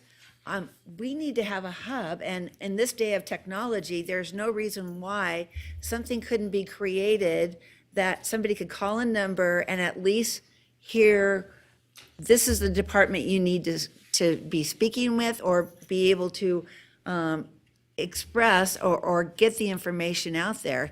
And with that hub, I also think that we need to have a line where people can call in anywhere and offer suggestions. About one of our speakers earlier today said something really important, and that in any affordable housing project, or whatever we call it, if we're just going to continue to talk about AMI, but the lower income venues need to have bus service, and they need the transportation part of it. And in the North Valleys, there's a couple of projects that are going in, and that's the first question I ask. Are you on, do you have transit there? So, but I think that a suggestion box would be really good. Just, you're in the public, you want to offer something, throw it into the suggestion box. So I really do think there needs to be a hub. There needs to be some place where anybody can call and find out about the land part of it, this part of it. And I think it's really important. And we could be a part of that, and we can include other people to be in that. Secondly, real quick, to our Councilman Reese, I would like to ask the question, or if there's a thought about, you're saying to look into this rent to own and have people possibly be able to purchase their own location. Isn't it really a philosophy that would maybe make this even better, is that they were looking at the next place they were going to, like let the money follow them, because we still need those very low income housing and then onto the other affordable housing. Thank you. Well, I'll just respond, because I think the project that's going to go on in your ward is a good example of that. And the Community Foundation has partnered with us in that regard. And in those shared equity models, people take a portion with them as they move up in life or don't, but the basis in the land stays the same for the next person who has home ownership. So you're right about the way in which we've got to be allowing people to, make decisions over the course of their lifetime that benefit them. But it's just that the land is permanently locked into an affordable position now. And I think that's the benefit of the project that's going to be built in Ward 4. And I think hopefully we'll have the opportunity to explore more of them over time. Okay. And Councilwoman Dewar, I think you're next. And then I just want to let everyone know we need to take a break. And then we've got other speakers. I also do want to put it on the radar, because we're going to have a series of these affordable housing meetings. that Amy Jones, who is like a tremendous expert, but one of the things is, I would love for you to present to the council, because you don't have it in your presentation today, but all the things that we do the Housing Authority. One is Moving to Work, and that is the program where they can own their own home, and we've done it many times, and it's super exciting. And I don't think the council really understands the level of what the Housing Authority does and the incredible programs that they do. And so that's one of them. So when you talk about home ownership, we do it over at RHA. And so we should be expanding on those programs with you, Monica, and I know you guys are working together, but I just don't think the council understands the extent of what we do at the Housing Authority. So I would just say, Amy, that would be good to come, and then we can expand on the Moving to Work. So that's great. Okay, 3 minutes, Councilwoman Dewar, and then we're going to get a motion, and we're That's going to what take I a was 15-minute break. actually going to do. Okay. I was going to try to bring this in for a landing and just say to Monica, I'm not entirely sure about the motion on the recommendations. That's where I wanted to kind of turn our focus to wrapping this up. And the motions are do more, expand efforts, initiate efforts. So I want to better understand what you really, I'm going to take them from the bottom up, okay? So recommendation 3 is initiate efforts on workforce housing. So to be clear, that's something you're not doing today. That is something we are not doing today. Okay. And what would it take? Like if we vote yes, which I think, that's what we all want to do, but what would we be doing there? From that council direction, we would start initiating efforts into that space. We will start looking into possibilities of projects in that space, ways that we could get more units on the ground in that space and help those individuals. Most of those units I know are done by the affordable builders. They're usually working in that space of 60 to 120, mostly 60 to 80. Workforce housing's called 80. So is that what you're saying, is you would come up with some initiatives and so on to support that? Yes, and I'll just for an example, when we're talking about affordable units and we're talking 60% and below, and that is because of, different tax rules and things that the income has to be below 60%. So once you start getting above those, they're not going to get those deep subsidies. So just as an example, if we said, let's say CDBG, we could take money at 80% and low and below, and there's different rules with that. And while a unit wouldn't have a deep subsidy that you would need for the lower income units, it could still pencil if we were to initiate some kind of partnerships and deals and maybe include some sort of funds into that. Okay, so I just want to understand though, if we, I want to wrap up here and make some motions, would you be coming back with an enhancement to staff, for example, to work on these initiatives? Yes, because we are still working on our strategic plan, and from some of this direction, we're going to be trying to button that up and just kind of move forward. And then on 2, which is expand efforts on affordable housing, this is a space you're working in now. Correct. What are you thinking there? What I'm thinking there is not just necessarily being the administrator of the home consortium, really leveraging funds with other partners, just more partnerships getting out into other space instead of just being the administrator of those funds. And there's units that come on because of those, but there's more that could come on if we grow our efforts. Okay. And then on number 1, if I may, Madam Mayor, I just want to understand what they're recommending and then make a motion to do these things if we can. Staff recommends this is number 1, continue current programming, of course, rental assistance. I don't know what improvements to low and moderate income neighborhoods really is. So CDBG, basically. Okay. Reno Works, we know what that is. Administration of all programs. So is that pretty much where your staff work sits? This is a space pretty much that we're in right now. I didn't want to eliminate any of the programs that we were currently operating just because I didn't mention it. Okay. So would it be appropriate, I guess, to our manager or attorneys or mayor to just say we could do one motion to approve all of your recommendations? Would that work? Say yes. For now? Yes, you can just move to approve staff recommendations. Yeah. Could I just do that? Motion to approve staff recommendation? On items 1, 2, 3? Yes. Okay. Second. All right, I have a motion, I have a second, discussion. Yeah, I just have a quick question. And on number 3, the 60 to 120, when you get into the tax credit projects, and the QAP, and that's a qualified allocation plan that the Housing Division, prepares, that then sets the guidelines for those, because they go on up to the state, and I was involved in that a couple years, in the priority setting. I mean, does that really tell to that project that Reno's going to be here? And if the Housing Division is like, no, we want 40 to 60, Reno's going to be out of step with, what the state allocation plan priorities are? I don't think that would be the case. I know we have Steve Acroth here, but that space is going to be in the motion number 2, is in that 60% and below. This is trying to utilize some other resources to help units that might not qualify for those types of financing. Okay, so it'd be outside of the tax credit? Yes. The QAP process? Yes. Okay, got it. All right, so I have a motion and a second. All those in favor say aye. Aye. All those opposed? Motion carries unanimously. Okay, Thank great you job. so much. Thank you. You made it. Okay, it is 2:15. We're a little bit late, so let's come back at 2:30. And then we will have Amy come up and give her presentation. One more before you? Okay.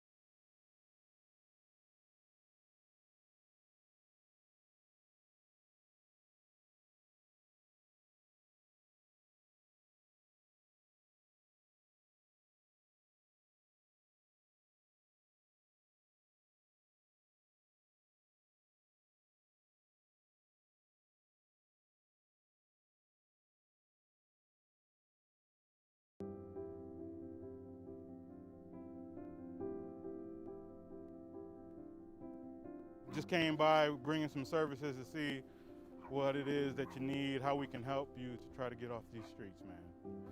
Well, just a shower and some clothes. An address, shower, and some clothes. Yep, that's all I need. I don't want to just be pushing people around. I want to be able to help them out. And so that's what I'm trying to do. Yeah, Antonio came over and let me know I had to move. And then he started helping me, started working on helping me get off the streets. For this population, this is the population. This is like the chronically homeless population that's not too close to services.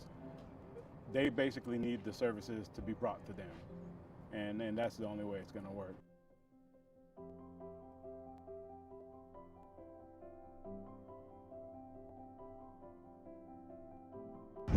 Get over the hopes. I don't know, figure out, have them help me get my health back. Maybe get some job training.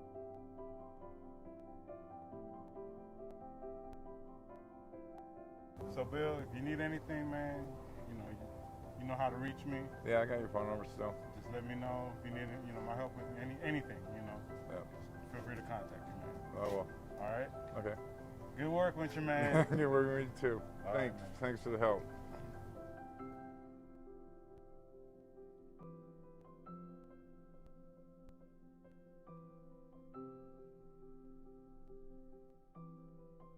Just seeing them, the smile on their faces, when they get their places, man, it's amazing. Or if they get a job or whatever the case is, I just like helping these people out.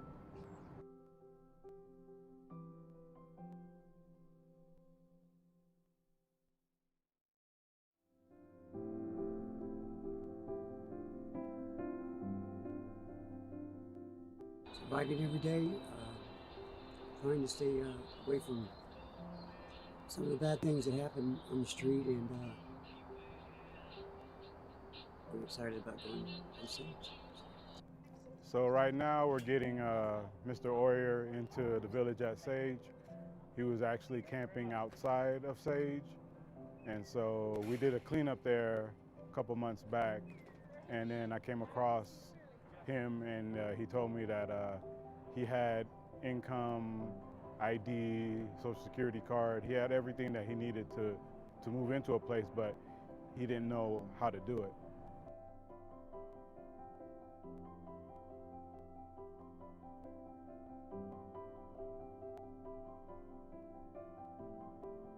I met Antonio in my tent here one day. When I moved, I was down here at the bridge and I moved down here, and Antonio came over and just started talking to me about what it would take to get off the street. I put the whole thing in place. I literally did all the footwork for him to make it easier for him, and now he's about to move in. Just seeing them, the smile on their faces, when they get their places, man, it's amazing. Or if they get a job or whatever the case is, I just like helping these people out.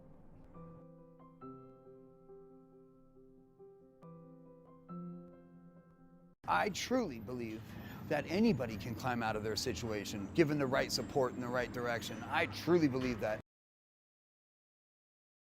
When I was on the streets and I was homeless and addicted to heroin and meth, the best ideas I had got me there. I needed new ideas, and I needed to be open to new ideas, and I needed people I trusted to help me out, and it took time. The idea is that we're available and that we keep helping, right? So whether that's treatment, whether that's going to a shelter and not going to the shelter to stay there, but going to the shelter and using it as a launch pad to housing, or a launch pad to a program. Any kind of change requires accepting a challenge, right? And in order to accept this challenge, you have to kind of believe that you have the capacity to complete it. These encampments increase the threat. They increase the risk, not only to the people living there, but to the first responders and to the community. In the encampments, it's not fire-resistant material. It's tents, it's cloth, it's clothing, things that are readily flammable. Much higher percentage of our fires in the city are in these encampments, in and around these encampments. If fire starts in there, chance of it escaping and causing a rapid spread, just as high as in a wildland fire. That's more taxing on our resources, on our personnel, and frankly on our ability to respond throughout the city. AJ, Antonio, man, I'm the program assistant to the city manager's office and try to help these people to get back on their feet. If they're not trying to go back to their family, I try to see if they need, if they want a job, if they need a ID, social security card, whatever it is that they need to get going. The biohazard part of it, it's right next to the river. Cleaning that up every day. I mean, if people came out and saw that part of it, I think their minds would change a little bit. It's about to get really loud right now. People are right next to the tracks, and that's just not safe. And I mean, we don't want people to die out here. We want them to, be somewhere safe so that they can get the help that they need so that they're not in these situations. I believe in arts and culture because it's the key to our economic development. Whether you attend a live performance, go to the museum, or buy art from a living artist, investment in the arts strengthens our community. My I is investment in the arts.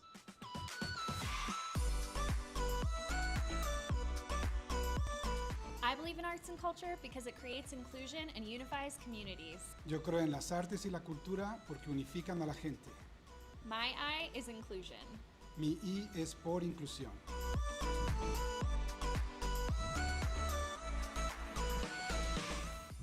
I believe in the arts because they inspire creativity and innovation.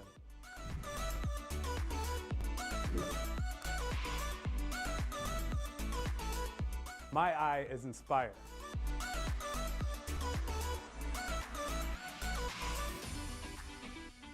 I believe in art because it attracts new people. And dogs. To play and interact.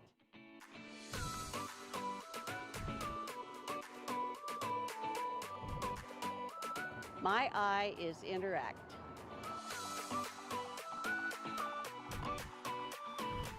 I believe in art because it gives a neighborhood its own identity and pride.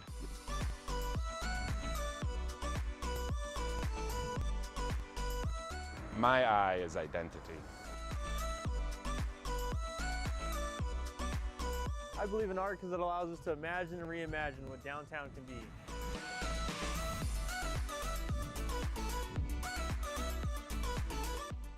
My I is imagine.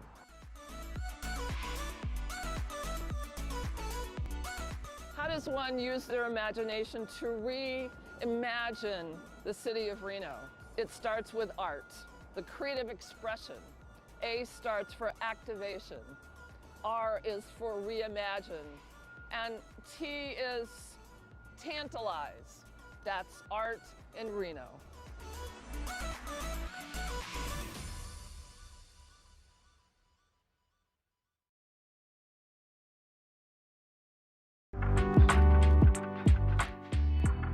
Hi, I'm Dave Cochran, Chief of the Reno Fire Department.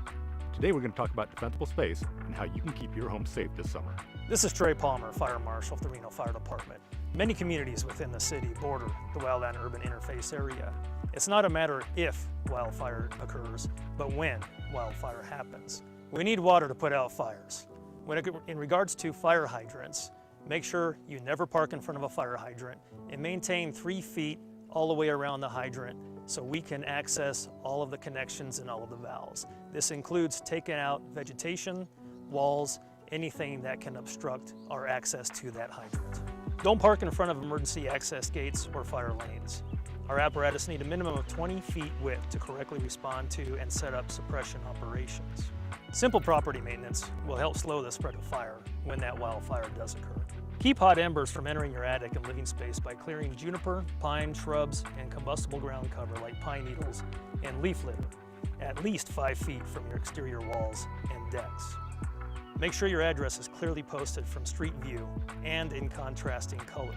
Make sure the protective flashing at the bottom of your exterior walls is intact. Keep your rain gutter free of leaves, needles, and debris. Remove limbs that are within 6 feet of the roof and remove evergreen limbs that are close to the ground to keep ground cover fire from progressing into a larger crowning fire. Be prepared to evacuate. Make sure you have a to-go bag ready. In that to-go bag, you should have medications, important documents, food, water, and any pet supplies that you need. After you have your to-go bag and you are ordered to evacuate, but you still have time, make sure you close all your windows, you close all your doors, make sure your outside lights are on, your inside lights are on, remove draperies from your windows, and make sure all gas supplying your house is turned off. Thank you for watching. I hope our tips on defensible space and keeping your home safe this summer were helpful. Stay safe, Reno.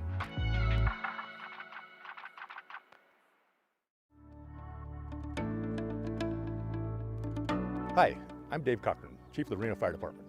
Today we're out here with the crew from Engine 7 to talk about wildfire safety. This is Trey Palmer, Fire Marshal of the Reno Fire Department. Wildfire knows no boundaries. A fire that starts in the wildland-urban interface can easily travel within the city of Reno limits, destroying houses and causing damage. While recreating in Reno and around the Reno area, I want to offer you a few tips on how to keep our community safe. In Washoe County, fireworks of any size are illegal. When target shooting, only shoot in designated areas. Never park or drive over tall, dry vegetation, and carry an extinguisher with you if you have one. Only light campfires in designated areas. Once you're done, make sure that fire is cold and out. If you plan on towing a trailer this year, make sure your chains are tight.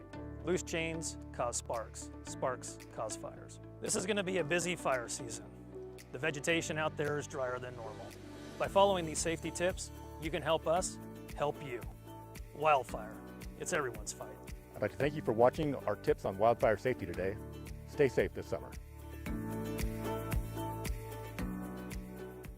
It's time to have a real discussion about distracted driving and speeding. Pedestrian fatalities have more than doubled in the past year in the Truckee Meadows. These fatalities are someone's mother, father, child, sibling, or friends. We can make a difference in saving the lives of our fellow community members. And it starts by putting your phone down while you drive.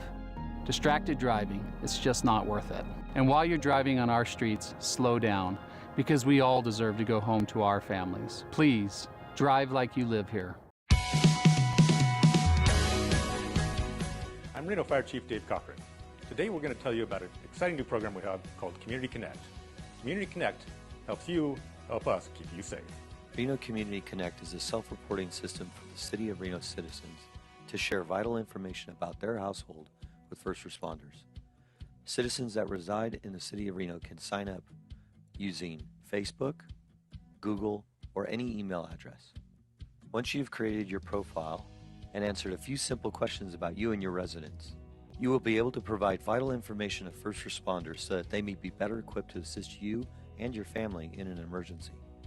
Some of the information that can be easily shared and readily updated is information concerning COVID-19. You can self-report your status and the members of your family within the Community Connect platform. In addition, you can also provide information about your household, including how many residents reside there, do you have an elevator or a fire sprinkler system, do you have above-ground fuel storage, a pool, or even a basement. You can also add contact information. This is extremely helpful if you have an elderly loved one living at the residence, or if this is a rental property. Simply add the name and the contact number and hit add. You can also add any functional needs for people living at the residence, including hard of hearing, vision impaired, dementia or Alzheimer's, autism, Down syndrome, limited mobility, and many others. Also, many residents of the city of Reno are avid pet owners. Do you want your pet to be protected in the case of emergency, or for emergency personnel to recognize that a pet is at the address? Simply add your pet to the Community Connect platform. You can choose the type of pet. You can put in the vet contact information and description, or simply add the picture of the pet itself. If you have multiple pets, not a problem. Simply add pet, choose the different type of pet, add whatever description you want, and again, you can also add a simple picture. Another important feature to Community Connect is the access and utilities. Do you have a complicated residence? Is there areas that we as emergency personnel can't get to? You can also provide gate codes and update them at your convenience. Do you know where your gas shutoff is, or water and electrical shutoff? Giving this information to first responders before they arrive on scene is imperative to making the time on an emergency scene more valuable and efficient. Remember that all of this information is voluntary. It is bank-level security encrypted and is able to be accessed, deleted, or modified at any time by you, the resident. The Reno Fire Department believes that the First Due Community Connect platform is a vital program for both the fire department, first responders, and the citizens of the city of Reno. We hope that you take the opportunity to provide your information so that first responders may better serve you, especially your City of Reno Fire Department. Thank you. Thank you for watching. I want to encourage you to sign up for Community Connect. It'll help you help us keep you safe. Hi, I'm Reno Mayor Hillary Sheevey, and I'm asking you to please slow down. Is anything more important than watching out for others and making sure that our community is safe?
me, and I just wanted to ask Mr. Manager, do you think you could get that on a meeting very soon? Yes, we decided that we could get it on a meeting or have it at another housing forum. Well, I'd hate to wait a quarter. You won't No, have to wait a no, quarter. like in a Okay. week or two. Thank you. Okay. Amy, it's totally fine. He won't even know. He won't even know. He will. He'll be running down here Right? quick. Right. No, he better be running down here quick.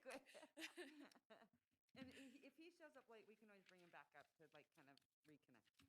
Okay, sounds good.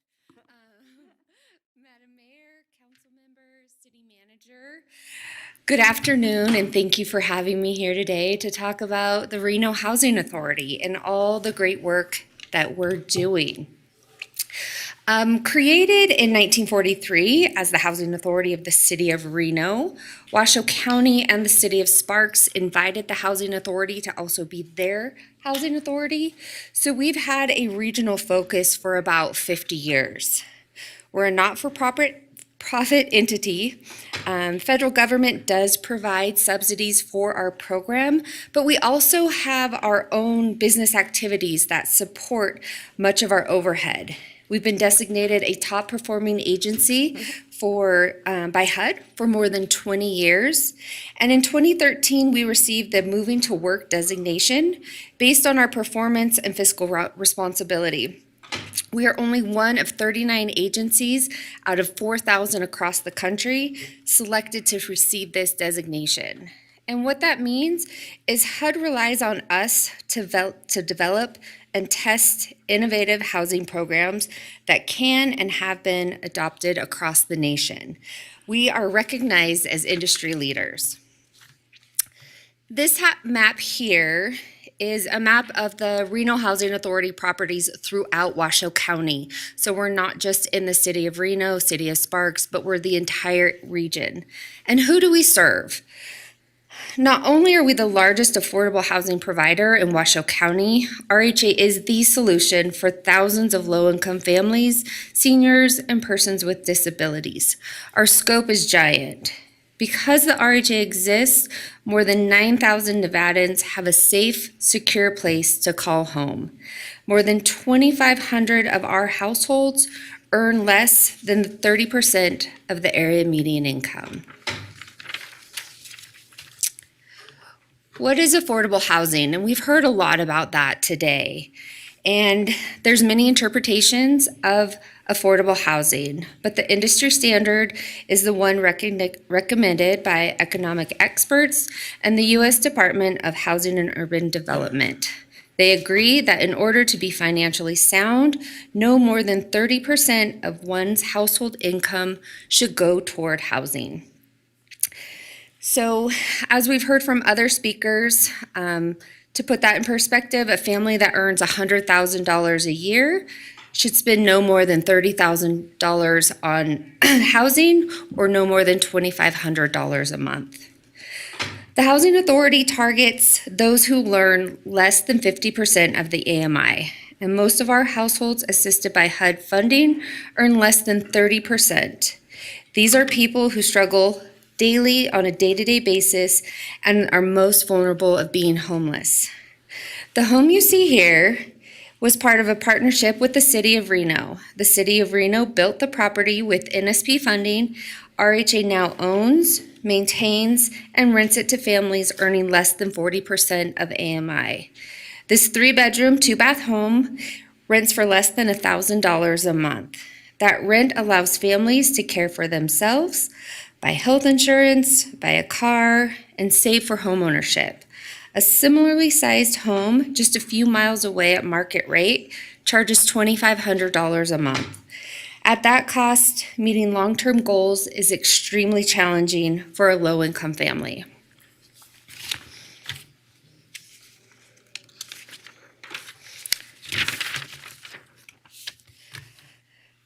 The top line of this graph is who we serve most. 68% of our residents fall into the category of extremely low income.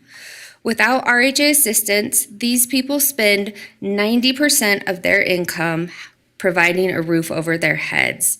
And that can be choosing whether they eat, they pay rent, or get medical care. This is why the Housing Authority exists. A person earning $17,000 a year is a person who may live solely on Social Security benefits. It might also be that person serving you food or your morning coffee. At Nevada's minimum wage, that person also pays 90% of their income to housing alone. With 2 in that household, 2 retirees or 2 working class residents are still considered low income. Let's also talk about workforce housing, and that's 80 to 120% of the area median income. HUD also sets the AMI for cities and counties across the nation. It's updated annually, and it's the best barometer to determine where a household is above, at, or below the median income. Today has set the amount in this area for a single-person household at $58,500.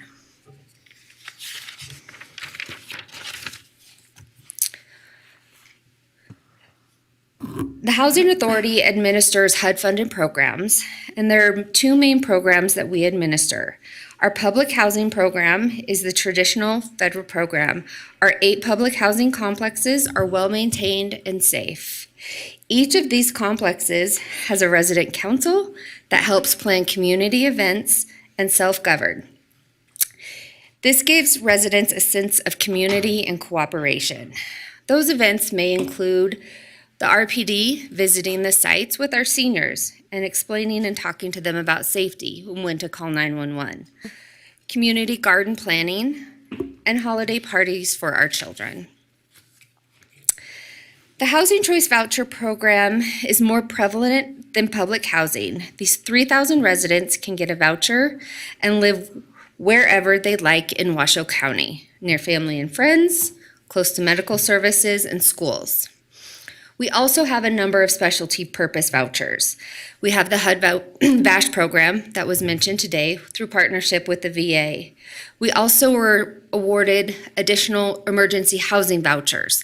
And we have partnership with local community partners, Catholic Charities, Health Plan of Nevada, Volunteers of America, and Washoe County.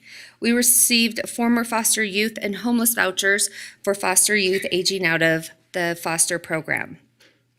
And I would like to just touch a bit on those vouchers because we heard some comments. So the HUD VASH program, we do have those vouchers. It's specific through the HUD VASH. We receive those referrals directly through the VA, and there's no changes to those requirements. We received the emergency housing vouchers, which do have different requirements. And those requirements from HUD require them to go through the coordinated entry system and then refer to one of those community partners. So that's a new program, and I think people are getting that confused because it's very new, and we're all learning as we go because HUD rolled it out rather quickly. Not only do we house people through our different development programs for youth and adults, we help them realize a path to self-sufficiency. We've built stronger partnerships to help get them more education, better paying jobs, break the cycle of poverty, and build generational wealth through our home ownership. Our success is evident.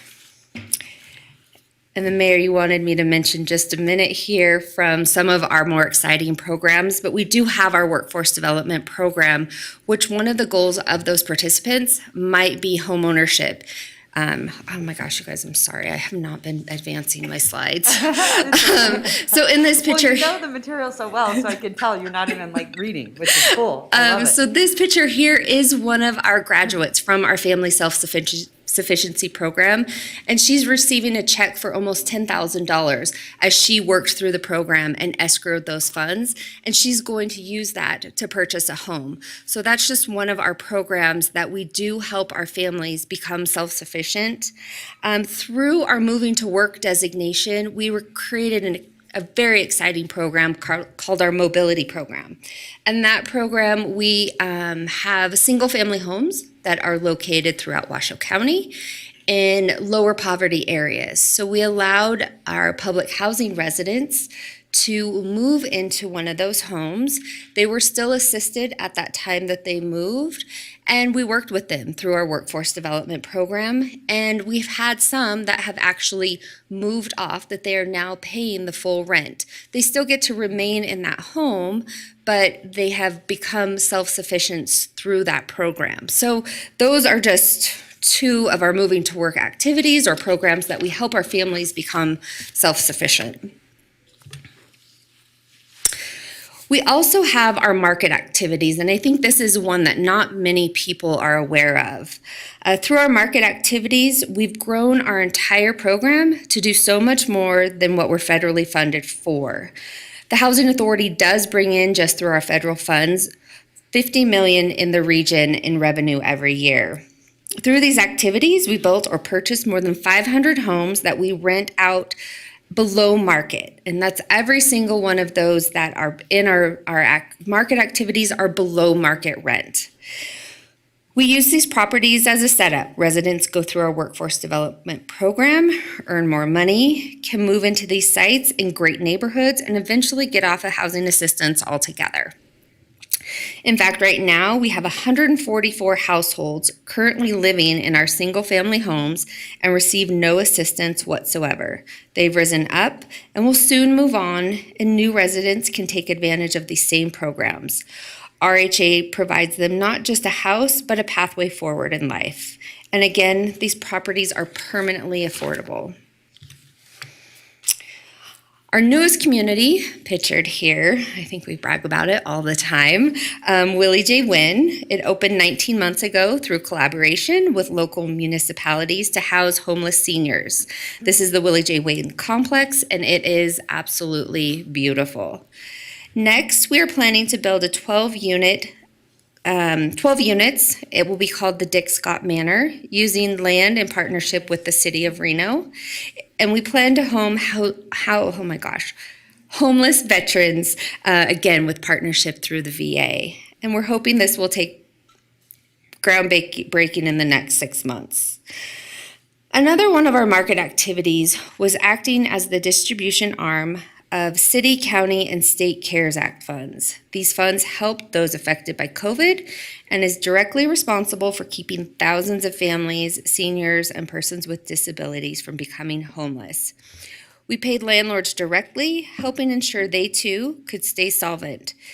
Because we're your housing authority, you trusted us to disperse these funds. And we dispersed over $23 million into this community during that time, and we still have funds that we're distributing to those households and those landlords. At this time, I would like to introduce Mark Sullivan, the chairman of the Reno Housing Authority Board of Commissioners. And so thank goodness you came, because you saved, she was getting ready to, you know what. I was gonna have to talk about your stuff.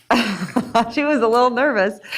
And then we also have former Councilman Dave Ayazi here, who's also on the board. So nice to see all of you. Thank you. And Griffith, And all of you guys. Dave's welcome to jump up here and get in on this presentation anytime he wants. Thank you, Amy, and thank you to the City Council and also the community for their engagement in this housing issue. It's an extremely important issue, and I feel like housing is just a basic need, and it's something that we... I'm sorry, Mark, you have to hit that. Oh, I'm doing this?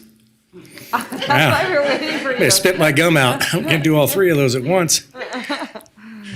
So anyway, it's a basic need, and to provide safe, affordable housing is certainly what the Housing Authority does. I know Amy talked about more of kind of what we've been doing. I'm going to talk a little bit about what we plan to do going forward. And the plan is to fund and build and manage long-term housing solutions, create more affordable housing options, and provide more opportunities for residents. We plan on doing that through collaboration with other groups, and also we plan on supporting other groups that are trying to do the same thing that we're doing, which is that 30 to 50% AMI. Amy talked about the RHA's ability also to perform. We're not a "we hope we can do it" organization. We have a 75-year track record and a history of building projects, managing projects, and performing. So why I'm here to ask this, what I'm here for to ask the city today is for the ARPA funds. We heard that there was $13 million that you allocated towards affordable housing. That's what we do. So we came to ask for that money. And what we were talking about doing with it is working on, I went forward too far, is one of the acquisitions we would make is the Bonanza Inn. When we say $13 million, this is right now, we put some offers in on this property. We weren't the winning bidder, but we do plan on going back. Their court actually hired an administrator. They're the ones that hired a realtor. They got together, decided on a price. They put it out at $3.6 million.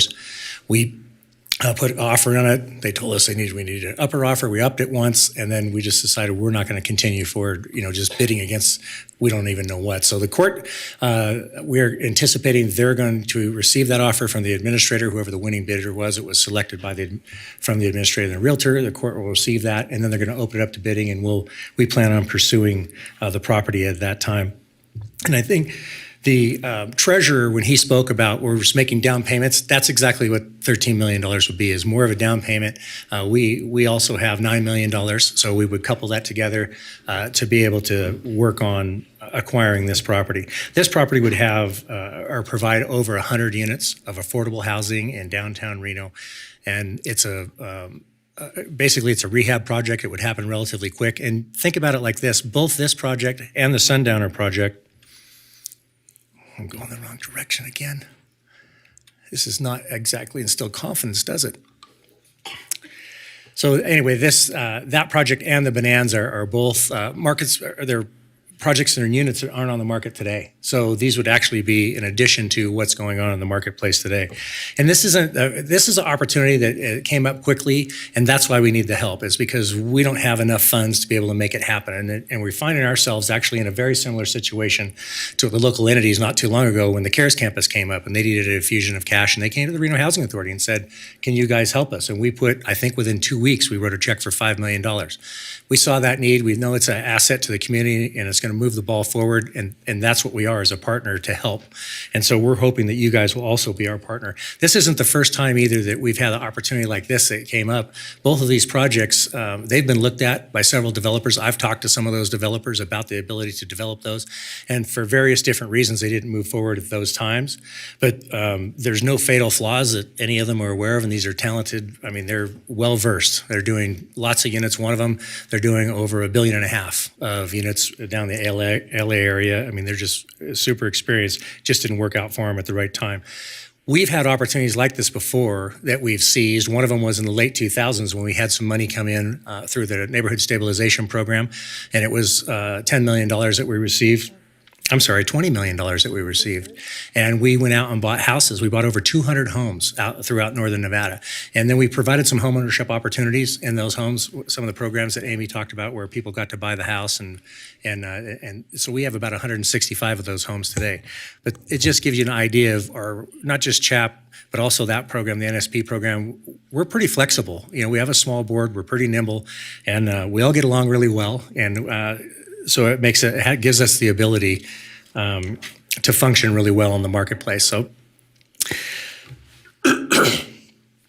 excuse me. So basically, this is it's just a timing issue. Sundowners, they're asking $18 million for the Sundowner. The Bonanza, they asked 3.6. I don't know where that's going to end up, but if I use a number 4, we got $22 million. We have 9. We're short 13. You guys had said you were committed to putting out $13 million towards affordable housing. So it seemed like it worked out really well. The Sundowner, it's over 200,000 square feet. It's 14 stories. There's actually 4 stories of what used to be casino, restaurant, and support space. That would be somewhere where we would consider moving the Reno Housing Authority's offices, because we're looking for space right now because we've just outgrown the space. We're actually in housing that we just had continually moved into, and it's a building that would stretch well from here to the taco shop where I was just at, actually. It's that long to walk through that facility. So for people to communicate, it just doesn't function anymore. And so we think that there's a lot of opportunity in that building, not just with the housing. So there's 14 stories of housing. Like I said, it's about 200,000 square feet. There's 2 floors we think maybe would be the housing authority. We think that there's, some space where we could do, different types of services. We're going to moving to work programs and any kind of community service that would be needed. Certainly, we would do a needs assessment and work with all those stakeholders and find out what it is. But we would use business and education center for our clients, and potentially daycare. I don't know what's actually needed in the downtown area because we haven't gotten that far down the road. But it would basically take a blighted building that's shuttered up and create some vibrancy back in that location.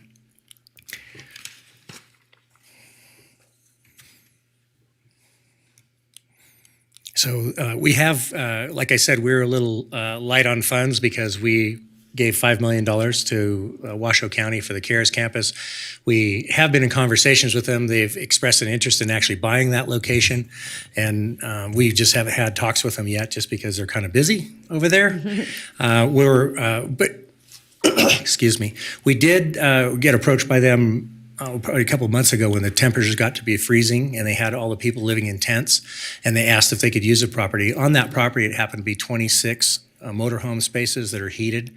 And so I believe they put about 5 people in each one of those. So you got over 100 people that were housed. Again, I think it's just a kind of example of the collaboration or cooperation that you get from us. So what we'd like to do is have the city of Reno be our partner in acquiring these projects also. And one of the things about us too is we're subject to the same open meeting law you are. We're transparent. All of our records of everything that we've done is out there. You can look at anything that we do. And one of the things I wanted to do also is say that when I heard that you guys were talking about holding quarterly meetings, I would like us to, that first quarterly meeting, I'd like it to be between the Reno City Council and the Housing Authority Board so we can figure out what it is you guys would like us to do. I know I've called and left messages for every elected official in Northern Nevada, and I've had conversations with some of them, and we just want to know what you want us to do. We are, the name alone, the Reno Housing Authority, we're the housing authority for all the Truckee Meadows. The opening slide you see, it says Reno, Sparks, and Washoe County, but the reality of it is, the name of it is alone, it's Reno Housing Authority. We want to know what it is that we can do for you guys to make it better, make housing better in Northern Nevada. And that's all I have, and I'm sure Amy would be happy to answer any questions. I am also. Thank you again for your time. All right, thank you. A couple of things that I want to point out, because obviously I know this very well. One of the things that I think what's really important, the Housing Authority, is that people know that is a little bit different, that if we go and do other projects, is that, first of all, it stays in perpetuity, the affordability, okay? That is really important, because we've all been up here and we've seen when all of a sudden, 20 years later, a project turns into market rate and it kicks a lot of people out. We are not in the business for profit, we're in the business for people. The other big issue, and I think this is really important, is that we work with the building trades. That's an absolute must. And the apprenticeship programs, and AFL-CIO has reached out to us. They want to build a partnership. And I think that that's great, because any project that we do, we will have apprenticeship programs attached to that. And that's not necessarily for other projects. Is there something else you want to mention? I apologize, and I wasn't working the slides too good, but that was the last slide, that nobody creates more permanent affordable housing, which you said. Nobody does more than what we do. Right. We have lots of projects in town that you've seen. They're 20-year projects, but then they get reverted back. And I have been working with the building trades and the building trades members in the construction industry for over 20 years. I feel like we have a really good relationship. I did talk to Rob Benner before he came down. Not before he came down today, but a couple of days ago about, and we've been talking for several weeks over projects that we can collaborate on. So absolutely, the building trades is a great opportunity. And I think not just the Housing Authority, is our staff is very similar to the Reno staff, right? We have the same benefits. They're contributors in the community. They make decent wages. And that's one of the things about the building trades also, right? They have pensions, they have health insurance. These guys contribute back to our community. So they're excellent partners to be engaged with. All right, fantastic. I'm going to open it up to questions really quick. Okay, let's go. Councilwoman Jordan, Vice Mayor. Thank you very much. I know we are on a limited timeline, so I'm going to be quick. So it's called the Reno Housing Authority. Are you guys going to change the name to Regional Housing Authority? Because it's for everybody, Yeah, right? we are, and we. Are you really? Yeah. We've had those conversations, yeah, because it is true. And you saw the Because it map. can be confusing, that people Right. think that it's simply affordable housing for Reno residents, and that's absolutely not. It's the entire region that benefits from your work. No, absolutely. And so we've had those conversations conversations about what it takes to be actually change it because it's actually in state law. Because Oh. Reno was the first, But your initials would stay the same. Yeah, So- right. Well, yeah, we just start using our check. Dave is super excited that we don't have to change the logo. I kind of Right. like Our letterhead we're good with. Yeah, so there's a lot of, idea. I mean, we've had a lot of conversation about that and how we can make that happen. So certainly that's been, Just only because some people draw a conclusion that you're regional in nature. That being said, being regional in nature, of these two projects, the Bonanza and the Ponderosa, I want to know what the, as of today, status is. I think you kind of alluded that they're going to open the bids next week, did you say? When did you on say? the Bonanza, we don't have a date yet. The court will pick a date and put it on their docket, and then they'll open the bids, and then we'll be there to bid on them. Okay. So we don't Okay, have well, that. I will just say that makes me a little nervous, only because litigation, I don't know how long that's going to take. And it could, that makes me a little bit nervous on that one. You have a little background in the legal field. Yeah, so and that- yes. and- You're worried, and we're worried. I've 20 years, I understand how some of this can go, and often it doesn't go very quickly, which is my main issue, is how quickly some of these things that we invest in today can come to fruition. My other question is, what is Washoe County and Sparks? What contribution are they to the Regional Housing Authority? I know it's Reno. What contribution are they making towards this effort as well? We haven't had conversations with them yet because you guys put this out, and so we came to you. But we would expect that they would also participate. I don't know that they see the importance of downtown Reno housing and the downtown core as much as, I mean, we see it as it's the economic engine of Northern Nevada, and we think it's extremely important. I'm hearing from a bird in my ear that they said no. Oh, well, I think part of the issue is when it's in Reno, they don't feel compelled to do that. I'm just going to call it out and tell you Kinda like how our it is. shelter? I'm saying it in my out loud voice. And unfortunately, I think, again, and here's what I would say, though. You got to give them a lot of credit because they are now in charge of the CARES campus, right? That is. So we have to be very careful because they are doing the right work. Now, where they come in is the transitional piece because of the behavioral health aspect. So that's where we have to figure it out. We could build the housing, they actually run the project. Sparks is doing the CARES campus? Well, a little bit. I meant more the county. Okay, my frustrations are getting the better of me. That was my questions. I just needed to understand the timing of it and if the other regional partners in the region were contributing to these projects. Thank you. How's this? County gets a pass, Sparks does not. Okay, Councilwoman Breckus. Yeah, thank you. And I think, yes, we're in an affordable housing crisis and housing crisis, but when I got here in 1998, looked around and who was doing what, realized Reno had a great housing authority, really good one, and really stepped up when the resources came last time during the Great Recession. That was your predecessor. He was in for a long time. He, brought you along too, and that's great. But I have concern right now about the housing authority, and I want to say it's from a governance perspective, and it's also from this proposal within the Neon Line area that is where we have this development agreement with Jacobs. And I base this upon what happened about 3 years ago when the housing authority made an offer to sell to Jacobs a little in-holding in what became the Neon Line, that Saracen Arms area. People came here, I went out there, it was on the news. It was a problem, because I don't know that the housing authority sells a lot of property. And it seemed to me that there was some undue influence over there. And it got dropped, and that property's not being sold to Jacobs, but it gives me concern. Now, the housing authority, as I understand, has 5 members. The mayor appoints, and they come up for a vote. And I voted for all of her appointments. But, as we know, whenever Jacobs comes before here, she makes a disclosure about a friend of hers who is Jacobs' lobbyist. Likewise, when I go to the City of Reno website and bring up the current lobbyist list, Mr. Ayazi is shown as a registered lobbyist for that same Jacobs lobbyist. So you have 2 people with relationships with Jacobs on that housing board, which is only 5. That causes me concern about putting some of our resources over there for property in the neon line when Jacobs has said he wants skin in the game from the city of Reno in that area. So I would encourage you to go talk to the county, talk to the state, but I'm going to need a lot of assurance that this is not an undue influence of Jacobs within this area to advance his interests. We want to build housing, we want to turn over properties, but we cannot tarnish our housing authority's reputation with undue influences, and I only base that upon what I saw happen with the Saracen Arms. And I thank whoever happened to do it for backing out on that deal. And if Mr. Ozzie wants to get up and defend himself, that's fine, but the Councilman Reno, Breckus? no, if I could have a second. The Reno housing, the current registration list shows you as a lobbyist to the city of Reno for Jacobs lobbyists. Well, I don't feel I have to come up here and defend myself for one thing. It's a legal business to do.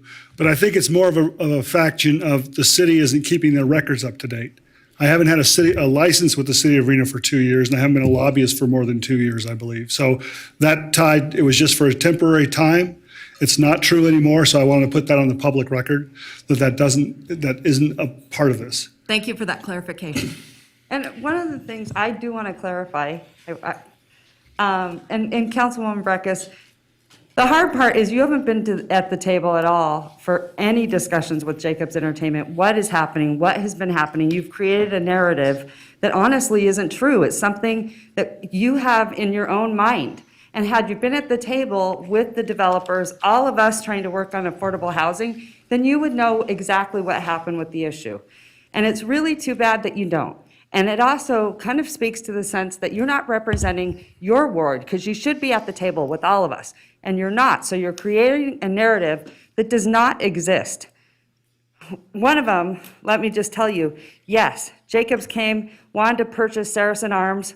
We talked about it, and it was in the event that he would replace those units or they would stay affordable. At the end of the day, we said, no, we want to make sure they stay affordable, and all of that. So we did exactly what we were supposed to do, and it was only going to be a deal if we replaced those units.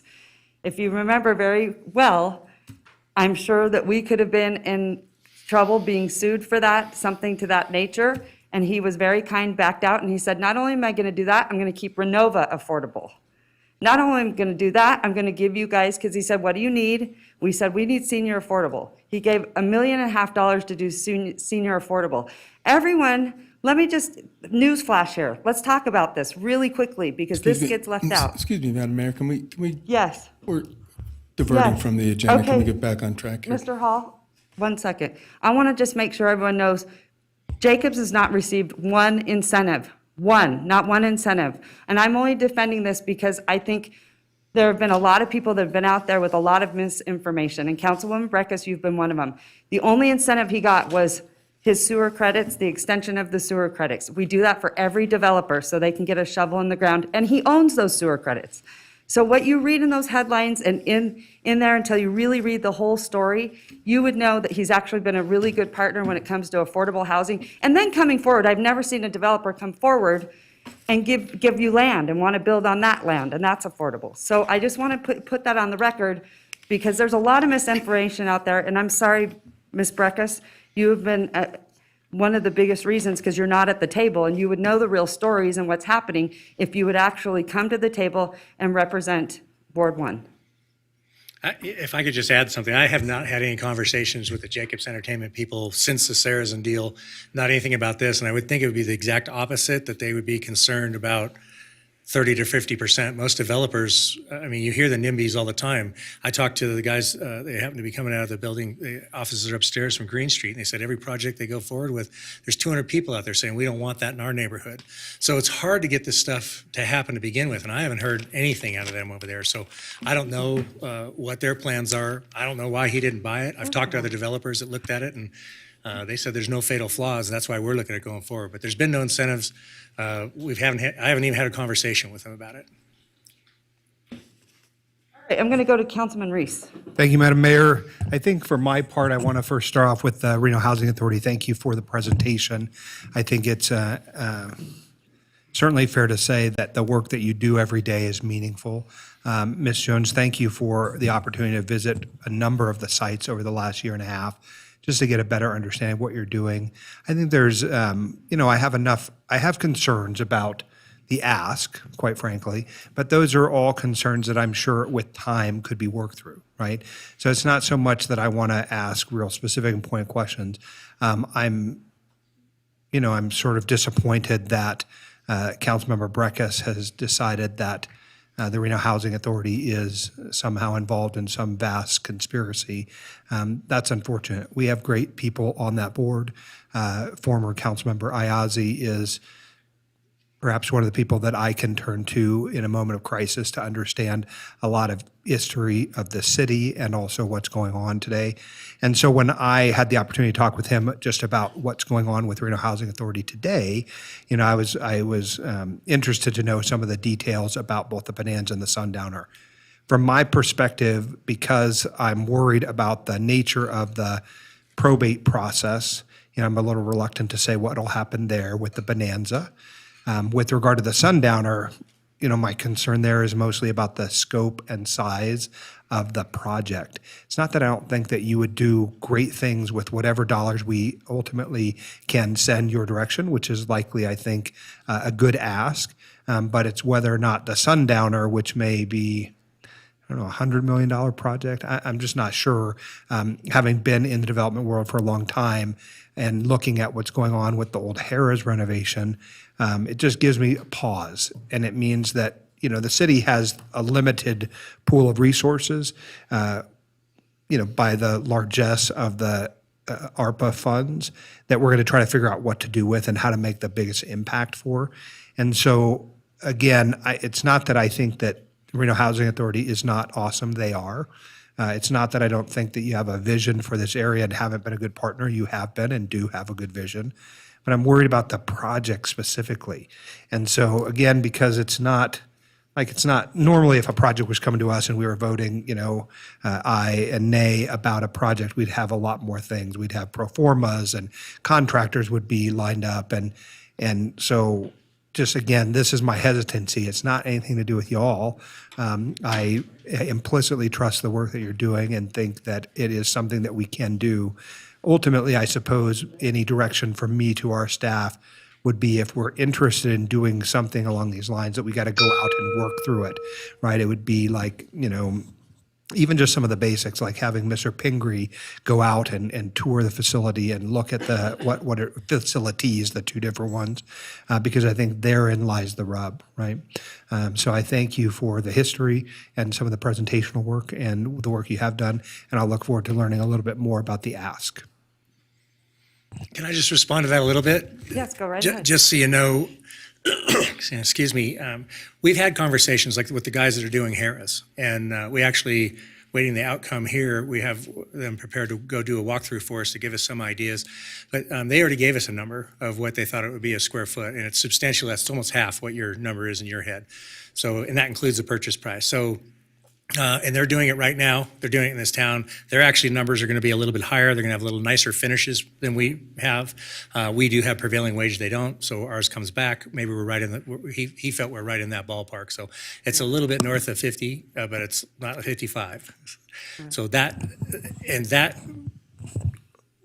I talked to other developers that looked at the building. And like I said, ones that are doing lots of projects, and they're all comfortable with it.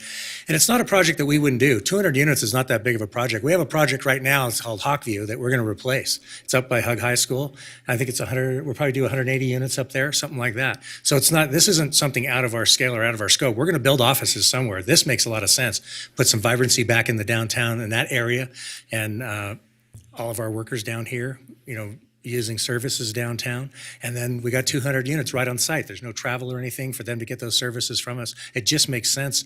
And now you got 3/4 of the building full. You have basically 1 or 2 floors left that we haven't really decided what we're going to do, but we think we want input from people. We want the community to come forward and tell us what they want. So to suggest it's out of our scope and dollar-wise, the resources we have available to us are massive. This is a timing issue, solely a timing issue.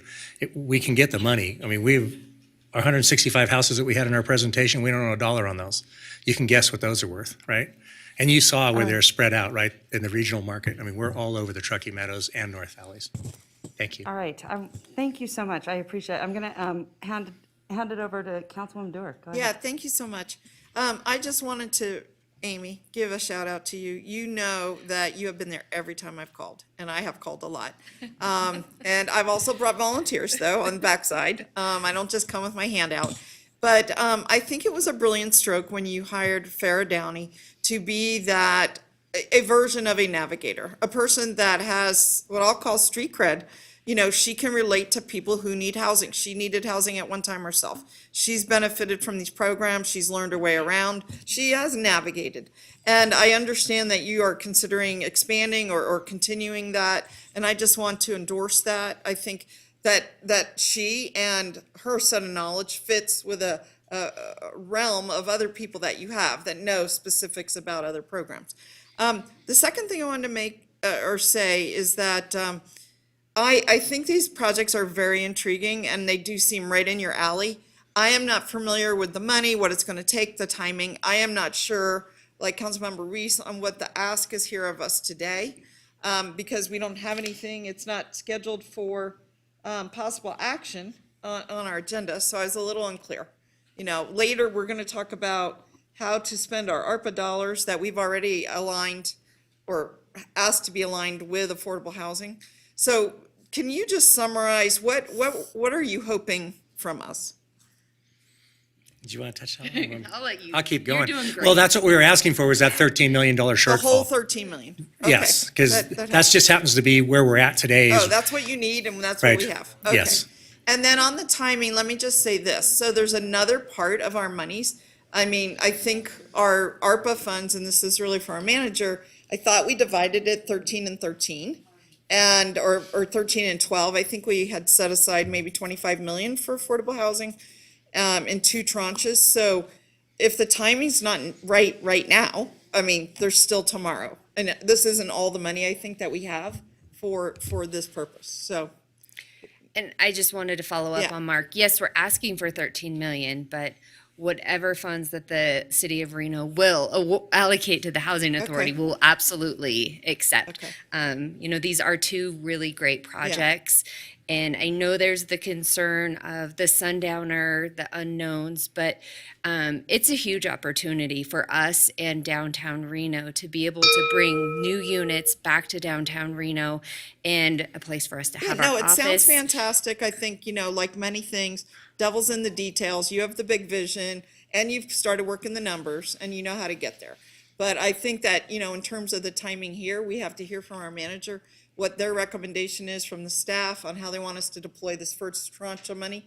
It may include something over to you. I don't know because I haven't heard his presentation yet. So, but thank you so much for being here and for what you do. We could not be living without you. Thank you. First of all, I just wanted to say, okay, and I think you're right. On here, we don't have any amounts. And I think there is sort of this notion that all the 13 million is your ask to come over to the housing authority. And that's not necessarily what you're asking. So I wanted to clarify that. I also think it's really hard. None of these projects, and I don't know, because don't you have to list how much they are if we're going to Right. allocate to spend these dollars? So I don't know if this is even agendized correctly.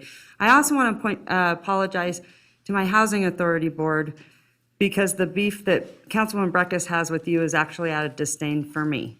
And I apologize. So please, I am very, very sorry. Madam Mayor? Yes, go right ahead. I have a question. Thank you. With regards to timing, I think what we're trying to face up, we're bumping up against a 4 o'clock hard stop today. A number of us have other things we have to go to.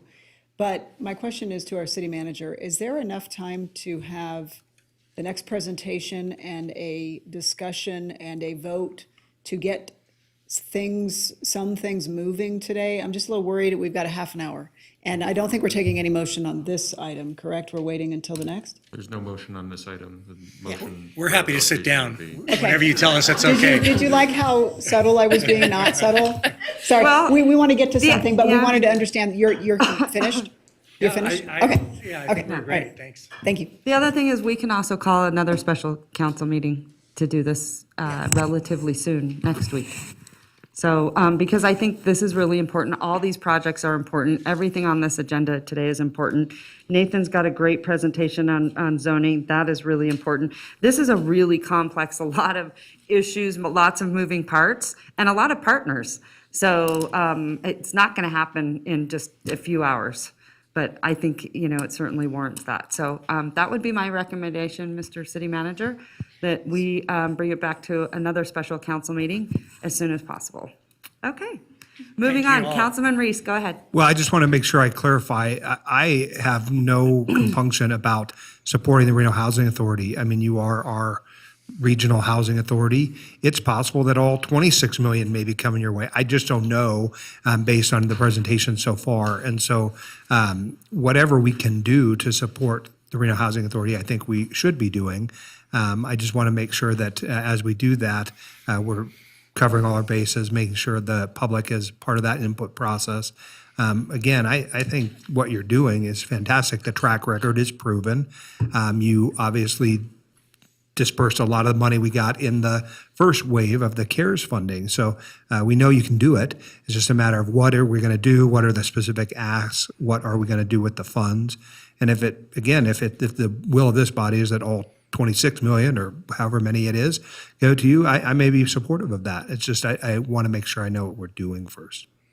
Thank you. I appreciate it. And if I could just add something, the timing issue is the guys at Sundowner said, show us the money.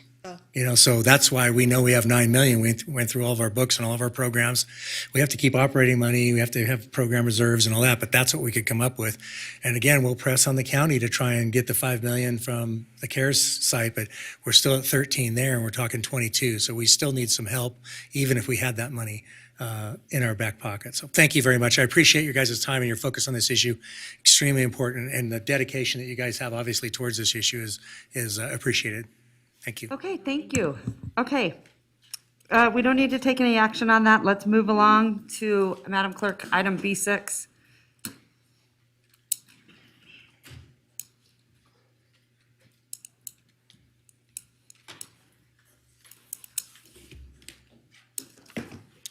Good afternoon again, Monica Cochran for the record. In the spirit of time, I will keep this pretty brief. We've heard a lot of information today about the state of housing, and I think that one thing that we can all agree on is that there's an immediate need for units. So I'm just going to briefly discuss two projects that we are requesting some ARPA funds for. Sorry, I was trying to hurry. While you're teeing up, what was that project Miss Jones mentioned about the Dick Scott Manor on land? Is that something we submitted? She said it's City of Reno land?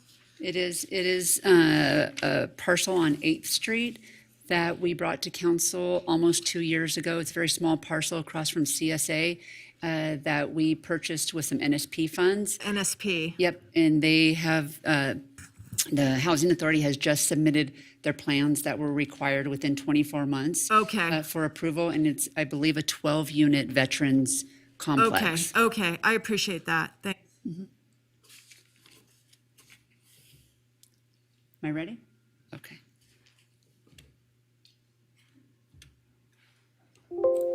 This thing does not like me. Okay. So the first project that I'm going to discuss is what we're kind of calling Village on Sage 2.0.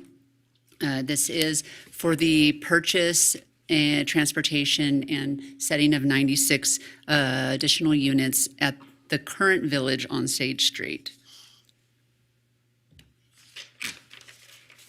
So in December, you'll remember I was standing here requesting to use some CDBG CV funds to purchase the 96 units that had come available from the original allocation of these units that was purchased a couple years ago. So at that time, council authorized the city manager to negotiate the terms of a loan to grant agreement with the community foundation, the community land trust, for the purchase of purchasing these 96 units.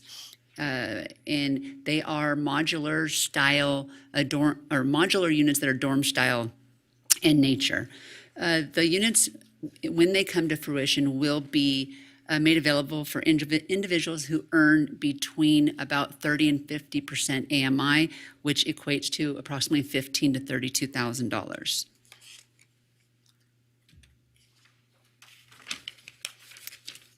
So these are the units where they're sitting now in Wyoming. But since December, we've done several things. We've negotiated a price on these units at $430,000. We've also identified the best available location for these units, which includes the 2 parcels adjacent to the village at Sage, or Village on Sage, I'm sorry. The land would be used for the units, and there's an additional parcel that would be used for storage for all the folks that live there. Adding the additional 96 units will bring the number of units up to 312, and there's already a need for storage for the residents that live there right now. So the parcels, the cost to transport the units and to prepare them for living is going to be approximately $6 million. All costs include the $430 for the units, with an estimated cost of $6.5 million total for everything. What this equates to is approximately $67,000 a door. The units will be ready, should be ready to habitate in about 6 to 12 months. That's to get them there, all the site improvements, get them ready, and get them leased up. The units will be rented for $400 a month, which is what the units that are existing there are rented for. We anticipate really that these will fill up quickly. VOA operates not so much as a waiting list, but more of a queue of qualified applicants. So those folks are qualified and ready to move in when space is available. So what we're requesting on this project really is going to be hopefully a partnership with the state and then with the City of Reno ARPA funds. So I do have Steve Acroft here, the administrator of the Nevada Housing Division, and he is here to possibly talk about the state's interest in the project. I know that there cannot be an exact commitment at this time, but I will let him discuss their participation. And then also we have Nick from the Community Foundation who can speak to the collaboration with that organization. Thank you. Thank you, Monica. Good afternoon, Mayor, City Council members. Steve Acroft, for the record, Administrator of the Nevada Housing Division. While I cannot, at this point, standing at this podium, commit to $3.5 million going to this particular project, we have to do some due diligence. We have to look at some financials, sustainability, things of that ilk. I can commit that should the Housing Division receive ARPA fundings through the state, we will continue to work with Monica and her team, the Community Foundation, Leo McFarland, who you'll hear from in a minute, on these particular funds. So I think that's the level of commitment I can give to you at this point right now. But a question, Madam Mayor? Hi, just for him. Go ahead. I mean, what you're saying about the $3.5 million is that you don't have it today because it hasn't been allocated to you from the state? That is. But could we yes. say that, and do you have a sense of what they might allocate to you? I mean, are you looking at 10 million, 50?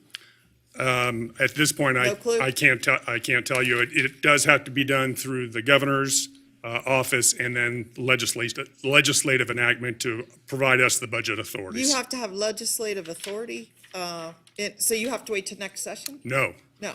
that's IFC? IFC. There you go. Okay, so, but I mean, this is a kind of project that you're interested in. I know you said you continue to work with Monica, but we kind of need to know, is this something you're excited about or think this is going to fill a niche or?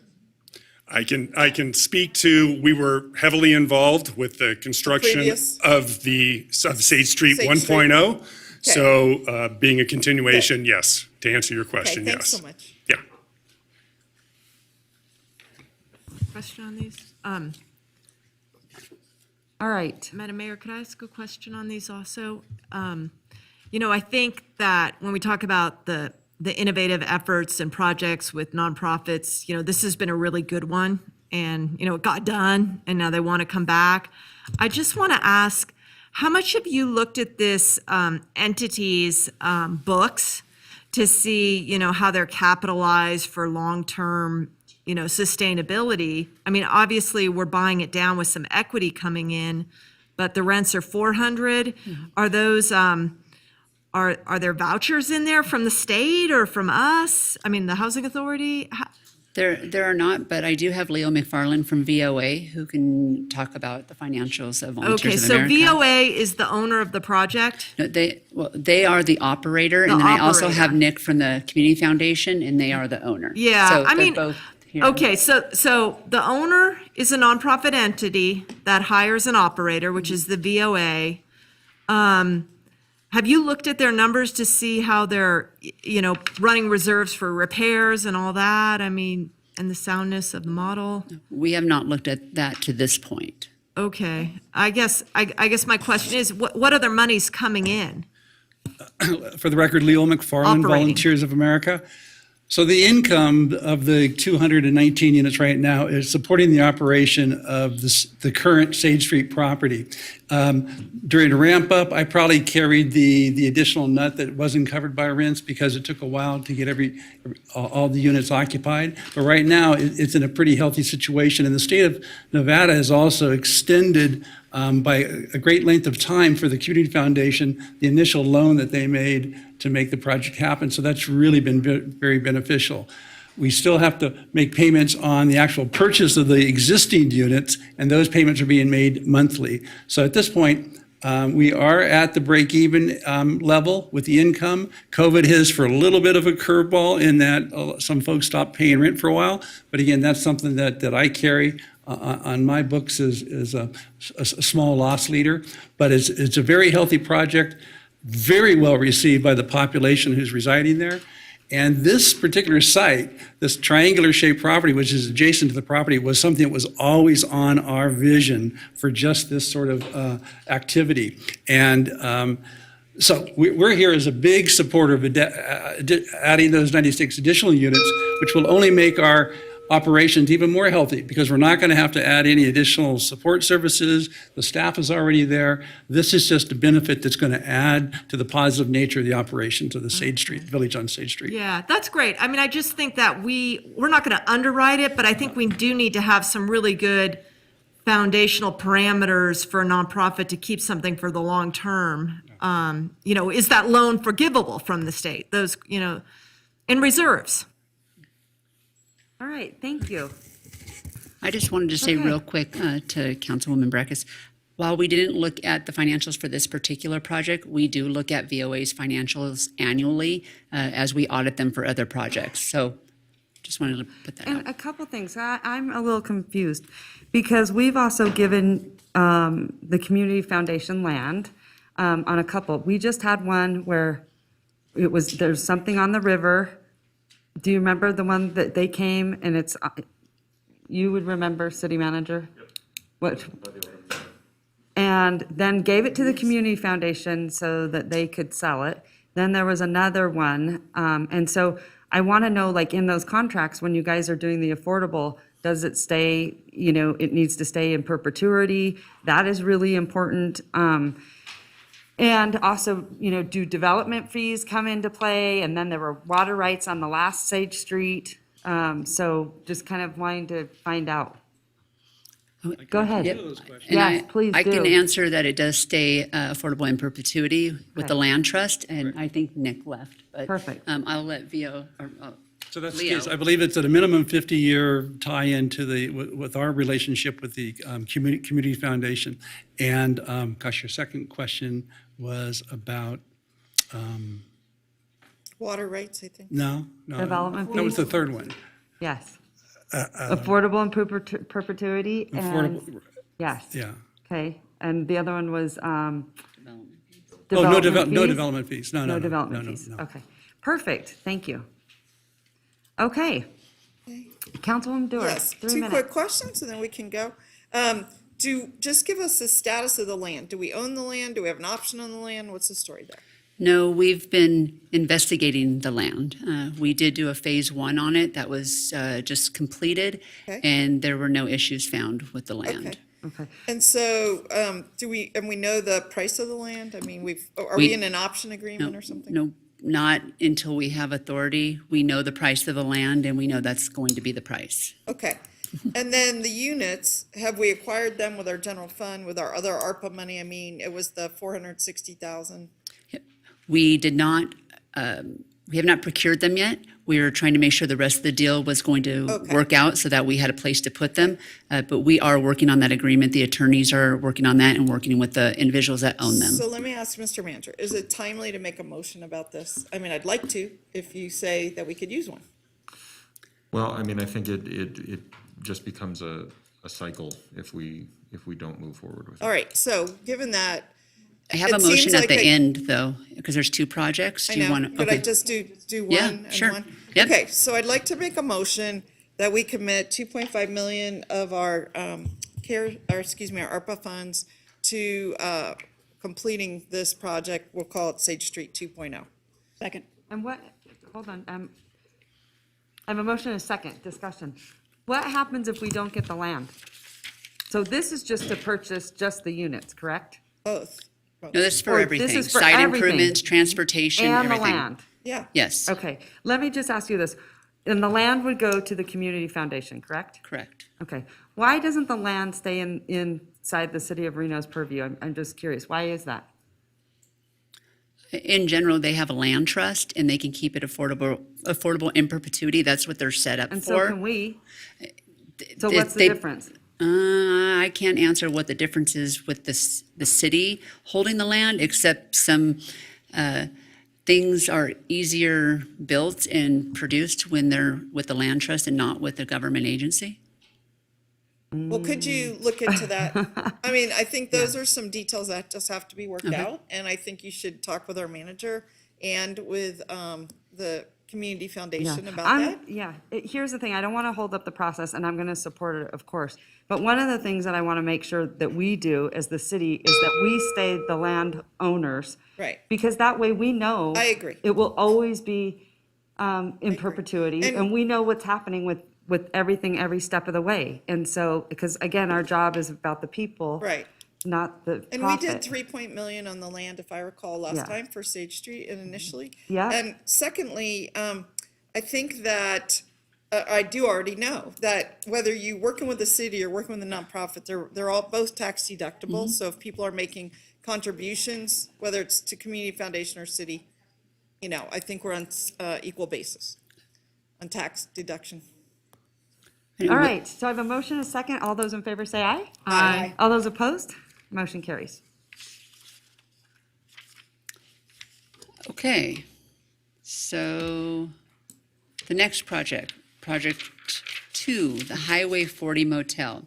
The Highway 40 Motel is a motel that's located at 1750 4th Street. Here's a picture of it. It is a 35-room motel, and it consists of some standard motel rooms, some studios, or some studios, some one-bedrooms, and it even has a two-bedroom.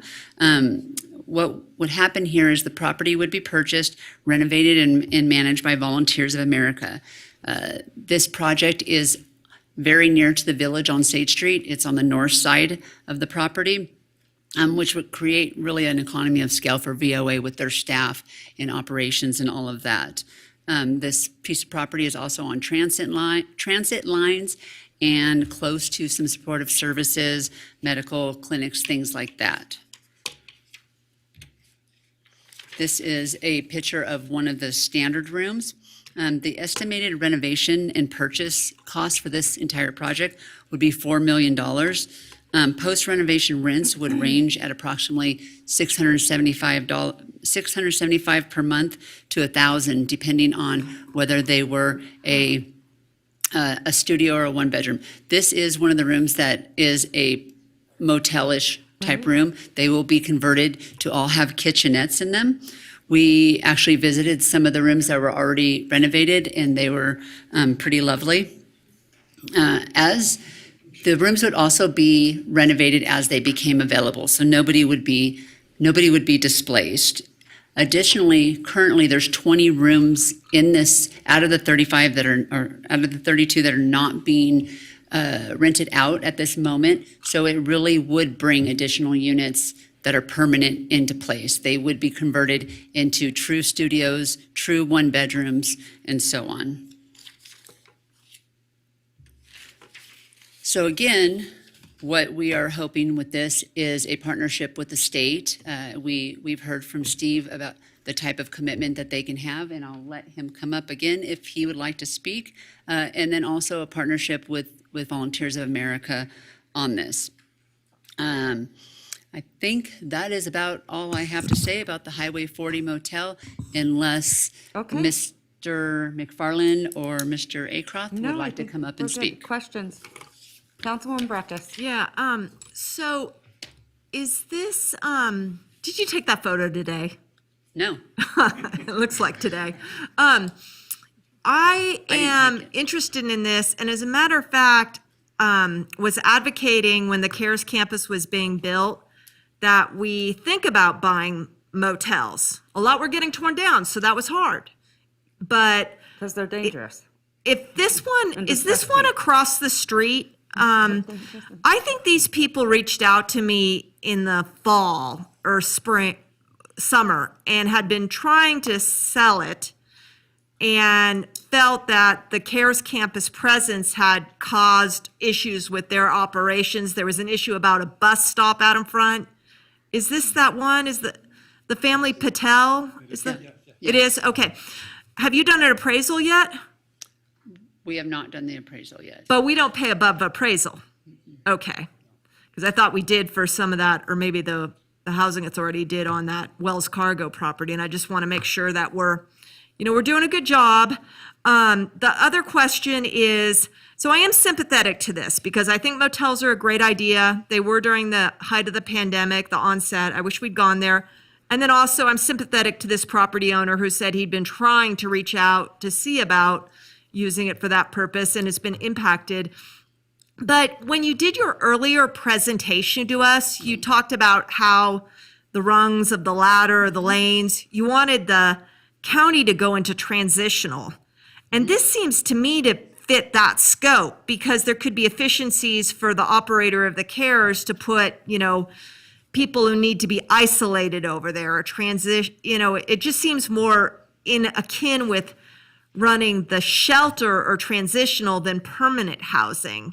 Do you really see it being in that portfolio, or do you seeing it go over into the shelter, environment? No, and I'll let Leo speak. I don't see it as permanent supportive housing, that type, in that realm. I see it more as above the 30% and above. It could be seniors, it could be veterans, it could be women. I mean, it's people with income that are in that 30 probably to 60% range. So it would be those folks that we'd be assisting. And I know with this particular property, and again, I'll let Leo speak, but they've done some improvements to it to really kind of shelter it, if you will, from maybe the 4th Street corridor. It really kind of sits back. It has a gate, and the intent really is to turn this into permanent housing stock. Okay. I don't need to hear from you. All right. I just, Thank you, Councilwoman I Breckus. understand you're the current operator. Councilwoman Breckus, you're over 3 minutes. Thank you. Sorry. Okay.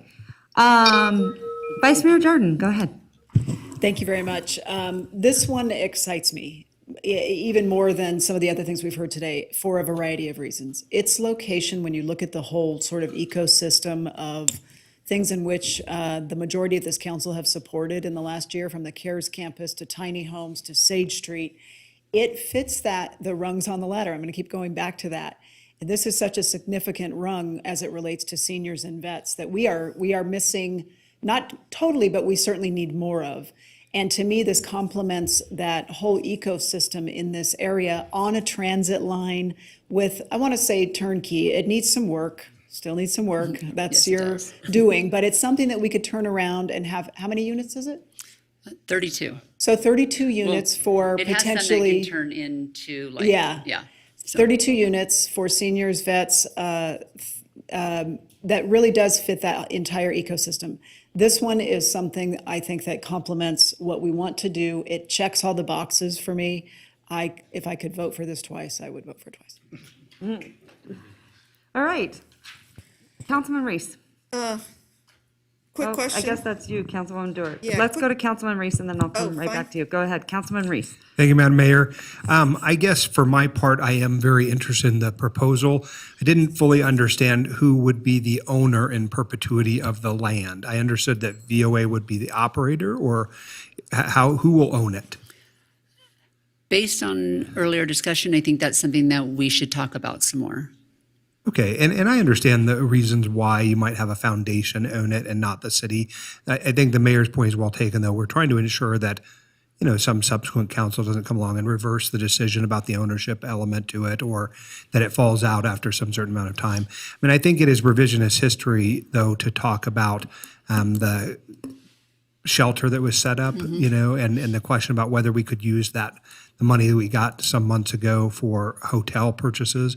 I think there were lots of us on this dais who were talking about whether or not the best use of the CARES funds would be for the purchase of motels. I think we got legal advice that said, we can't use it to purchase buildings and to stand up new entities. I know other states got around that, but, Ms. Breckus likes to say that she thought of this idea and it was her idea and we just ignored that. It's just not true. The CARES campus is ultimately going to prove long-term to be a really great investment on our part. There are states who bent the rules a little bit more and played fast and loose with those rules, but we were not willing to do that. And so I do think it's a good opportunity. I am worried a little bit about the proximity of it to other facilities, because I don't think that we should try to take all of the poorest of our community and have them only live in one neighborhood, right? I don't think that that is what we're looking for. This is unique because of the way that, 4th Street was set up so many years ago with kind of the cottage industry of divorce hotels and all that. And I appreciate the history there. But ultimately, like Vice Mayor Jordan, it's a unique opportunity. And as I said this morning, we've got to sometimes try to do things that we haven't done in the past. So I'm excited about it. I think it's a very interesting proposal and certainly one that I too would probably like to vote for twice. So thank you for that. Thank you. Councilwoman Dewar. Yeah, thanks. A couple quick questions. Did you say about a third of the units are rented? You said there's 13. There's 20, there's 20 that are not rented at the moment. And of those 13, so what's the rent for those today, unrenovated? I actually don't have the numbers of what they're being rented for. There's several that are being worked on. The family's living in one, the dad's living in another. But we presume it's something less than 675 or? Yes. Okay, no. Well, No I- and yes. Yeah. From the conversations I had with several of the residents, I believe it is higher than that. And so this would be an opportunity to lower that. So And it- some of these folks could potentially move into a renovated unit, pay the same or even less, to your point, and then free up their unit to get renovated. I mean, it looks like we have some opportunities without putting people out on the street. What I didn't want to happen is, if they were like paying 400, having them stay in the unit and not leave and not be able to get it renovated, which does happen. We've seen that with holdouts because it's a lower rent. But if they're already paying the same, what an opportunity, right? The other thing is, I'm interested in this conversation about supportive housing versus the 30 to 60% AMI. And I want to make sure I just understand. Supportive, you're saying there would be services on site. Is that correct? Correct. And so the difference here is we have people living, but you're not going to have like mental health counselor or people helping them get SNAP or other services. These are people that be working, just making a very low income, but a place to live and a nice place. It sounds Correct. like when you're done. Yep, correct. Okay. Now, I'm ready to make a motion anytime, but All I've right. already made some motions. But I don't know if other people want an opportunity to make motions. All right, Councilwoman Weber, go ahead. Thank you. I don't have a motion. I mean, I don't have anything on this, but I have somebody in the audience that needs to speak after this motion is made. After the motion. They can There's respond to another public comment. it's another project. Okay, but let's do that in public comment. I have a few questions. It's fine. 'Cause Whenever then- you're ready, Madam okay. Mayor, come back. Councilwoman Breckus. To Mr. Reese's point, is there a point where HUD looks at, say, concentration of subsidized product and starts to kind of ding you on having an over concentration? I wouldn't necessarily say they ding you, but they do promote and give certain incentives for areas that they consider to be like harder harder to develop for Okay. affordable housing. Okay, and is that, I mean, obviously, these are ARPA, but would they look at the ARPA numbers as well? Or would they only be looking at the tax credit and the other subsidy projects? I'm not sure what the question is. Well, I mean, okay, HUD aside, I think there is validity in the question of concentration. With the shelter, the Hope Springs, the Sage, this one, I think that's that is something that would be worth looking at. The other question is, the motion seems to say 2 million to Volunteers of America. And why Volunteers of America? I mean, is it because they're the operator of the shelter across the street? And will they be the operator of the shelter across the street? What if it goes to the county runs it themselves or another organization runs it?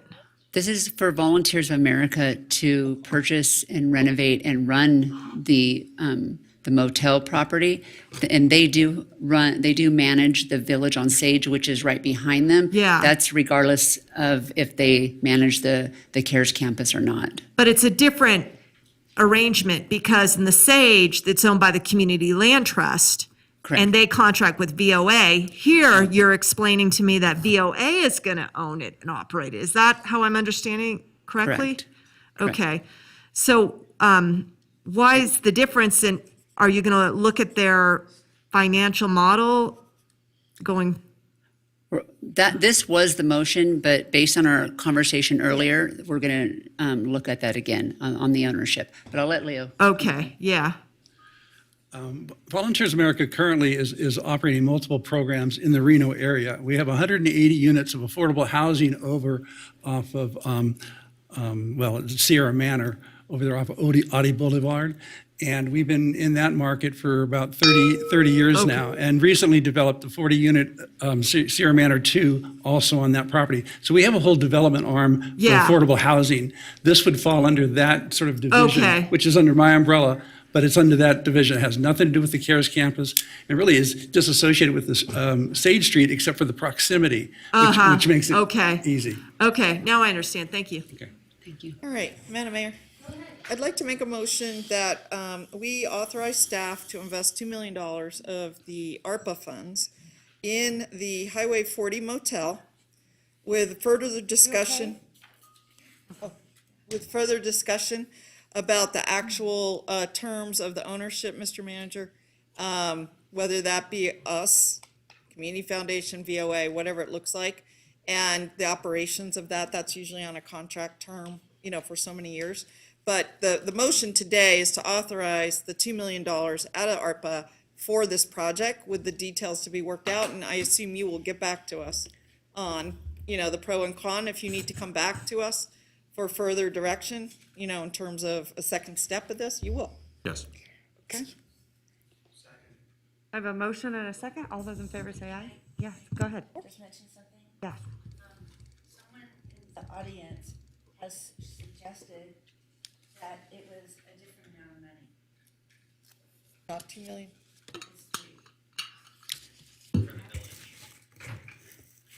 That's because the total number includes the units, so the number is correct. Are you thinking something different? So 3 million from the city for the development? On Highway 40? No, for the village. We already did that motion, and we authorized 2.5 million, and with 3.5 million coming from another party. So, if we need to correct that at some point, Monica, you'll come back to us. It includes the money that was already authorized, the That's what I CDBG thought. funds, yeah. We had already authorized 460,000, I think. Up to for the 500, yes. acquisition of the units. Yep. Thank you. So this motion, just to be clear, is $2 million to invest in the Highway 40 motel project. Correct. And we had a second. So I have a motion and a second. All those in favor say aye. Aye. All those opposed? Motion carries unanimously. Thank you. All right, thank you so much. Okay, at this time, I'm going to send it back to you, Madam Clerk. Thank you, Madam Mayor. We are on item C1, which is closing public comment.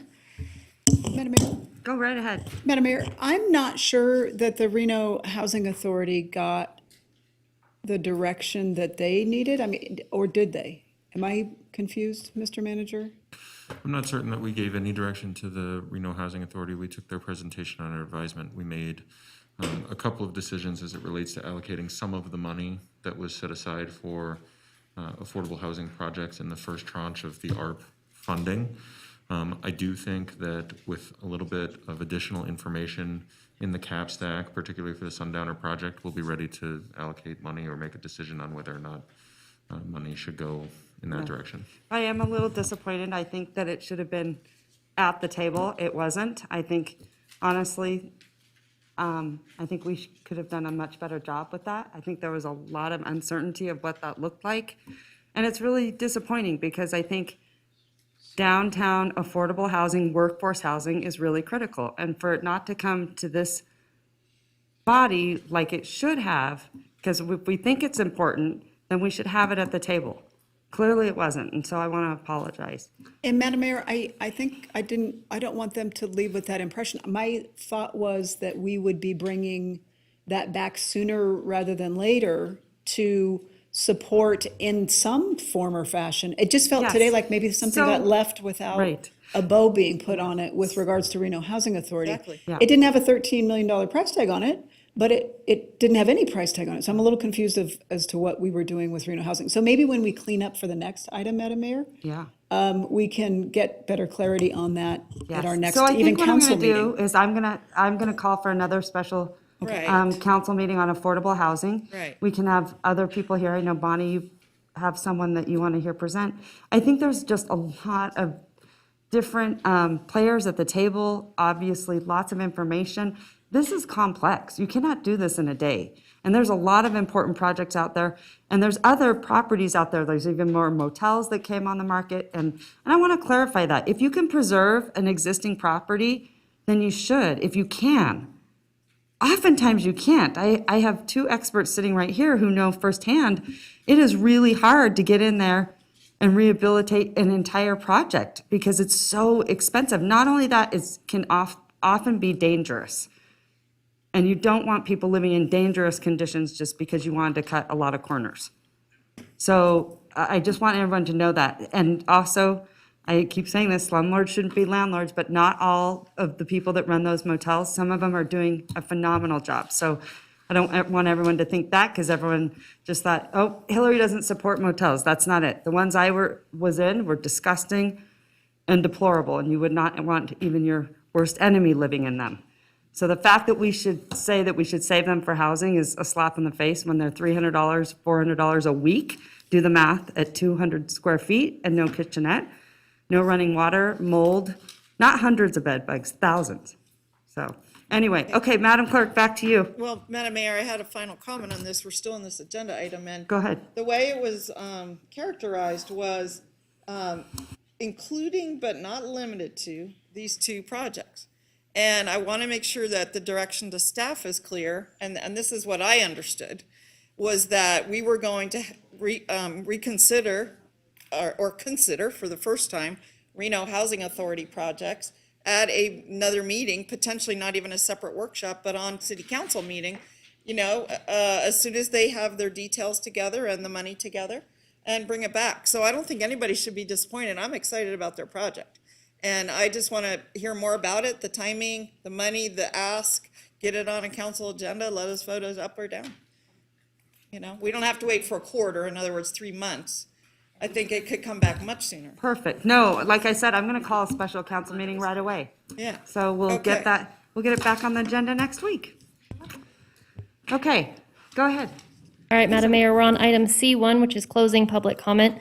I want to note that we did have two participants earlier that had to leave. Jeff Carlton did not wish to speak, but had several comments on affordable housing. In addition, we had an additional comment for homelessness considerations. We have a public commenter in the audience, Nick Shakar. Additionally, if you are in Zoom and you would like to speak in closing public comment, please raise your hand at this time. Nick, if you'd like to approach.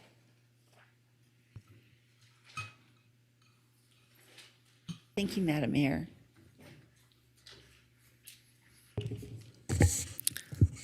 Good afternoon, Madam Mayor and members of the Reno City Council.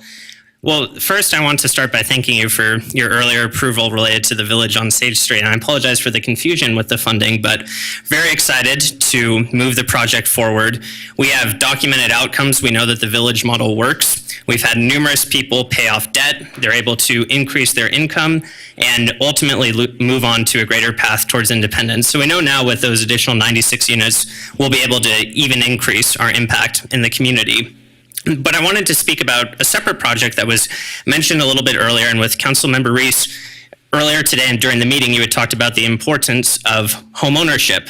And as part of the Community Foundation's land trust, our focus is really on affordable home ownership. And we're grateful for the City Council for allocating the 2 parcels in Golden Valley. We have 16 units that are on Yorkshire Terrace and another 4 units that are on Fowler Avenue in Golden Valley. So that is another opportunity for affordable home ownership that is intended for families who are earning about 80% of median income. These are hardworking families who are doing all the right things, but they wouldn't be able to qualify necessarily for a $500,000 or $600,000 mortgage. We do have a current budget shortfall with the project.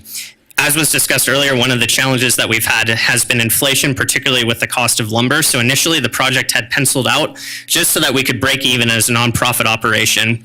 But with the cost of lumber, we're currently experiencing about a $2 million shortfall. We have submitted an ARPA request through the state that is under consideration. So if we are able to receive those funds, then the project will balance. We'll be able to create 20 homes. This will be the second project in the state of Nevada's history that's a community land trust housing home ownership project. So that's very exciting news. If we're unable to receive those additional funds, then we may be looking for support from the City of Reno, but I just wanted to thank you for your support of the village on Sage Street, and especially for the donation of land to the Community Housing Land Trust for the homes in Golden Valley. And that's all I have. Thank you. Can we make sure that we can connect outside of this meeting? My liaison can help, or you can email me one way or the other. I'd just like to know more about it, how we can do more of them. And so we'll figure out a way forward on this other issue, but I'd like to meet afterwards. Definitely. Thank you. All right. Thanks. Madam Clerk. All right, Madam Mayor, we have no additional live public comments. It should be noted for the record that we received 9 comments, which were either general in nature or not directly associated with an item after 4 p.m. yesterday.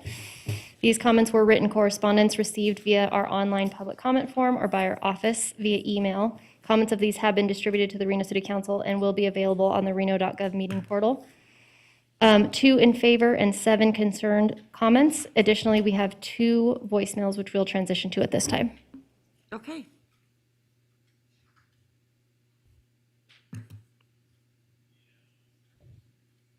Hi, this is Ilya Arbitman for the record. I apologize. I'm not there in person. I'm just out of town. I would like to start by saying that I appreciate the city calling this meeting. I think it's a great start to the conversation.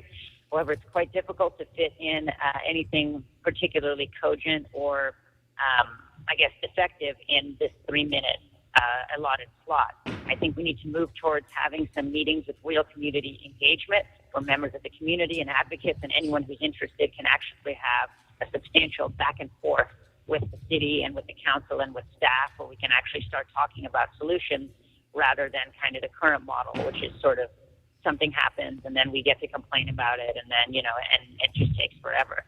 So I do appreciate this meeting, but I think we need to move towards more interactive and kind of actually goals-based and action-based meetings where we get to talk about these things.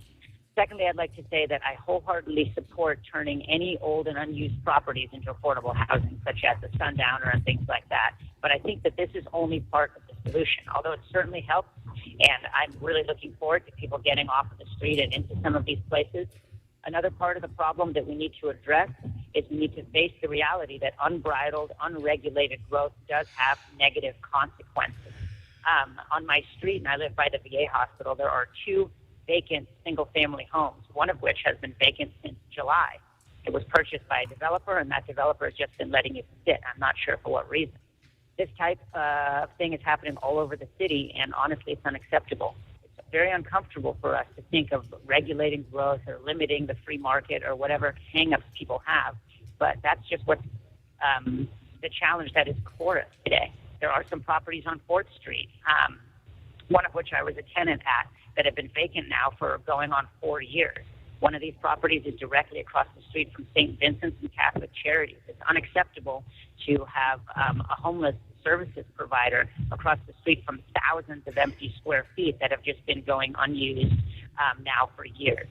I can't really say exactly what these solutions could be, but in a conversation with the city and with staff, I'm sure we could figure some things out. How can we, like developers, allow the city to grow while at the same time being responsible about that growth and making sure that it benefits everyone, not just those sitting at the top? Thank you for your time, and I look forward to continuing this conversation. Hi, my name is Ron Ariel. I run Duck Pond Investments, which is a company that owns apartment buildings and single-family homes in Reno, Sparks, and Lyon County. I myself live in unincorporated Washoe County, very close to the Reno border, but I have extensive business in Reno. At today's special city council meeting, all of you will be discussing affordable housing, and I wanted to make a couple of observations.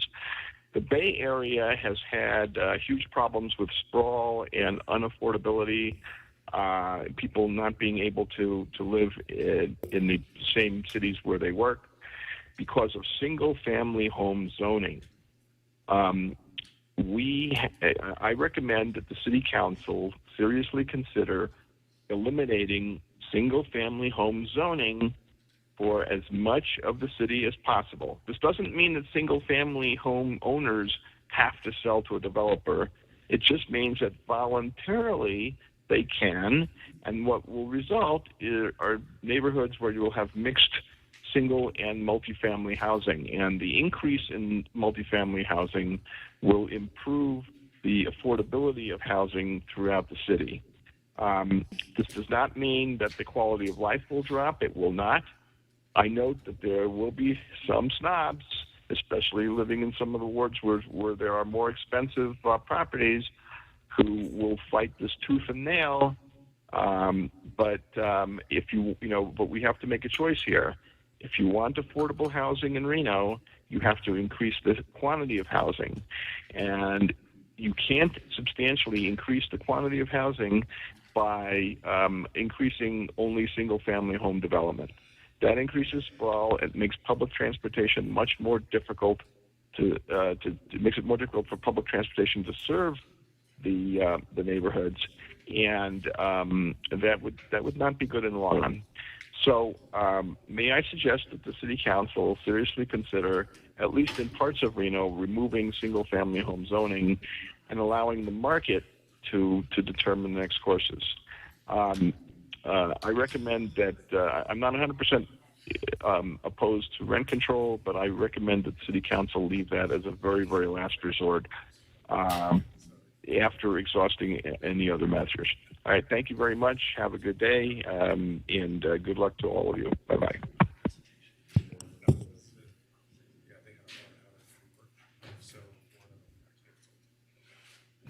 All right, Madam Mayor, with that, we have no additional public comment, so we're moving on to item D, which is a motion for adjournment.